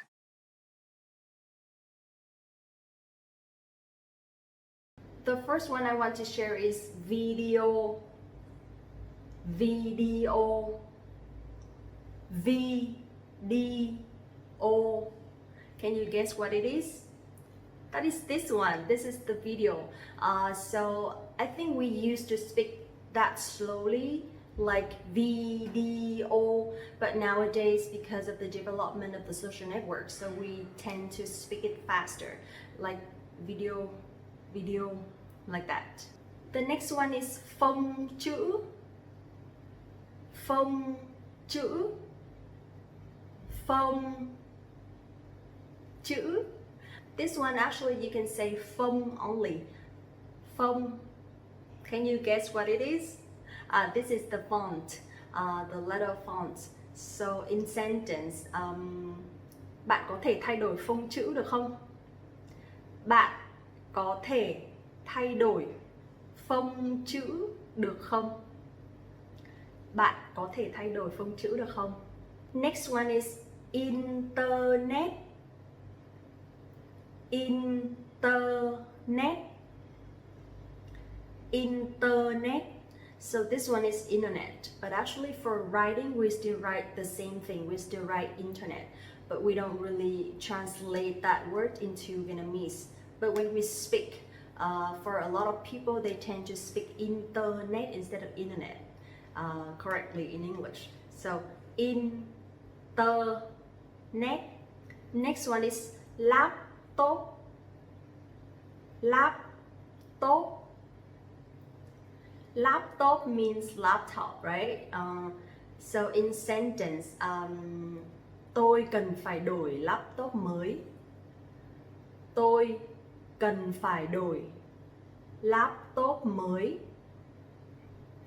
Tôi cần phải đổi laptop mới. PR.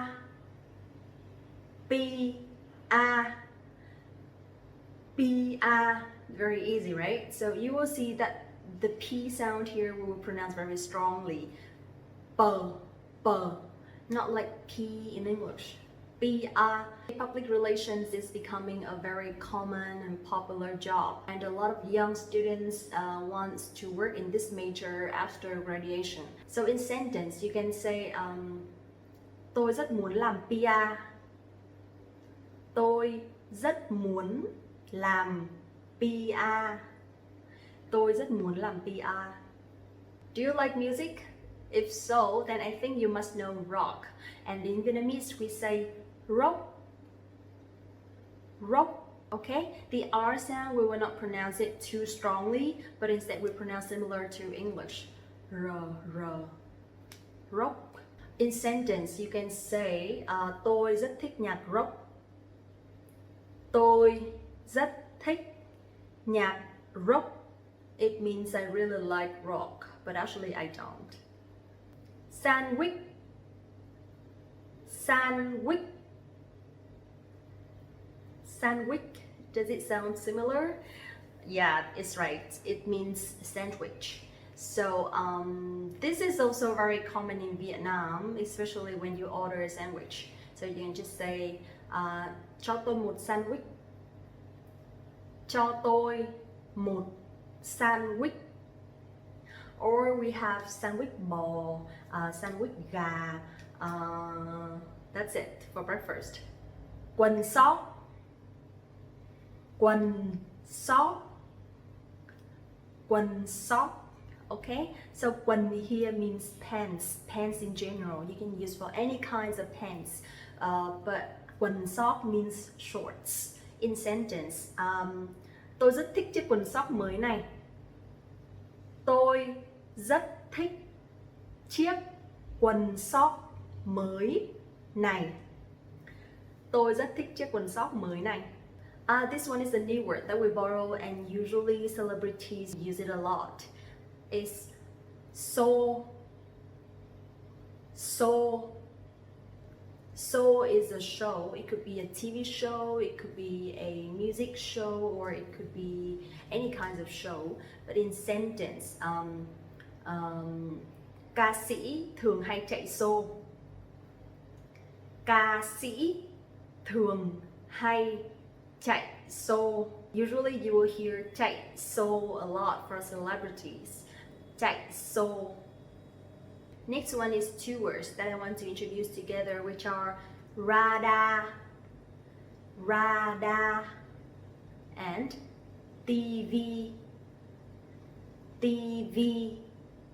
Can you guess what they are? It's very easy, right? Because it sounds exactly the same, the radar and the TV. So in sentence, let me see. Chúng ta cần phải mua một cái tivi mới thôi. Chúng ta cần phải mua một cái tivi mới thôi. Chúng ta cần phải mua một cái tivi mới thôi. Means we have to buy a new TV. This one is very common in Vietnam. I have to say that a lot of people usually say same, same, same, same. Do you know what it means? Same, same means the same. So a lot of Vietnamese people, when learning English, they tend to say, oh, same, same. No, but actually it's just one same. So every time someone tells me that same, same, I would say one same only. So that means the same, okay? But in Vietnamese we say same, same. In sentence, cái này cũng same cái kia thôi. Cái này cũng same cái kia thôi. That means this one is the same with that one. This one I really like, which is beer, beer, beer. Do you know what it is? That is beer. Okay. In sentence you can say tôi rất thích uống bia. Tôi rất thích uống bia. Tôi rất thích uống beer. That means I really like drinking beer. Also we have another drink, which is cà phê. Cà phê. Cà phê.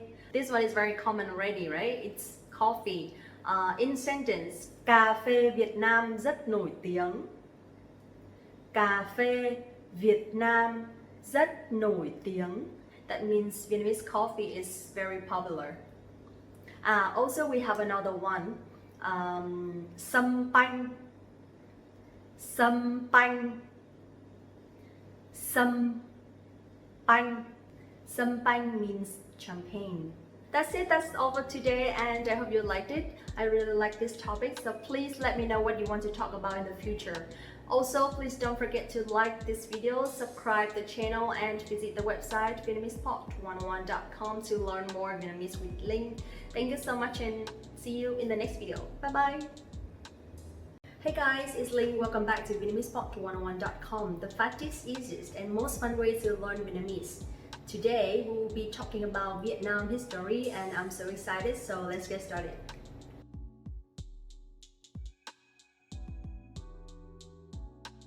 More than 40% of the Vietnamese population has Nguyen as their family name, meaning 1 in every 3 people in Vietnam has this as their last name. A Vietnamese full name is slightly different in structure compared to Korean and Chinese names, as it has 3 main parts: last name, middle name, first name, in this order, with the most common length being 3 or 4 words. Some even have 6 or 7 words in their name. But why Nguyen is the most popular last name in Vietnam? I'll tell you right now. During the years from 420 to 528, a large part of the Nguyen family, China, moved down to the south and immigrated to Vietnam. Their community started to adopt Vietnamese culture and set the primary base for the growth of Nguyen last name. Until the end of the 1st century, the immigration wave of Nguyen families from China still was going strong and continued to increase the number of people with Nguyen last name in Vietnam ever since. Also, in Trần reign, after taking over the country from Lý dynasty, Trần Thủ Độ, who was in charge to run the country on behalf of the teenage King Trần Cảnh, required all the members of Lý royal family who lived hidden to change their last name into Nguyen. The purpose behind was to remove Lý as a last name so nobody would know about its existence. But the question of why Trần Thủ Độ chose Nguyen as a last name to replace Lý with is still unanswerable. Maybe it was just a random choice. Since then, it became an unwritten rule that all the people that had the family name of the previous royal family must change theirs to Nguyen. History repeated itself when Ho family defeated Trần monarchy and took over the country. Ho royal family wanted to find and kill all the Trần family members. At the end, fearing the revenge from the next reign, members of Ho family changed their last name into Nguyen so no enemy could find them. As a result of these many historical events which led to the establishment of Nguyen, the last royal family of Vietnam's history, the number of Nguyen families throughout the country had become bigger than ever. In the medieval ages, people from the lower class didn't have a family name at all. In 19th century, Vietnam was the territory of the French. The French has a large-scale population investigation during that period and faced a huge challenge, which was that many Vietnamese people didn't have a correct last name. So the French decided to give those people a last name and they chose Nguyen. Despite the French decision, Nguyen still was the most common last name amongst the Vietnamese. However, this event once more escalated the number of Nguyen people in the total population. Now, whenever you meet a Vietnamese with Nguyen family, not only you can be certain of their country or origin, but also now you will know about the special history of their last name. Ho Chi Minh President, the most influential public figure during the Vietnam War, also shared Nguyen as a part of his name. His real name is Nguyễn Sinh Cung. Now is a fun part. Since we are talking about Vietnam history, let's learn some relevant vocabulary. Lịch sử. Lịch sử. Lịch sử means history. For example, tôi đã nghe qua về lịch sử Việt Nam. Tôi đã nghe qua về lịch sử Việt Nam. And here you will see đã is a word that you can use to put the verbs in the past tense. For example, đã nghe qua, đã học, đã làm việc, etc. Next one, quá khứ. Quá khứ. Quá khứ means the past. Hiện tại. Hiện tại. Hiện tại means the present. And tương lai. Tương lai. Tương lai means the future. Now, in sentence, tôi đã từng là một người rất nóng nảy trong quá khứ. Tôi đã từng là một người rất nóng nảy trong quá khứ. That means I used to be a very impatient person in the past. And here you will see one more grammar structure, which is I used to be, right? So here you can use đã từng. Đã từng and then you put the verbs after that. For example, đã từng là means I used to be. Đã từng học, I used to study. Or đã từng làm việc, I used to work. Alright, I hope you liked the lesson today, and in the future, I hope that I will be able to deliver more lessons about Vietnam history like this. Thank you so much for watching the video, and don't forget to like this video, subscribe the channel, and visit the website vietnamesepod101.com to learn more Vietnamese. See you in the next video. Bye bye! Xin chào các bạn, mình là Linh đây, rất vui được gặp lại các bạn. Hi everyone, my name is Linh and welcome back to Vietnamesepod101.com, the fastest, easiest and most fun way to learn Vietnamese. Usually people would talk about the opposite nouns or the opposite adjectives, but they don't really talk about the opposite verbs, right?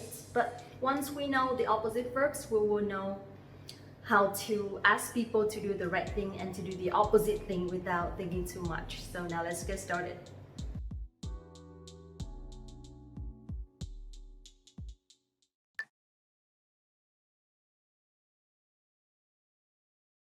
When I talk to people who are learning English, usually I realize that they misunderstand about to go and to come. So I will explain you why by introducing two words. Đi, đi và về, về. In this situation, đi means to go and về means to come back or to go back. So that's the reason why a lot of people misunderstand these two words and they use it wrongly. Now let's take a look at the sentences to see how we use them. For example, tôi đang đi du lịch. Tôi đang đi du lịch. That means I'm going on a trip. But when we use về in sentence, it will be tôi quay về Việt Nam. Tôi quay về Việt Nam. So that means I'm coming back to Vietnam or I'm going back to Vietnam, depends on where you are now. But in Vietnamese, they will not depends on where you are, then you would use đi or về. It's just like to go somewhere, then you use đi, and to come back somewhere, then you can say về. Okay? Đi và về.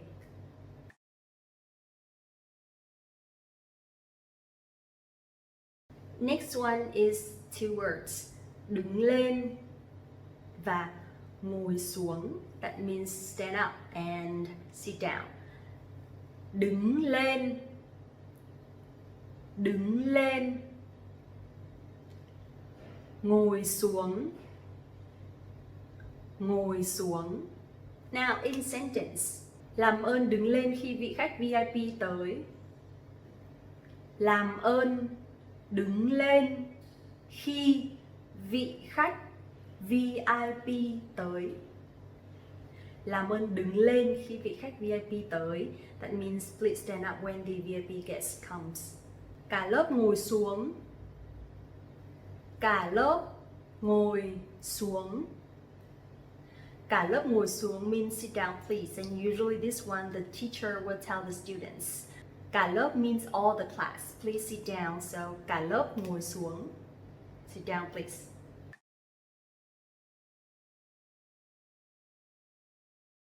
For turn on, you can say but. But. And for turn off, you can say tắt. Tắt. One more time. But. But. And tắt. Tắt. In sentence, if I'm playing the music too loud, then you can say tắt nhạc đi Linh. Tắt nhạc đi Linh. That means please turn off the music. Or if it's too dark in this room, then you can say bật đèn lên Linh. Bật đèn lên Linh. That means please turn on the light Linh. Okay? So tắt and bật.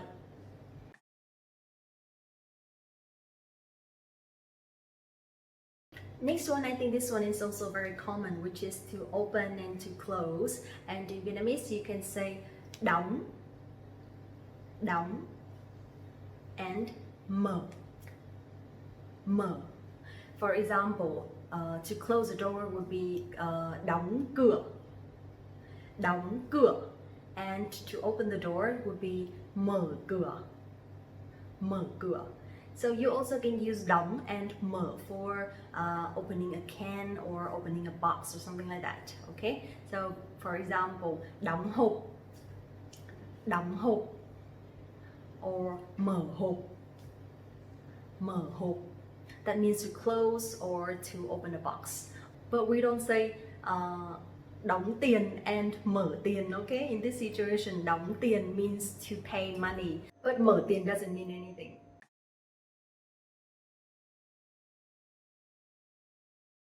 Okay, last one, it'll be to go to sleep and to wake up. And in Vietnamese, it'll be đi ngủ, đi ngủ, đi ngủ for to go to sleep. And thức dậy, thức dậy, thức dậy means to wake up. In sentence, for example, if you want to ask what time do you usually go to sleep, then you can say bình thường mấy giờ bạn đi ngủ. Bình thường mấy giờ bạn đi ngủ. Bình thường mấy giờ bạn đi ngủ. Okay? And to answer, you can say tôi thường đi ngủ lúc 12 giờ. Tôi thường đi ngủ lúc 12 giờ. That means I usually go to sleep at 12. And for thức dậy, you can ask mấy giờ hôm nay bạn dậy? Mấy giờ hôm nay bạn dậy? That means what time did you wake up this morning? So you can either say dậy or thức dậy, they are the same. Mấy giờ hôm nay bạn dậy? And to answer, you can say hôm nay tôi dậy lúc 4 giờ. Hôm nay tôi dậy lúc 4 giờ. Just for example. Okay, that's it for today, and I hope you liked it. Please don't forget to like this video, subscribe the channel to support Vietnamese 101 team, and visit the website vietnamesepod101.com for more lessons from the real teachers. Thank you so much for watching, and I hope to see you soon. See you. Bye bye. I'm so tired. I'm very sleepy. I feel hurt everywhere. I don't want to work. I just want to stay home and rest. So how do you tell all of them to a doctor in Vietnam? So that's why this video is for you today, because I'm going to share you some ways to talk to the doctor when you have to go to the hospital. Hi everyone, it's Linh and welcome back to another video. And now let's get started.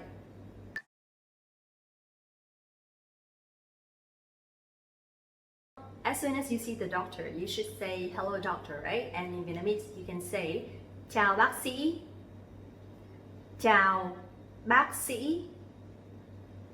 Chào bác sĩ means hello doctor. Very easy, right? But if you see a nurse, then you can say chào anh or chào chị. That's fine. Okay? One more time. Chào bác sĩ.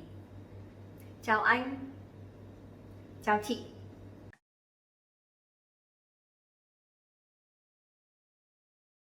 A very easy way to say that I feel something or I have some symptoms or something, then you can say tôi thấy. Tôi thấy. That means I see or I feel. In sentence, you can say tôi thấy mệt. That means I feel tired. Or tôi thấy đau. That means I feel hurt. Now let's learn some vocabulary about symptoms. It'll be some adjectives, okay? First one, mệt. Mệt. Mệt means tired. Or you can say mỏi. Mỏi. Mỏi means sore. That is đau, which means hurt or painful. Also, you can say that you feel sleepy, right? And in Vietnamese, you can say buồn ngủ. Buồn ngủ. Buồn ngủ means sleepy or you want to sleep. You feel like sleeping. Buồn ngủ. But buồn here means sad. So don't think that I'm sad because I cannot sleep, okay? And also if your body feels hot or cold, then you can say nóng. nóng for hot, and lạnh, lạnh for cold. Nóng, lạnh. Okay, so we have symptoms. We have mệt, mỏi, đau, nóng, lạnh, buồn ngủ, etc. Right? And now let's talk about where you feel hurt. Okay.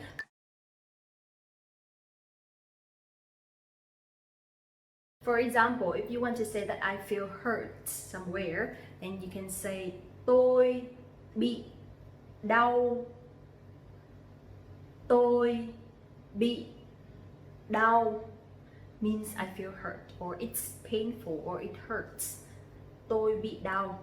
But if you want to say that I feel hurt on my head, or I have a headache, then you can say tôi bị đau đầu. Tôi bị đau đầu. So đau đầu here means a headache. Tôi bị đau đầu means I have a headache. Or you can say tôi bị đau bụng.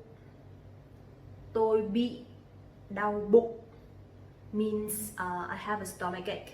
Đau bụng here means hurt in your stomach, or stomach ache. So tôi bị đau bụng means I have a stomach ache. Tôi bị đau lưng. Tôi bị đau lưng. Tôi bị đau lưng. Similarly, it means I have a backache.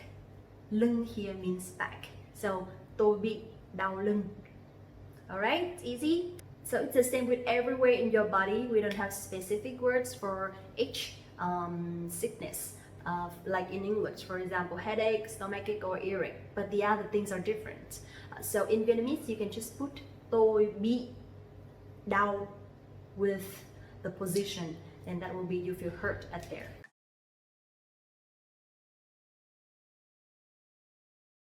Now, after the doctor explaining everything, then you can ask if you need to abstain from anything, right? In Vietnamese, you can say tôi có cần phải kiêng gì không? Tôi có cần phải kiêng gì không? Tôi có cần phải kiêng gì không? That means, do I need to abstain for anything? Alright? The next one, if you are not sure whether you should take a day off or you should rest properly, then you can ask tôi có cần phải nghỉ làm không?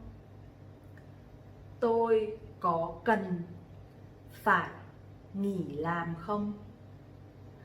Tôi có cần phải nghỉ làm không means, do I need to take an off day, or do I need to rest at home, something like that. So tôi có cần phải nghỉ làm không? And the last one, if you want to ask if you need to get any tests done, then you can say tôi có cần phải làm xét nghiệm gì không? Tôi có cần phải làm xét nghiệm gì không? Tôi có cần phải làm xét nghiệm gì không? Okay? And then of course, before you leave, you should say thank you doctor, right? And in Vietnamese, that is cảm ơn bác sĩ. Cảm ơn bác sĩ. Cảm ơn bác sĩ. Okay, so here you will also see that do I need to, or do I have to? In Vietnamese, you can say tôi có cần. Tôi có cần, or tôi có cần phải. Tôi có cần phải. Okay? And also, of course, if you want to say you have to do something, then in Vietnamese we say bạn cần phải. Bạn cần phải. Bạn cần phải. Okay? I think that one is very common in English when we say I have to do something, or you have to do something. And then today we'll learn a new grammar point, which is bạn cần phải. And then you put the verb after that. For example, bạn cần phải đi làm đúng giờ. That means you need to go to work on time. Okay, that's all for today. I hope you like it, and I hope that you don't have to use this one, because I also hope that you are very healthy and you take care of yourself. You don't have to go to the hospital. Thank you so much for watching this video. Don't forget to like this video, subscribe the channel, and visit the website Vietnamesepod101.com to get access to your free lifetime account right now. Thank you so much again, and see you in the next one. Bye bye. Want to speak real Vietnamese from your first lesson? Sign up for your free lifetime account at Vietnamesepod101.com. Alo, chị không lưu số em à? Dạ, số khác. Gọi thử xem có nghe được không ấy mà. Thế thôi nhá. As you see that I just had a phone call with my sister, and it's very helpful if you also know some useful phrases for a phone call, right? So now let's impress Vietnamese people. My name is Linh, and welcome to Vietnamesepod101.com, the fastest, easiest, and most fun way to learn Vietnamese. Maybe you all know that usually we start a phone call by saying alo, alo, right? That means hello. I think this one is a loan word that we borrow from French. I think in French they also say allo, right? But first, before we jump into these useful phrases, I'd like to introduce some ways that you can ask for a telephone number. And you can say số điện thoại của bạn là gì? Số điện thoại của bạn là gì? Số điện thoại của bạn là gì? Số điện thoại here means telephone number. Của bạn is the possessive adjective, which is your or yours. Là gì means is what. So we can understand what is your telephone number. One more time. Số điện thoại của bạn là gì? Another way to ask for a telephone number, if you are a man and you want to ask for a girl's telephone number, then you can nicely say, cho anh xin số điện thoại của em được không? Cho anh xin số điện thoại của em được không? Cho anh xin số điện thoại của em được không? That means, can I have your telephone number, or can you give me your telephone number, please? Something like that. But here, because you are a man and you are older, so you can use anh for yourself and use em to address the person. Cho anh xin số điện thoại của em được không? Alright, if you want to give the person your telephone number, then you can say số điện thoại của tôi là. Số điện thoại của tôi là. Số điện thoại is telephone number. Của tôi is mine, and là is to be verb. Số điện thoại của tôi là. And then you can quickly say your number. So, since we are talking about the telephone numbers, let's review a little bit how to count number from 0 to 10. 0, 1, 2, 3, 4, 5, 6, 7, 8, 9. Okay? On the other hand, if you don't want to give the person your telephone number, but you still want to keep in touch with them, then you can use your email instead, right? So in this situation, you can say, bạn có thể liên lạc với tôi qua email. Bạn có thể liên lạc với tôi qua email. Bạn có thể liên lạc với tôi qua email.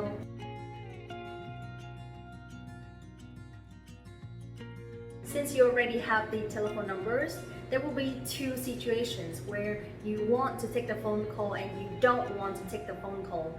So let's practice. For the first situation, if you want to take the phone call, then you can say, alo, alo, ai đấy ạ? Alo. So you can say alo and ai đấy ạ? Ai đấy ạ? Ai đấy ạ means who's that, and at here is the word that you use at the end of the sentence to ask when you talk to a person who is older than you, to show respect. Ai đấy ạ? Ai đấy ạ? Alo. Alo, ai đấy ạ? Chào Linh, anh là Lâm. Chào anh Lâm. Em khỏe không? Em khỏe, cảm ơn anh. Em có rảnh không? Mình nói chuyện một lúc. Em rảnh ạ. Mình nói tiếng Anh nhá. Can you guess what I just said? In this situation, the first sentence I said, alo, ai đấy ạ? Alo, ai đấy ạ? That means, hello, who's that? Alo, ai đấy ạ? And then the other person said, chào Linh, anh là Lâm. Chào Linh, anh là Lâm. That means hello is Lâm or hello my name is Lâm. Chào Linh, anh là Lâm. Chào anh Lâm. Chào anh Lâm. Or chào anh or chào chị. And then you put their names after that. Em khỏe không? Em khỏe không? Em khỏe không means how are you? So in this situation, I'm em and the other person is anh, okay? Em khỏe không? Next one I said, em khỏe, cảm ơn anh. So I say, em khỏe, cảm ơn anh to respond to the sentence that he asked, how are you, right? Em khỏe, cảm ơn anh. Em có rảnh không? Mình nói chuyện một lúc. Em có rảnh không? Mình nói chuyện một lúc. Em có rảnh không? Mình nói chuyện một lúc means are you free? Can we talk for a few minutes? Or can we talk for a moment? So em rảnh không? Mình nói chuyện một lúc. And then I said, em rảnh ạ. Em rảnh ạ. Em rảnh ạ. That means I'm free now or I'm available now. The last sentence is mình nói tiếng Anh nhé. Mình nói tiếng Anh nhé. Mình nói tiếng Anh nhé. That means, can we speak English? Mình nói tiếng Anh nhé. These are just some small examples how to start our conversations, and I hope that you can use them quickly.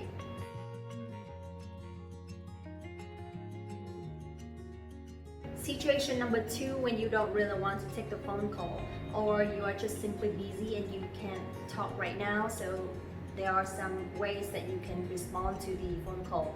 For example, tôi đang bận. Tôi gọi lại cho bạn sau nhé. Tôi đang bận.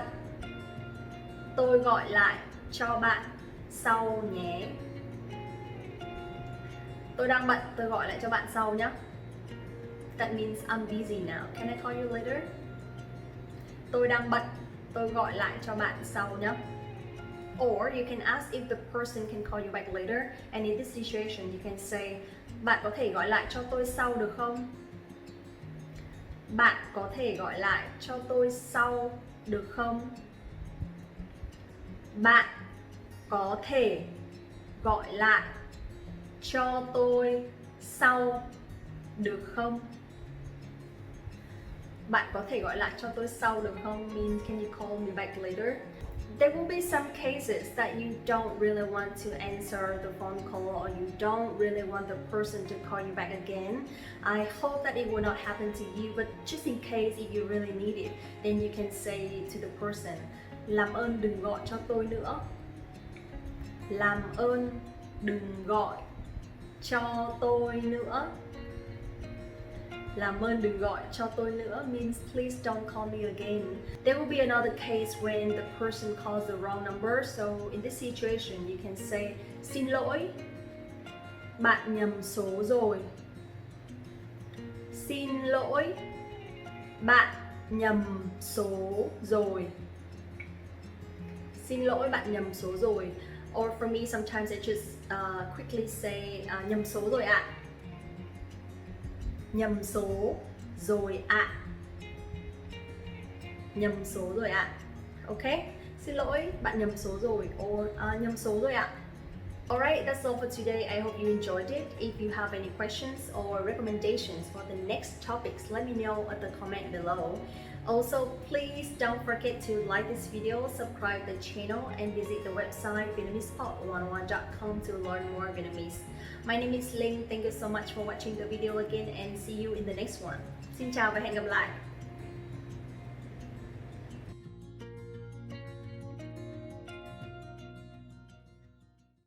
Xin chào các bạn, mình là Linh, rất vui được gặp lại các bạn hôm nay.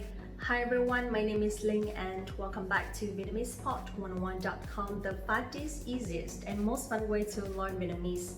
Our topic today is going to be very interesting because it talks about you. But before we start, I'd like you to write down in the comment below some adjectives talking about yourself or your personalities, so later we can check in Vietnamese, okay? And today the topic is going to be what adjective describes your personality best in Vietnamese? Let's get started.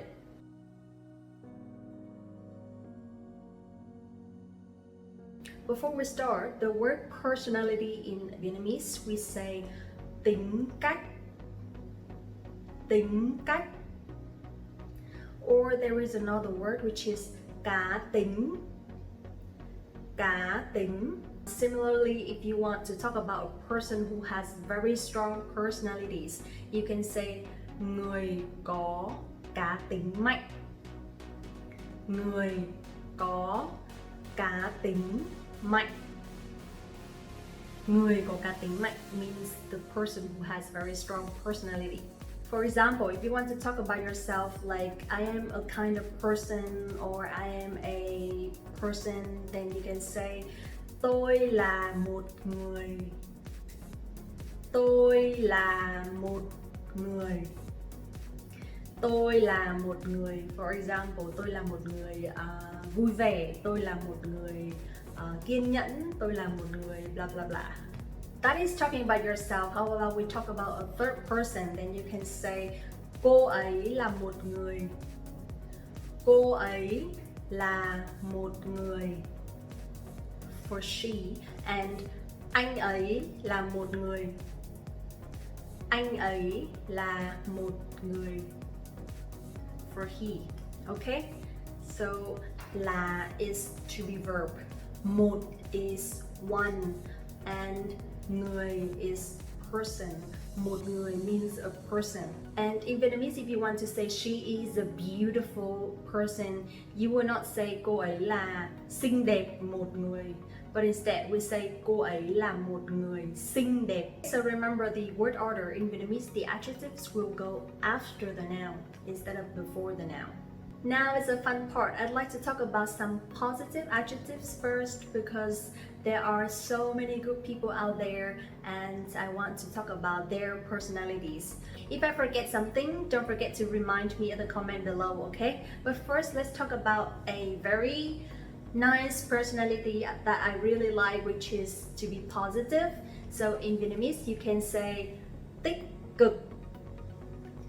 Tích cực. Tích cực.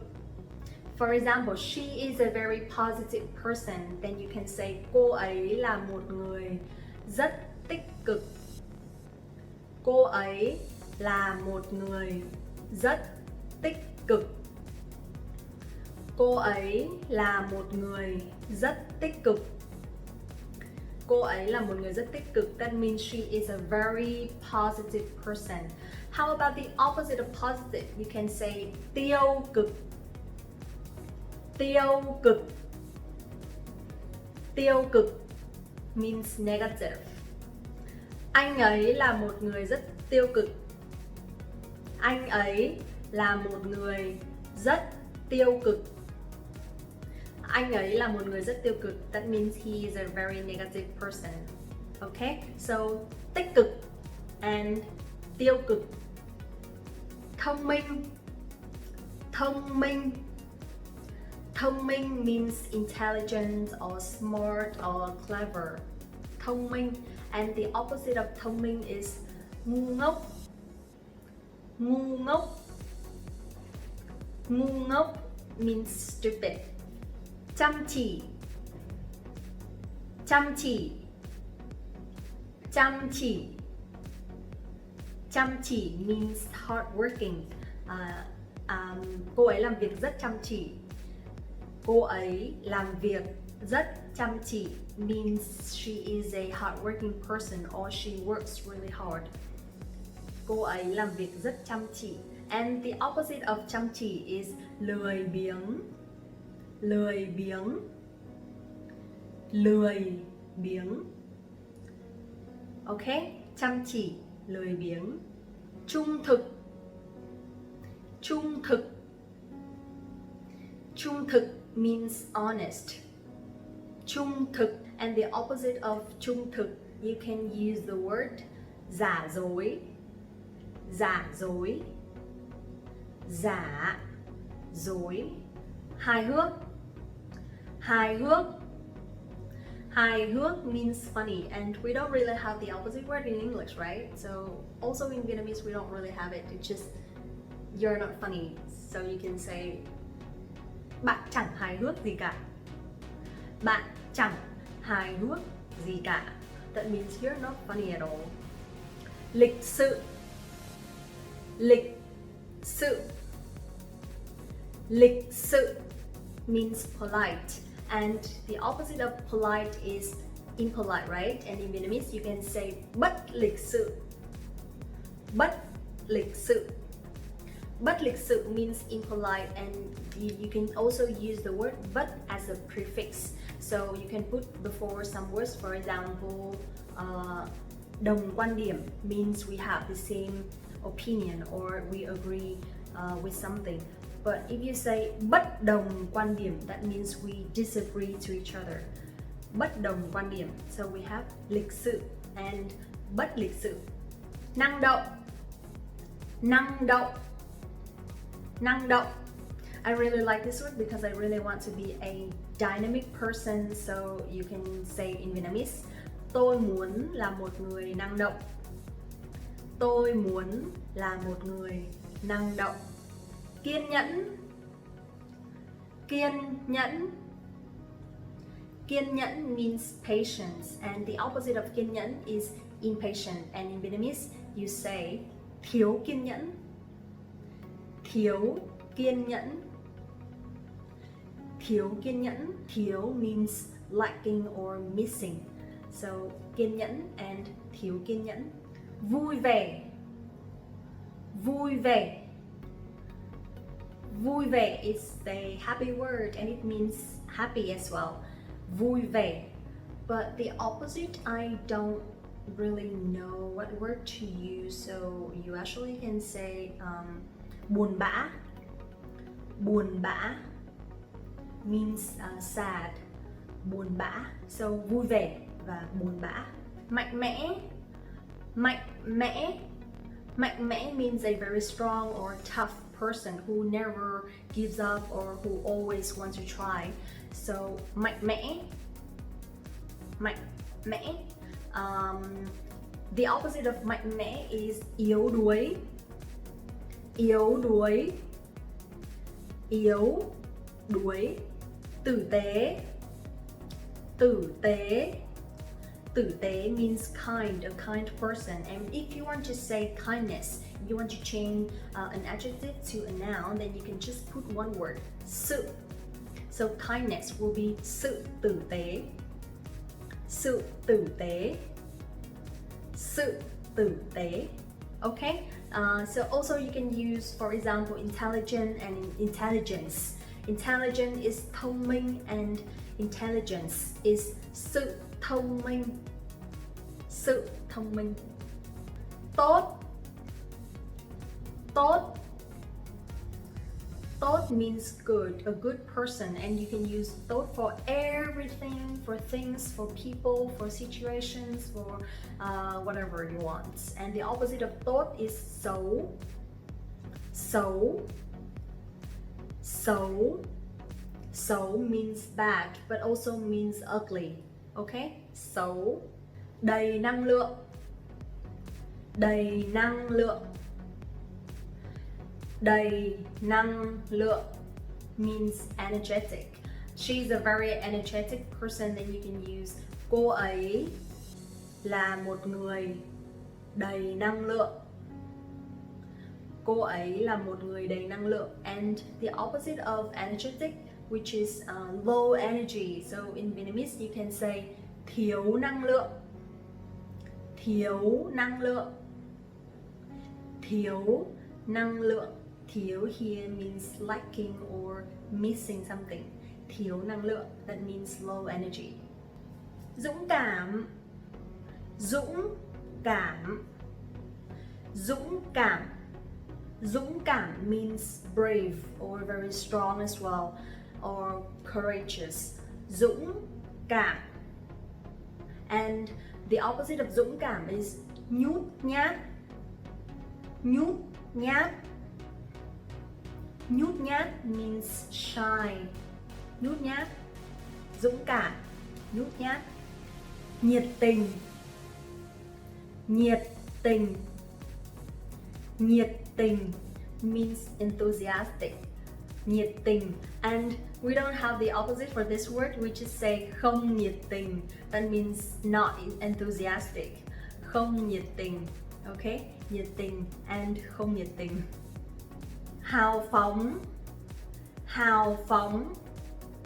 Hào phóng. Hào phóng means generous. But the opposite of hào phóng, you can use the word keo kiệt. Keo kiệt. Keo kiệt. So keo kiệt is a little bit formal, but if you want to use it in a funny way, or if you want to nicely blame your friend that they're not generous to you, so you can use ki bo. Ki bo. Ki bo. Ki bo it also means the same, but it sounds lighter. It sounds less serious, and it's like a nicely blame, okay? Also, we have some negative feelings or negative personalities that I want to share with you. For example, for a rude person or very impolite, you can say thô lỗ. Thô lỗ. Thô lỗ means rude. Thô lỗ. The person who is always overthinking or who is always making things more complicated. Then you can say người hay suy nghĩ. Người hay suy nghĩ.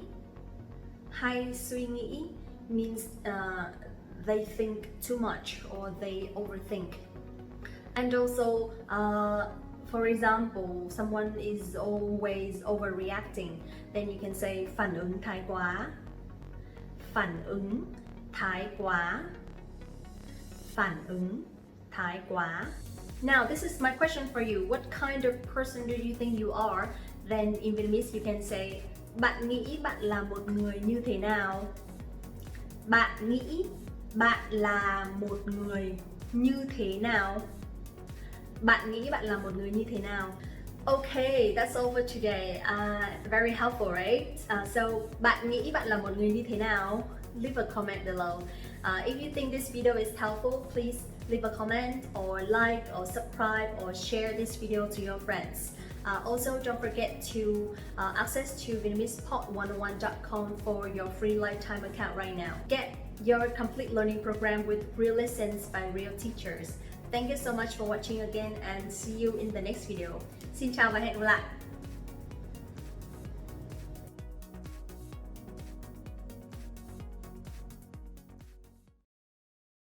Chào các bạn, mình là Linh, rất vui được gặp lại các bạn. Hello everyone, my name is Linh. Welcome back to VietnamesePod101.com, the fastest, easiest and most fun way to learn Vietnamese. Today we're going to talk about positions and directions.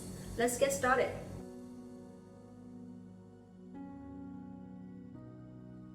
For direction, in Vietnamese, the word is hướng. Hướng. Hướng. One more time. Hướng. That means directions.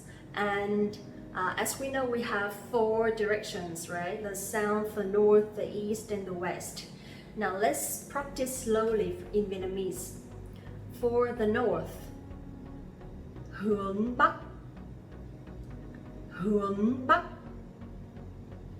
Hướng bắc. Both have dấu sắc, but the tones are a little bit different. hướng Bắc for the north. How about the south? Hướng Nam, hướng Nam, hướng Nam. And the east, hướng Đông, hướng Đông, hướng Đông. The last one, the west, hướng Tây, hướng Tây, hướng Tây. Okay, so we have Bắc, Nam, Đông, Tây. Hướng Bắc, hướng Nam, hướng Đông, hướng Tây.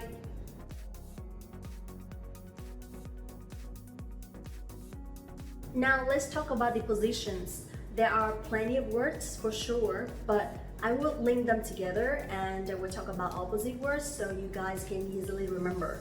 In English, when we talk about a specific place, you will use the preposition at, right? And sometimes you have to use in, sometimes you have to use on for different positions. But for Vietnamese, we only use one word, ở.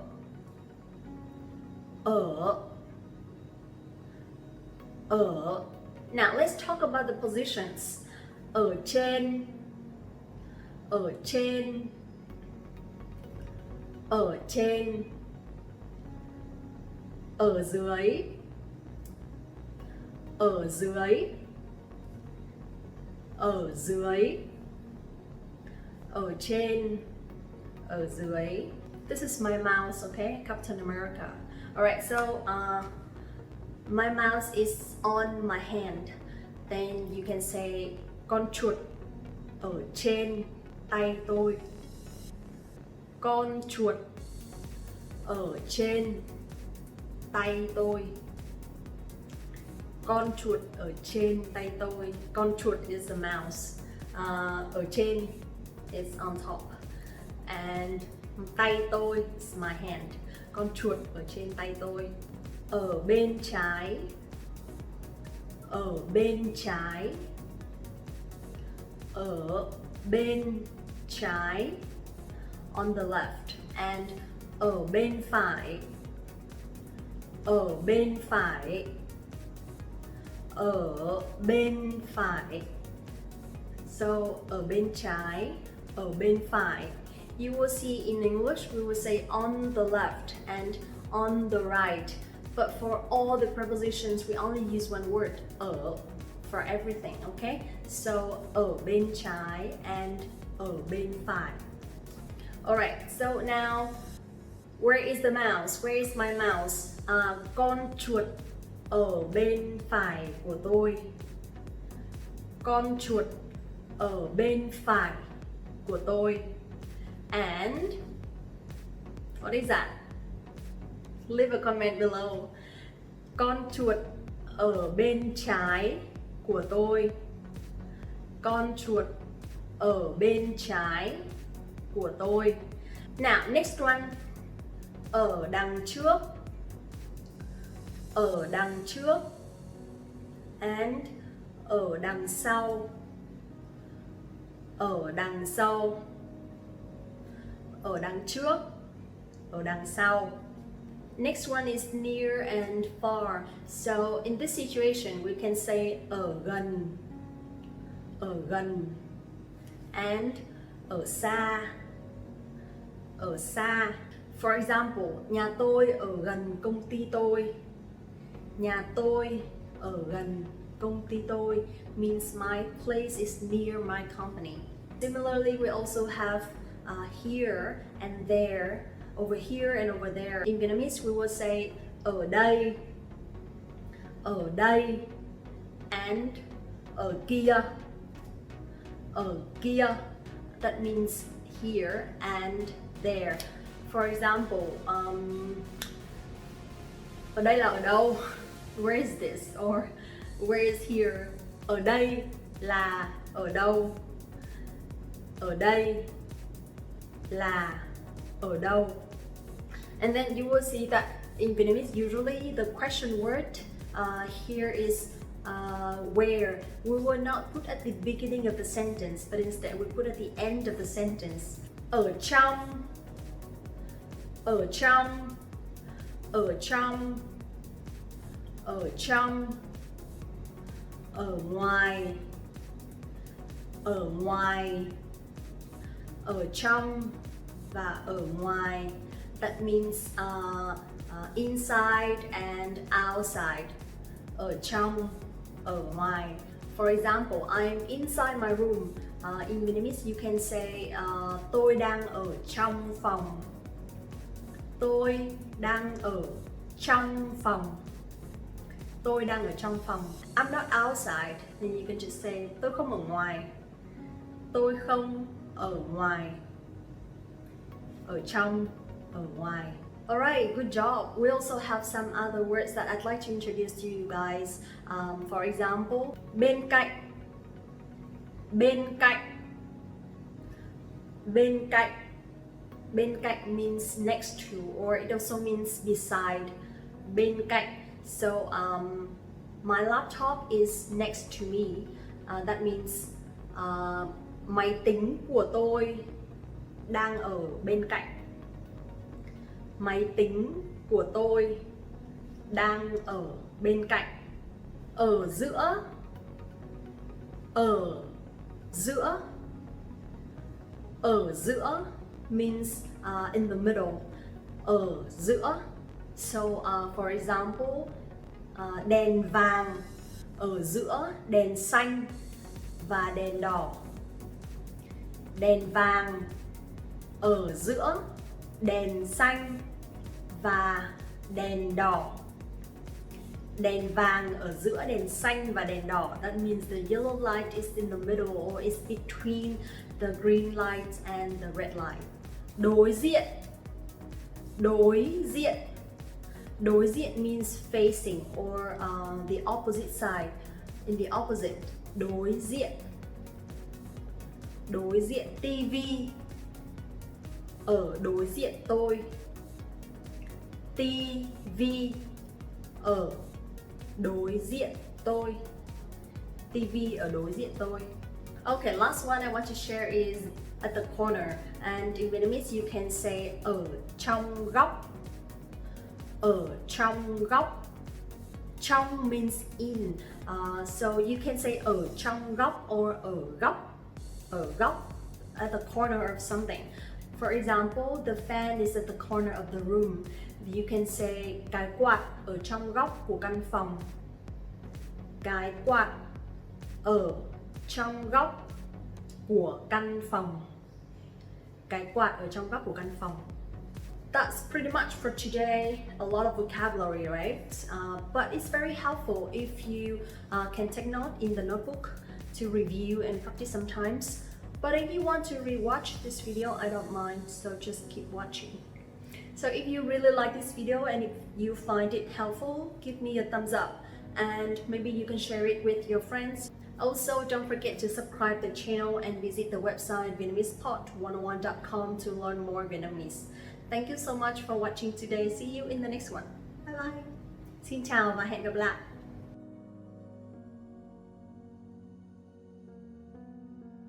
Chào các bạn, mình là Linh, rất vui được gặp lại các bạn hôm nay. Hi everyone, my name is Linh. Welcome back to VietnamesePod101.com, the fastest, easiest and most fun way to learn Vietnamese. I have wanted to do this video for so long because it talks about the tenses in Vietnamese.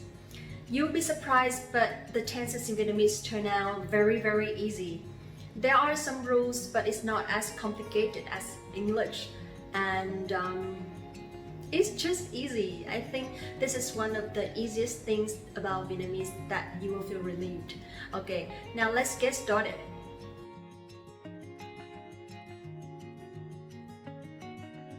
For the past, we have quá khứ. Quá khứ. Quá khứ. For the present, we have hiện tại. Hiện tại. Hiện tại. And for the future, we have tương lai. tương lai, tương lai.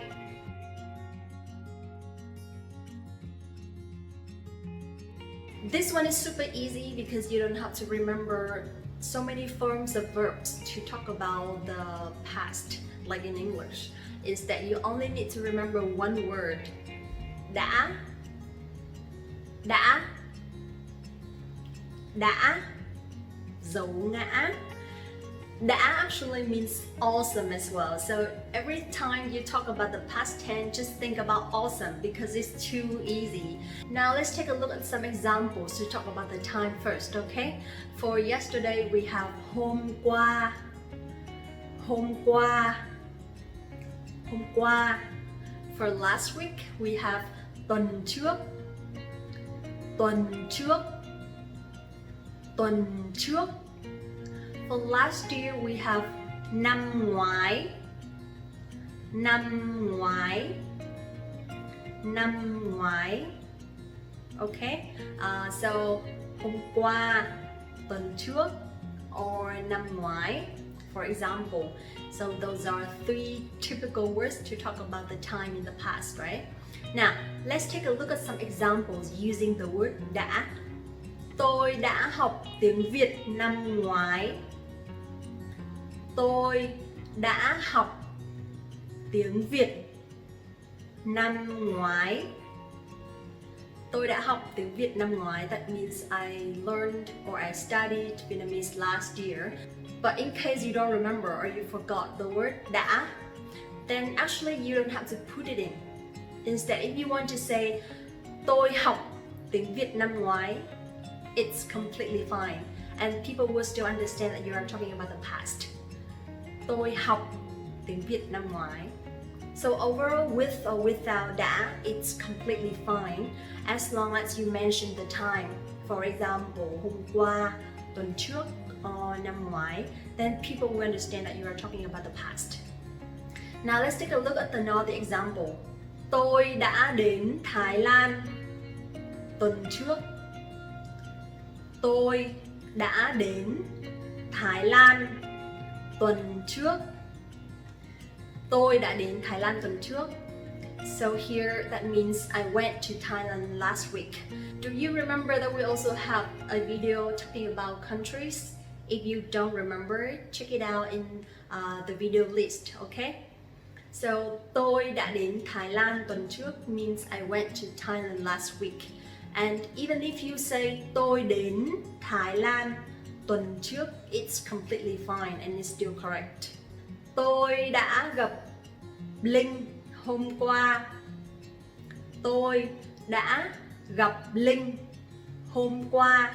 Tôi đã gặp Linh hôm qua means I met Linh yesterday. And even if you don't use đã, tôi gặp Linh hôm qua, it's still completely fine.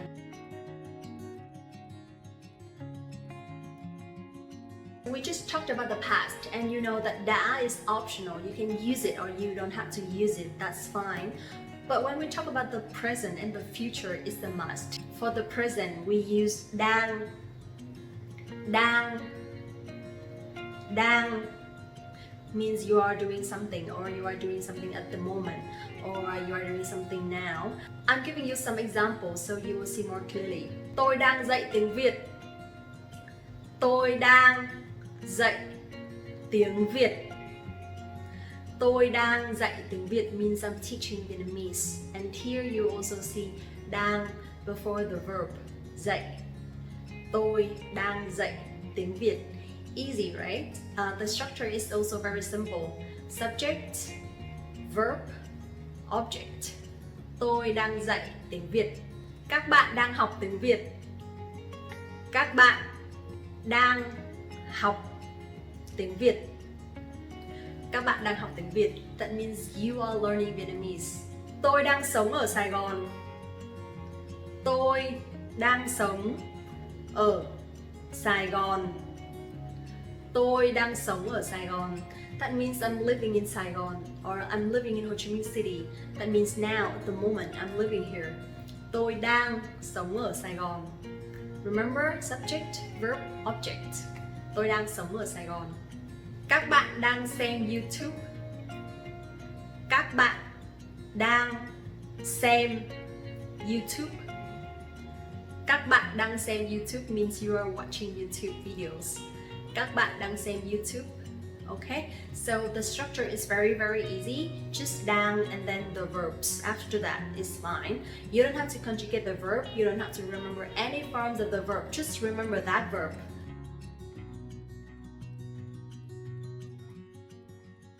Tương lai.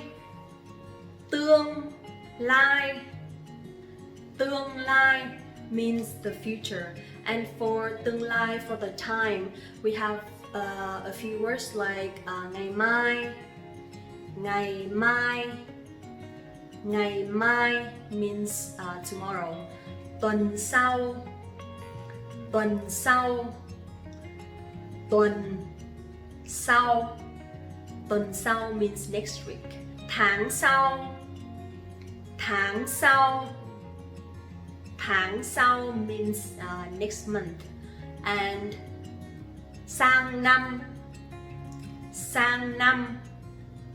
Sang năm means next year. Actually, you can use năm sau, but it'll be more natural if you say sang năm. For the future, we will have to remember one word, which is sẽ. Sẽ. Dấu ngã. Sẽ. Sẽ means like will or I'm going to, okay? Sẽ. And the structure is also the same. Subject, verb, object. Các bạn sẽ nói tiếng Việt lưu loát sang năm. Các bạn sẽ nói tiếng Việt lưu loát sang năm.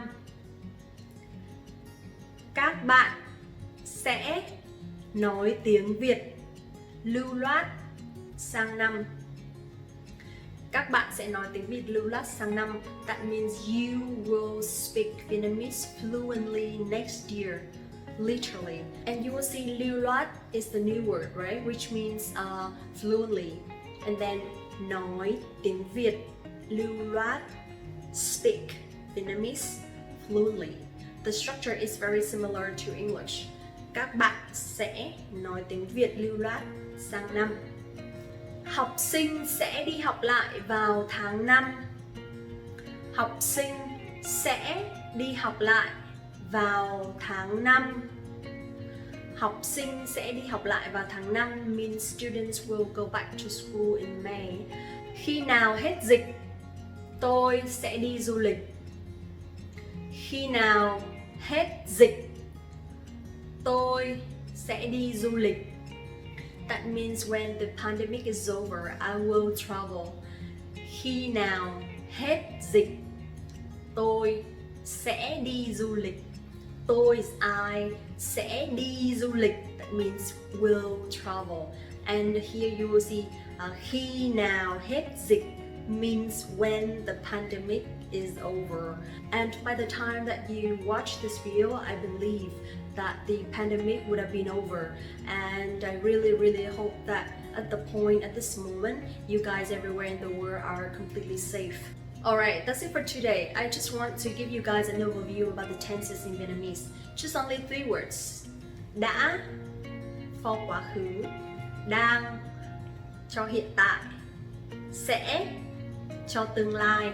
Thank you so much for watching this video. If you like it, please give me a thumbs up. Don't forget to share this video to your friends, subscribe the channel if you haven't, and go to VietnamesePod101.com for your free lifetime account right now. Thank you so much for watching again and see you in the next one. Xin chào và hẹn gặp lại!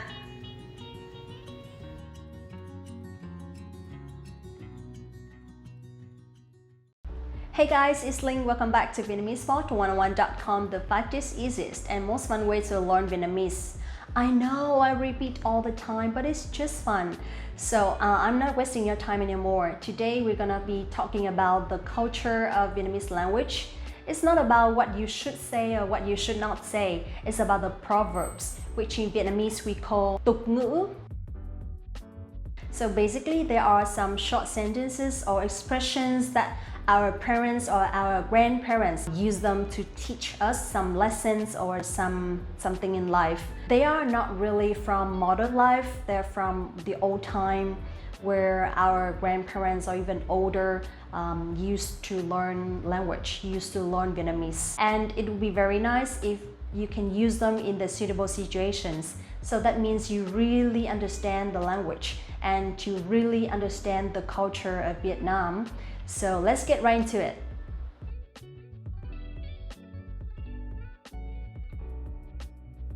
First one, im lặng là vàng. Im lặng là vàng. Im lặng là vàng. That means silence is gold. Here you will see im lặng means silence. Both adjective and noun, you can use both im lặng là to be verb. Don't tell me that you forgot. Vàng means gold. Very easy, right? Very simple. Im lặng là vàng. Subject, verb, object. Im lặng là vàng. So this one you can use when you don't want to say anything or you just want to be quiet, to be safe. In some sensitive situations, you don't have to say anything, but just try to keep quiet to avoid conflicts or avoid risks. So in these situations, you can say im lặng là vàng.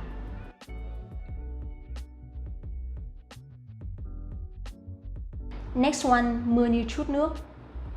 Mưa như chút nước. Mưa như chút nước. Mưa means raining. Như means like. And here you will say that we don't use to be verb, but instead we can use directly như. Instead of saying raining is like, you can say raining like. Mưa như chút nước means like pouring water. So mưa như chút nước, I think it's similar to raining cats and dogs. That means raining heavily or raining for so long and mưa như chút nước, tôi không thể ra ngoài. Mưa như chút nước, tôi không thể ra ngoài means it's raining cats and dogs, I can't go out.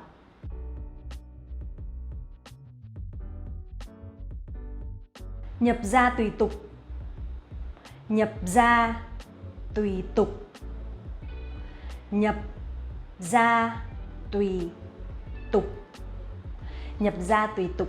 Nhập ra means to enter in a house or to enter in a home, and tùy tục means depends on the rules or depends on the traditions of somewhere or something.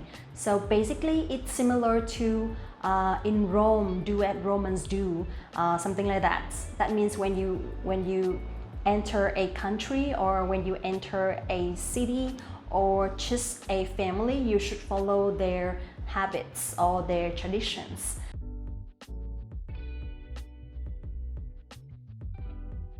Thời gian là tiền bạc.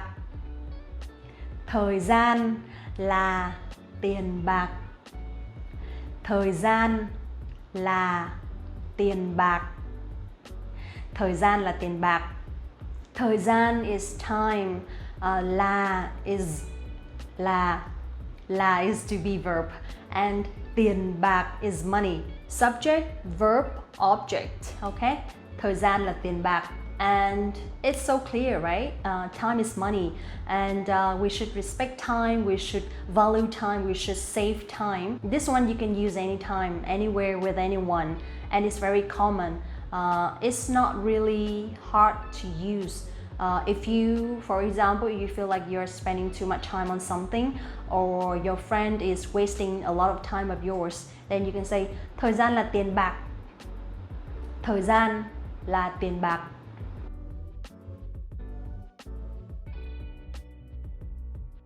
Xa mặt cách lòng. Xa mặt cách lòng. Xa mặt cách lòng. Xa mặt cách lòng means something like far from eye, far from heart. Something like if you are in a distant relationship, then it's highly likely that you will feel the distance in your heart or in your mind or in your relationship. So this one is not only for relationships, boyfriend, girlfriend relationships, okay? It can be for friendships, it can be for colleagues, it can be for family, it can be for anyone. For example, when you study abroad and then your girlfriend is staying in the country and slowly you don't talk to each other anymore, then you can say xa mặt cách lòng, tôi với cô ấy không nói chuyện với nhau nhiều nữa. Xa mặt cách lòng, tôi với cô ấy không nói chuyện với nhau nhiều nữa. Xa mặt cách lòng, tôi với cô ấy không nói chuyện với nhau nhiều nữa. That's sad, right? So, đừng xa mặt cách lòng nhé.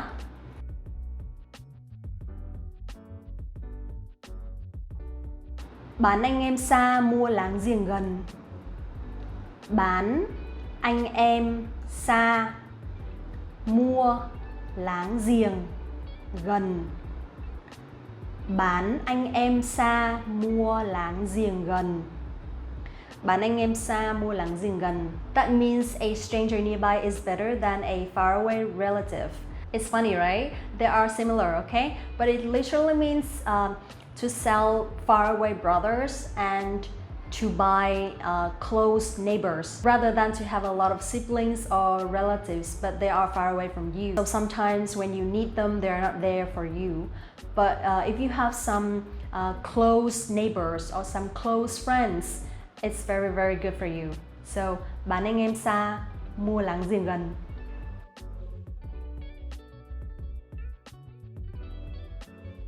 Càng đông càng vui. Càng đông càng vui. Càng đông càng vui. Càng đông càng vui, and it literally means the more the merrier. So you will see this structure, càng and càng. In English, we use something like the more something and the more something. In Vietnamese, we say càng, càng. And after càng, you use adjectives, okay? Càng đông, càng vui. Đông here means crowded, and vui here means happy or glad. So, càng đông, càng vui. The more, the merrier. Easy, right?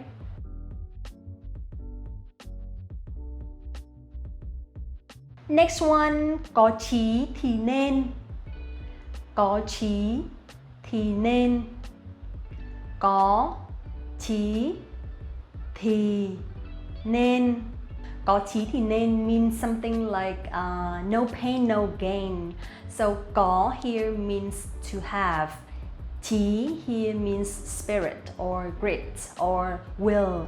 If you have spirit, thì means to be verb. So we have thì and là. That is Vietnamese of to be. And nên means to become or to be something, okay? So có chí thì nên, no pain, no gain. If you don't try, then you will never become or you will never get what you want. Có chí thì nên. So this one is very common when you have to encourage or when you want to motivate someone or some children to try to get what they want. So you can just say, có chí thì nên, cố lên con.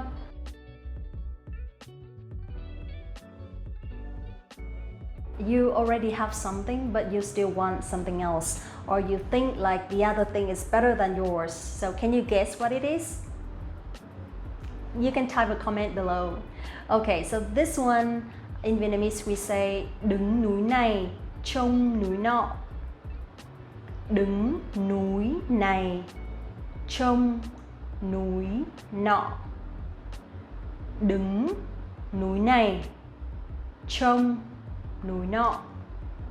Đứng núi này trông núi nọ. Đứng here means to stand or to be here. Núi này means this mountain, and trông means to look or to watch or to see. Núi nọ means the other mountain or that mountain. And this one, I find it very similar to the grass are always green on the other side of the fence. You think so? Okay, so those are something that are very common in Vietnamese, and you can actually use them when it comes to the suitable time. Don't worry if some idioms in English are not very practical or not very natural to use, but these ones that I introduced to you, they are very practical. Be confident, be natural, and when it comes to the right time, just say it and show how good you are in Vietnamese. So that's all for today. I hope you enjoy it, and I hope they are helpful for you. Don't forget to like this video, subscribe the channel, and visit the website VietnamesePod101.com for more Vietnamese with Linh and other hosts. Thank you so much again. See you in the next one. Bye bye.